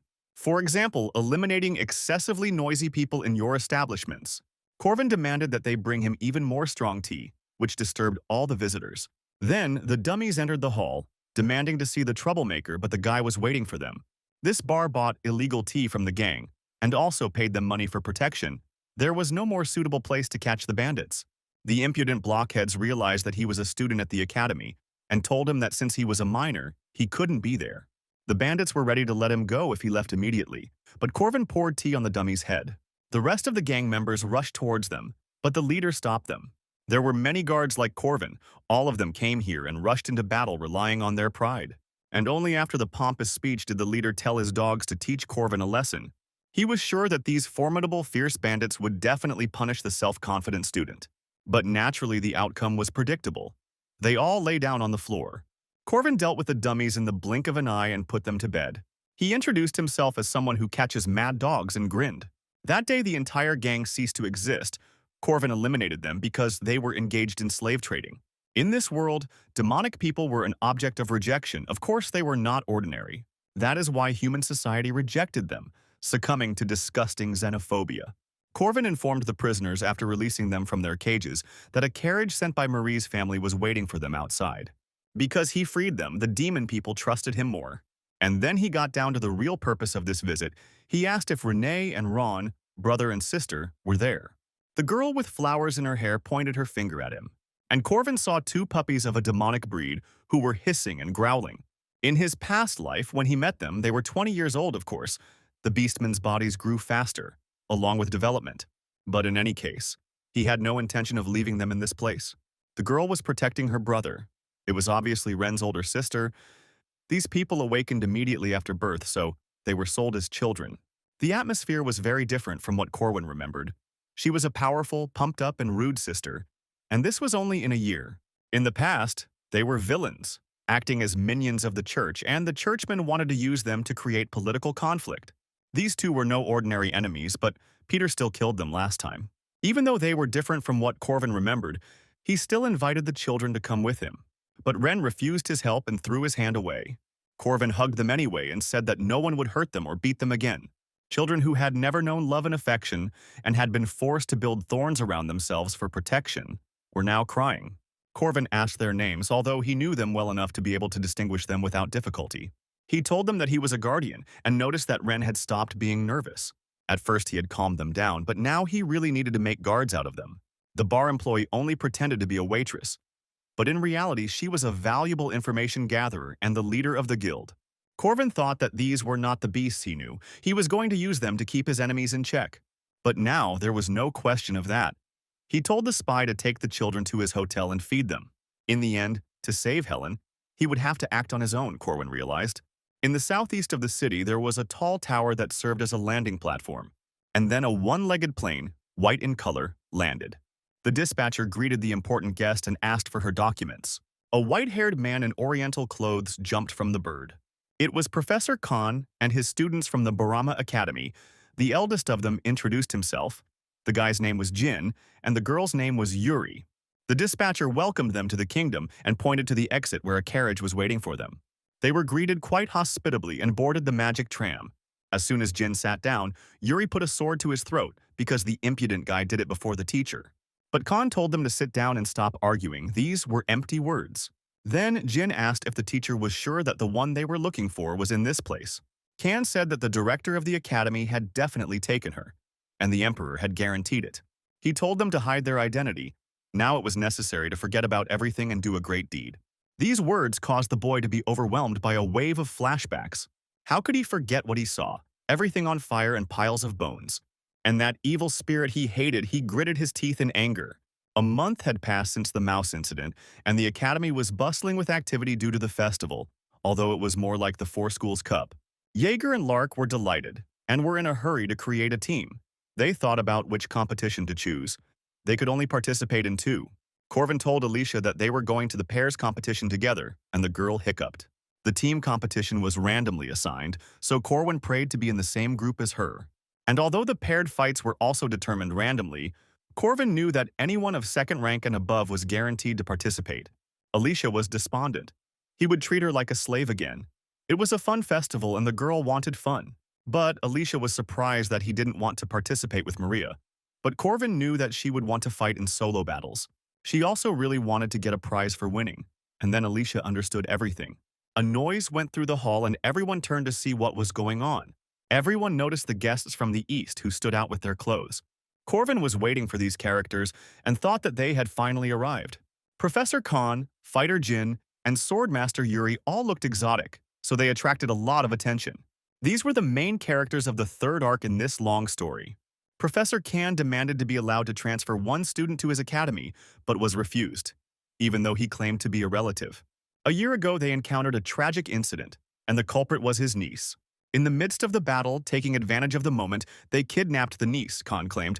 Now he knew where she was and wanted to return her. But Madame Josephine told him that the student Helen was in a special position, and she herself thought that Khan had come here as soon as he arrived. He knew that there was a beast living inside this girl, and he just wanted to take his niece from the clutches of this beast. But thanks to him, the body was still alive. And besides, it was the will of the girl's father and director Kassad's friend, Josephine answered confidently. Khan responded that they would take care of everything themselves and asked if she thought the beast could live in society. Josephine said that the first term had passed without problems, and the fat bishop whom the sea had sent wanted to know if this was true. The bishop thought that all this could be a demon's plan and said that he did not believe her words. He offered to let Helen participate in the festival. If it is evil, then it will be revealed in front of everyone. Josephine sensed their intentions, but did not want to involve her student in it. But there was nothing to be done. The church stood behind the bishop, and even Madame Josephine could be burned at the stake as a witch. On the other hand, it was a good opportunity for Helen. If she passed the test, in the future, it would become an argument in favor of her humanity. And Josephine said that she would help Helen participate in the individual competition. And she added clearly and unambiguously that where Helen would stay would be decided by the girl herself and no one else. Here on their land, Josephine was Helen's guardian, as well as the director and great saint of the island of Zion. After they left, the professor made herself some coffee, and everything happened as she had been warned. Then he told her that Balthazar's dogs were hiding at the festival, and she even screamed. Corvin knew what was going to happen, but he couldn't describe it specifically. There were only guesses. The Catholic Church and the Eastern Academy. Which of them, or rather both of them, were up to something? Of course, Corvin knew the correct answer, but he couldn't say it. The church was losing influence and fought against it, but still fell into decline. The Eastern Academy, represented by Khan, joined them, and the main target was Helen. Further, the fate of one character and his choice can determine the entire future fate of the continent. Corvin advised Josephine to keep an eye on the church, and Madame asked what he would do. He asked to place the Eastern residents on the outskirts of the city, where it would be convenient for him to keep an eye on them. Josephine couldn't help but ask him why she should believe, even after she couldn't just believe him. Corvin said that they may not believe and suspect, but his goal will not change. The guy undressed. Josephine saw his oath carved into his body, which should have dispelled her doubts. The professor recalled that the hotel on the outskirts was built with students' money, and Corvin replied that he certainly had nothing to do with it. Josephine said she had received information that a certain student had received investments from others, and the guy again assured her that it was not him. And recently, student Marie transported food products there and set up a trading shop there, providing for 100 guests, their needs taking into account their origin, food, and so on. Everything was planned carefully. People need to be more flexible and not be too strict, Corvin thought under the professor's inquisitive gaze. And so the time flew by until the festival, but now the nerd and the hooligan couple were noticeably nervous. Among the crowd that filled the square, only 16 people will qualify for the team competition. There were so many people here, even seniors. It was no wonder the boys were so downcast. But Helen's name wasn't there, Corwin learned. And he couldn't find Alicia anywhere, who had been carried away by the current of students. Professor Khan came to the podium and said that he would be responsible for judging the competition. He told them the conditions of victory and warned them not to lose their armbands. The essence of the test was the most important duty of the guard. And this is the salvation of citizens, said Khan, and stamped his foot, after which the earth shook. He used the technique, and in an instant the students found themselves separated in a huge labyrinth. Jaeger didn't believe it was possible, but Lark knew that Khan was the best wizard in the East. But all this was too large scale, Jaeger objected, and asked what about saving the citizens. The citizens were part of the test. If you saved them, it gave points. If you lost them, twice as many were lost. If you find stone golems in the labyrinth and touch them, they could move. Corvin chuckled at the excitement of his friends. They were so young. The first monster they encountered in the labyrinth was a hellhound, but Alicia handled it with a flawless cut. It was as easy as pie for her. She immediately received a standing ovation from her comrades who were nearby. She liked these types of quests the most. To demonstrate the skills of a guard, it was necessary to lead the citizens and collect as many stone dolls as possible. They were gathering golems quite quickly, and already leading 10 of them, the squad was inspired. But then they felt the ground shake and rise beneath their feet. The sound of drums was heard. A voice that towered above them shouted that he would give them life if they submitted to him. Alicia looked and couldn't understand what she was seeing. Rows of stone golems tied with rope. Jaeger played the balalaika and called on everyone to kneel before their Mandrake clan. And when Alicia looked up, she recognized the main instigator of this anomaly. Thousands of students are busy trying to save a limited number of citizens, and it's all useless, the leader shouted. He told her to call him the all-powerful Corvin. It was much more profitable to eliminate all the teams, he believed. It all started with 3 people.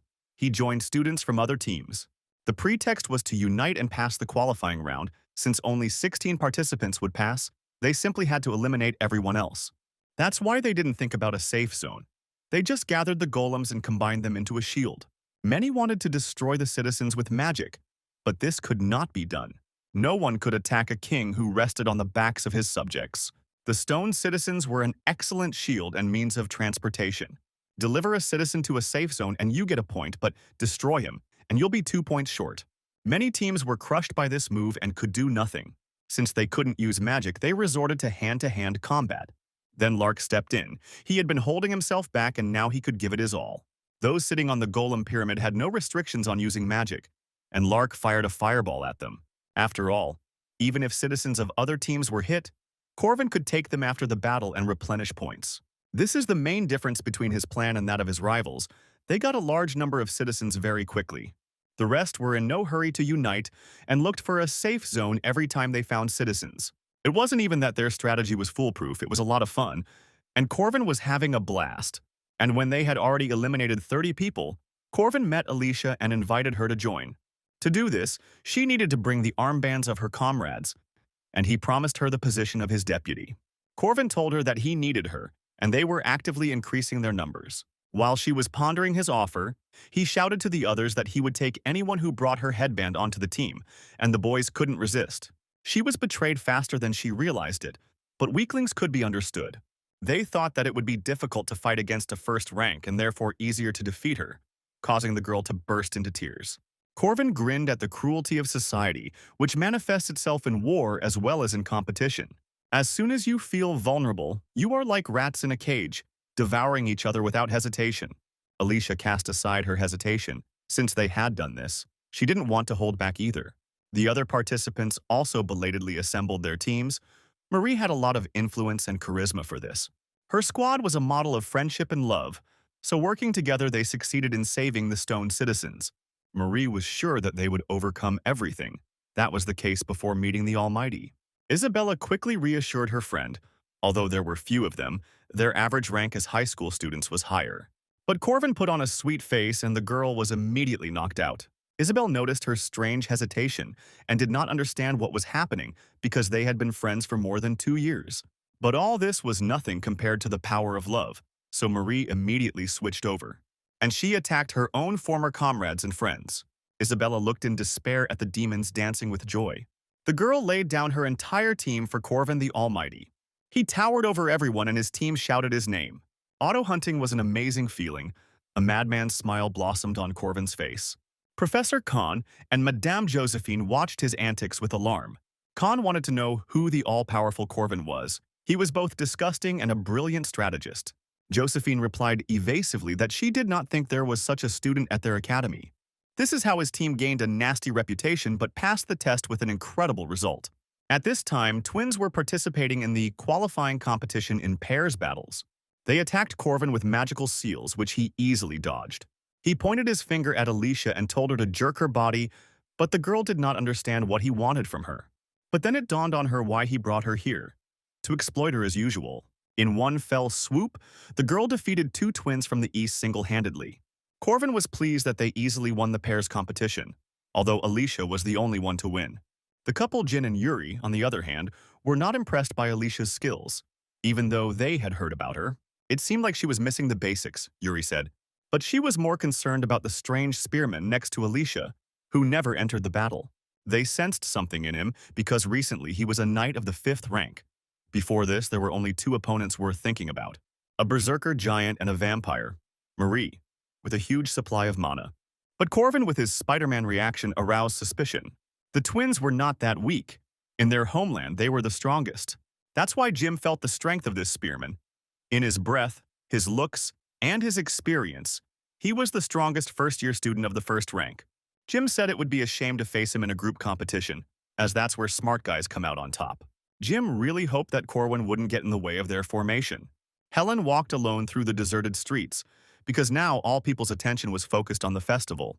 It reminded her of the day she became a goddess, filled with the smell of burning. The voice inside her was telling her to kill everyone she saw, and everything around her was engulfed in flames. Helen sensed the attack and knew she was being ambushed when she saw the blow flying towards her. But it was more of a killing intent that took the form of a strong image. Someone who hated her very much stood in front of her. The guy was impressed and said that most people would die without noticing anything. Helen remembered having experienced a similar feeling before, but she still didn't know who was in front of her, so she asked if he knew her.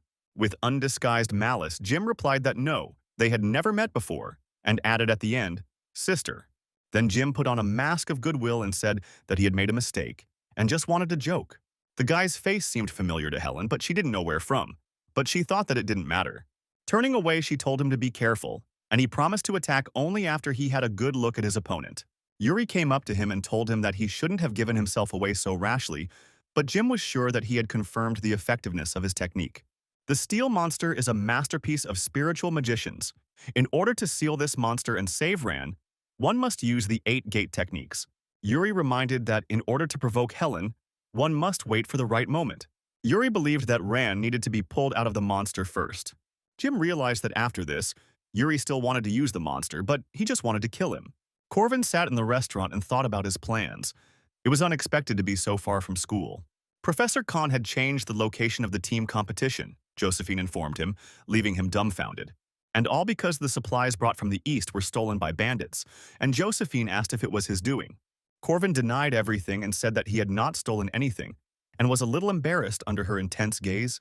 He didn't steal anything, but he did take things that the church was smuggling, and that Kanu needed to catch Helen. After all, this is an original performance created by Khan. To gain time and regain what was lost, Khan staged this performance. The city they were in was quite ordinary, Alicia said, and offered him something to eat. But Corvin reminded him that it was impossible to eat there. Khan entered the room and looked at everyone present. Realizing that everyone was assembled and they could begin, Can began to count the time, and the people in the hall took out their prepared weapons. Alicia became nervous. She didn't understand what was happening. Can held up a litmus paper and said to start everything. At the same moment, Corvin pierced the head of the man sitting next to him with a spear. Marie cut off another head of the one in front of her with a spear of ice. Everywhere heads rolled and a real chaos began. When everything became quiet, only the warriors remained standing with weapons in their hands. Alicia was horrified by what was happening and asked what they were doing. Corvin told her to look at the faces of the dead. They were already decomposed. Corvin tried to understand why Khan had chosen this particular place. The same thing had been happening in this city for 300 years. During the day, people lead ordinary lives, but at night the entire huge city becomes ghostly, and its population becomes dead. The city was filled with 1 million dead people who wandered around at night like zombies, all because it is a city of the dead. Then, the competition began. Khan said that the teams must return the moonstone within a certain time. The teams were assembled on site, given only the bare necessities in their backpacks, and released into the streets, where there were plenty of undead. Only 4 teams will make it through this competition, and to save Helen, they must reach the 3rd stage. Until that moment, you need to participate in this festival of absurdity. The truly dangerous monsters live in the city center, and they need to attack the outskirts. All it took was one of his spears to clear the way, and Corvin threw it. They climbed to the top of the tower. They had to target the sparkling undead that had a moonstone in its belly and quietly score points. Corvin told the team that they must catch the site boss. Because quality is better than quantity, Lark should use a flight spell on them. He agreed and first used the vision spell to find this boss. But before he could do this, he already noticed the boss, and quite close. Corvin immediately reacted and said that we needed to run immediately because it was the boss of the central platform. He asked Lark to cast a flight spell, but suddenly saw that he was possessed by a spirit. And the next second, Lark was already flying from the roof of the tower, screaming loudly. Lark dropped out because he was scared and in a lot of shock and was eliminated. Looking down, he saw the Titan swinging a huge sword, and in one fell swoop he cut down the tower, like a rotten tree. The tower split in half and Corvin told them to run as high as they could while they were falling. They still fell, but miraculously they weren't buried too hard, so they were able to get out. In any case, the first day ended in failure for them because Lark dropped out too quickly. As someone suddenly grabbed Jaeger and dragged him into the sky, Corvin recognized the abyssal screech. It is obvious that with such a commotion, such a monster should have appeared. The guy became despondent. And in addition, a horseman, the king of the dead, appeared before him. Corvin tensed. A titan, a ghostly screech, and now a white king. It was all suspicious. 3 bosses of this city gathered here at once and surrounded them. Alicia also thought that they were finished, and Corvin was wondering what to do. He told her to move when he saw the bosses starting to attack. Corvin would like to avoid expulsion if possible, since Helen's life is at stake. When a bright flash like the sun appeared in the sky, it hit the square and there was a huge explosion. But it was not an explosion, but simply a very strong flash of light that came from the spear. It was all a distraction. Corvin saw someone rush past him out of the corner of his eye. Alicia asked if he was okay, because Jaeger had also disappeared somewhere. Corvin told her that first they needed to get away from here. They ran until they were exhausted, and a cloaked figure appeared in front of them and saved them. Corvin thanked her for her help and wanted to know about her spear. But she wanted to ask how he mastered her technitions, she said, removing her hood. Now Corvin understood why the voice had seemed familiar to him, and her quiet footwork. Blue eyes, clear as springs, she immediately understood that he was her student from the distant future, and smiled. The last time this episode happened was in his 2nd year. Peter was waiting for him at the door and was indignant that he was taking so long. Corvin scolded him for his disrespectful attitude towards his elders. Corvin wanted to know why he had called him here, and Peter knocked on the door of the director's office. Last time, Corvin told Peter that he wanted to become stronger, and he introduced him to the teacher who would help with this. Aaron told him to come in quickly and smiled dazzlingly. It was a bond that was formed through player privileges, and it was their first meeting. After some time, the city became quiet, and zombies roamed the city as before. Aaron took them into the building and said that it was safe. The undead couldn't get in. Alicia thanked her and offered her some chocolate. Aaron declined, but accepted the thanks. She said that you can't eat food from different time periods here. It was a place where events from 300 years ago were repeated, and strange confusion and time paradoxes arose. Corvin had not checked all these feedbacks of the world and was surprised by Alicia's appetite. Corvin asked Aaron why she was there, and she wondered why he didn't call her teacher. Alicia realized that Aaron's teacher was also from the distant past, because she was in this city at that time. It was a contentious moment. In this town, everything was frozen in Groundhog Day. The loop was constantly repeating itself, but not for Erin.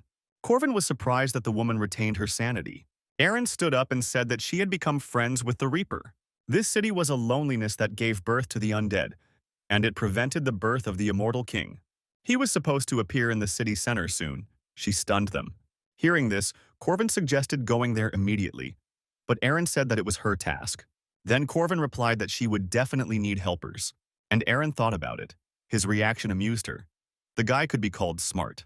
But the truth is that she had no choice but to refuse from the very beginning, because this is the main quest in this city. Corvin also did not refuse the task because to complete it you need to kill 3 bosses. And together with Erin, it will be as easy as pie. They used the same techniques and were able to work quickly and harmoniously.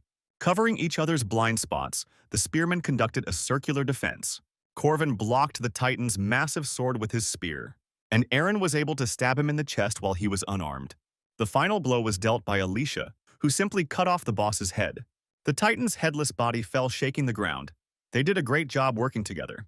Corvin extracted the moonstone from the Titan. With only one man, the hunt became better. Of course it was Erin who praised them for doing a good job. In this city, everything was the other way around. You had to work at night and sleep during the day because it was much safer then. Alicia immediately fell asleep. After all the experiences, the sensitive girl was exhausted. Erin told him that he could go to bed too, like children should. She saw him as a child. Erin noted that she taught him everything about the future.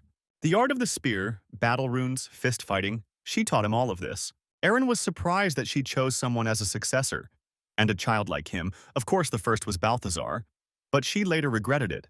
Corvin kept silent about this. There was no point in adding hardship to someone whose life was already lost in time. Erin touched his cheek and asked what he was worried about and said that she was truly blessed to receive so much love from a student. She could tell from his face that her future wasn't so bright. He knew who she was, Erin asked. Of course Corvin knew. She was a grown woman who stood up to evil. Then she told him to leave and promised to buy time. As an adult, she had to protect him. She was his mentor, the person who taught him everything and changed him. She gave her life for him, like a real mother. If he had known about Peter's essence earlier, he might have been able to save her. Even knowing the future, Corvin had failed hundreds of times. He saw the damage that could result from one accidental change. He took part in the festival, but somehow ended up here. And he met his teacher, who lived here 300 years ago. This was not at all part of his plans. Any variable could plunge everything into chaos. Corvin couldn't sleep while he was thinking about it, and Erin decided to play a joke on him and told him that he would fail. She told him that those who dwell on the failures of others are stupid, but the one who thinks about his own failures is wise, and he was one of the latter. Corvin asked her if she could say the same if she failed. Erin hugged him and told him that she was a loser who had experienced many failures, and in the future they would be waiting for her too. However, her choice of him as her successor was not unfortunate, and as Queen of Paradise she happily blessed his path, and now he must rest. Corvin still doubted, thinking about it and feeling the warmth of his mentor. But now his main goal was to save Helen from trouble. Meanwhile, individual fights were taking place in the arena. Many of the students desperately tried to simply move Helen, who stood like a stone statue under their blows. They went mad from the realization of their own helplessness. Josephine told her not to take the fight seriously so that no one would get hurt, because there were many who were not happy with her existence. After futile efforts, the students admitted defeat, and Helen was frankly bored. She remembered her martial arts classes with Corvin. They were more fun. Then she asked Josephine how much weaker her rivals would be than Corvin, and Madame replied that there were simply no students who could compare to him. She listened to this lesson twice a day and practiced until her body got used to it. Helen used an omnidirectional dragon strike. It passed by her opponent and exploded into the sky. The girl herself was impressed by the power that was released. The student in front of her fell to his knees in horror and shame for his tarnished reputation and called her a monster. She had heard this so often that it didn't even make her angry. It was just strange that the area in her chest itched more than usual. Time flew by so quickly until the final. Her next opponent was from the East, but she still didn't expect anything from him. It was the same strange guy with a murderous aura. He used a technique with a long name on Helen, which had no effect. Jim was definitely a strong man. Every blow he landed was hard, but Helen continued to just stand there as if rooted to the floor. But of course, Jim was an ordinary man, and he was humiliated like everyone else, and Helen's absolute defense was impenetrable. She told him to give up since his blows couldn't hurt her, and Jim called her a damn monster. He told her that it was too late to show mercy and tolerance, it was all a pretense. That's the kind of mercy she should have shown when she killed his family, Jim told her. He was again plunged into severe flashbacks caused by post-traumatic disorder. His entire consciousness was filled with severe trauma and pain from the loss of his relatives. Helen thought it seemed vaguely familiar, but she didn't understand what it was. In the workshop of the ghost town, one necromancer was indignant. His plans had been disrupted. The herald felt something was wrong. He did not know whether the ritual had succeeded, whether it would arrive in time. He didn't know if he had activated the magic circle or if he had done it yesterday, but either way, the city was surprisingly calm. He thought for a long time about who intervened and what happened. And when he understood, he loudly shouted one word. Witch. Damned spearwoman, silver hair, blue eyes, rune mage, he screamed. He did not understand how 3 days could repeat themselves over the course of 300 years. And when he looked at the sky, there hung a huge magic circle. It was a circle drawn with the power of the moon rune, stronger than anything in the world, so it was not difficult to detect the extraneous drawing. A special sign that began to be forgotten 300 years ago. The language of the beginning, the original rune. Someone greeted him and he was taken aback when he heard his name. Seeing the figure in the cloak, the magician shouted, "Witch!" He knew her secret. It was she. It was she who repeated the time, he said with a mad smile. The grim face of the cloaked figure, she only spoke his name, the immortal King Gerald. He must remain true to his role, she said, and a terrible change came over the magician. At night they went hunting again and knocked out the second boss. As usual, Alicia delivered the finishing blow. And then they beat the king of the undead to death. It wasn't difficult. They were fighting at a level far from first rank, but their opponent was a higher undead. And the reason they had it so easy was because Aaron told them that there was only the immortal king left. She had hunted here thousands of times. The leadership was skillful and the operations flawless, Corvin thought. And so the night of the third day came.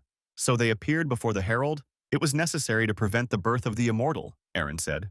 300 years ago, he was a dark magician who created all this mess in the city and became a monster king of the undead. Alicia asked doubtfully if this was really the immortal king. He was unsightly in appearance, covered in mutation, and barely moved. Corwin suggested that he had not yet fully transformed into a lich, and Aaron said that the wizard's wisdom was still with him. Corvin told them to stand aside because he wanted to handle everything himself. The lich was the king of the undead, born from the great consciousness, and as Alicia said, he was equal in strength to Marie. As soon as Corvin approached the mage, he was thrown back with a purple flash of power. There was a huge explosion of magic and Corvin was nearly hit. He grinned as he did a somersault in the air. His opponent wasn't joking. The lich threw another magical charge at him, which exploded like a cannon shot. It was so absurd that he could use such strong magic in a row. While Alicia was worried about Corvin, he had already dealt many blows to the mage. Corvin's whirlwind attack completed the rout, despite all the mage's might. But the main vulnerability of powerful mana attacks is that they hit in a radius and blocked vision. Corvin had also caught this mage thousands of times, so he dealt with him easily. Alicia was worried that Corvin was becoming more and more distant from her, but he said she could handle it better.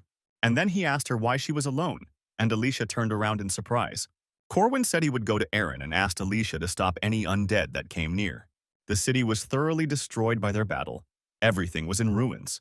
It wasn't the best view to look at, Corwin noted when he met Aaron, and she said there was nothing special about it. This was not the first time the immortal king had appeared, he said, and Aaron replied that it already was, and named a 5-digit number. 300 years ago this loop began, and every 3 days it was renewed. The undead appeared and disappeared throughout the city in an endless cycle. And all this time she lived here, alone, and did not go crazy. The reason for these cycles was that for 3 days she was catching Harold. And Aaron confirmed that everything was exactly like that. It was she who made this city like this.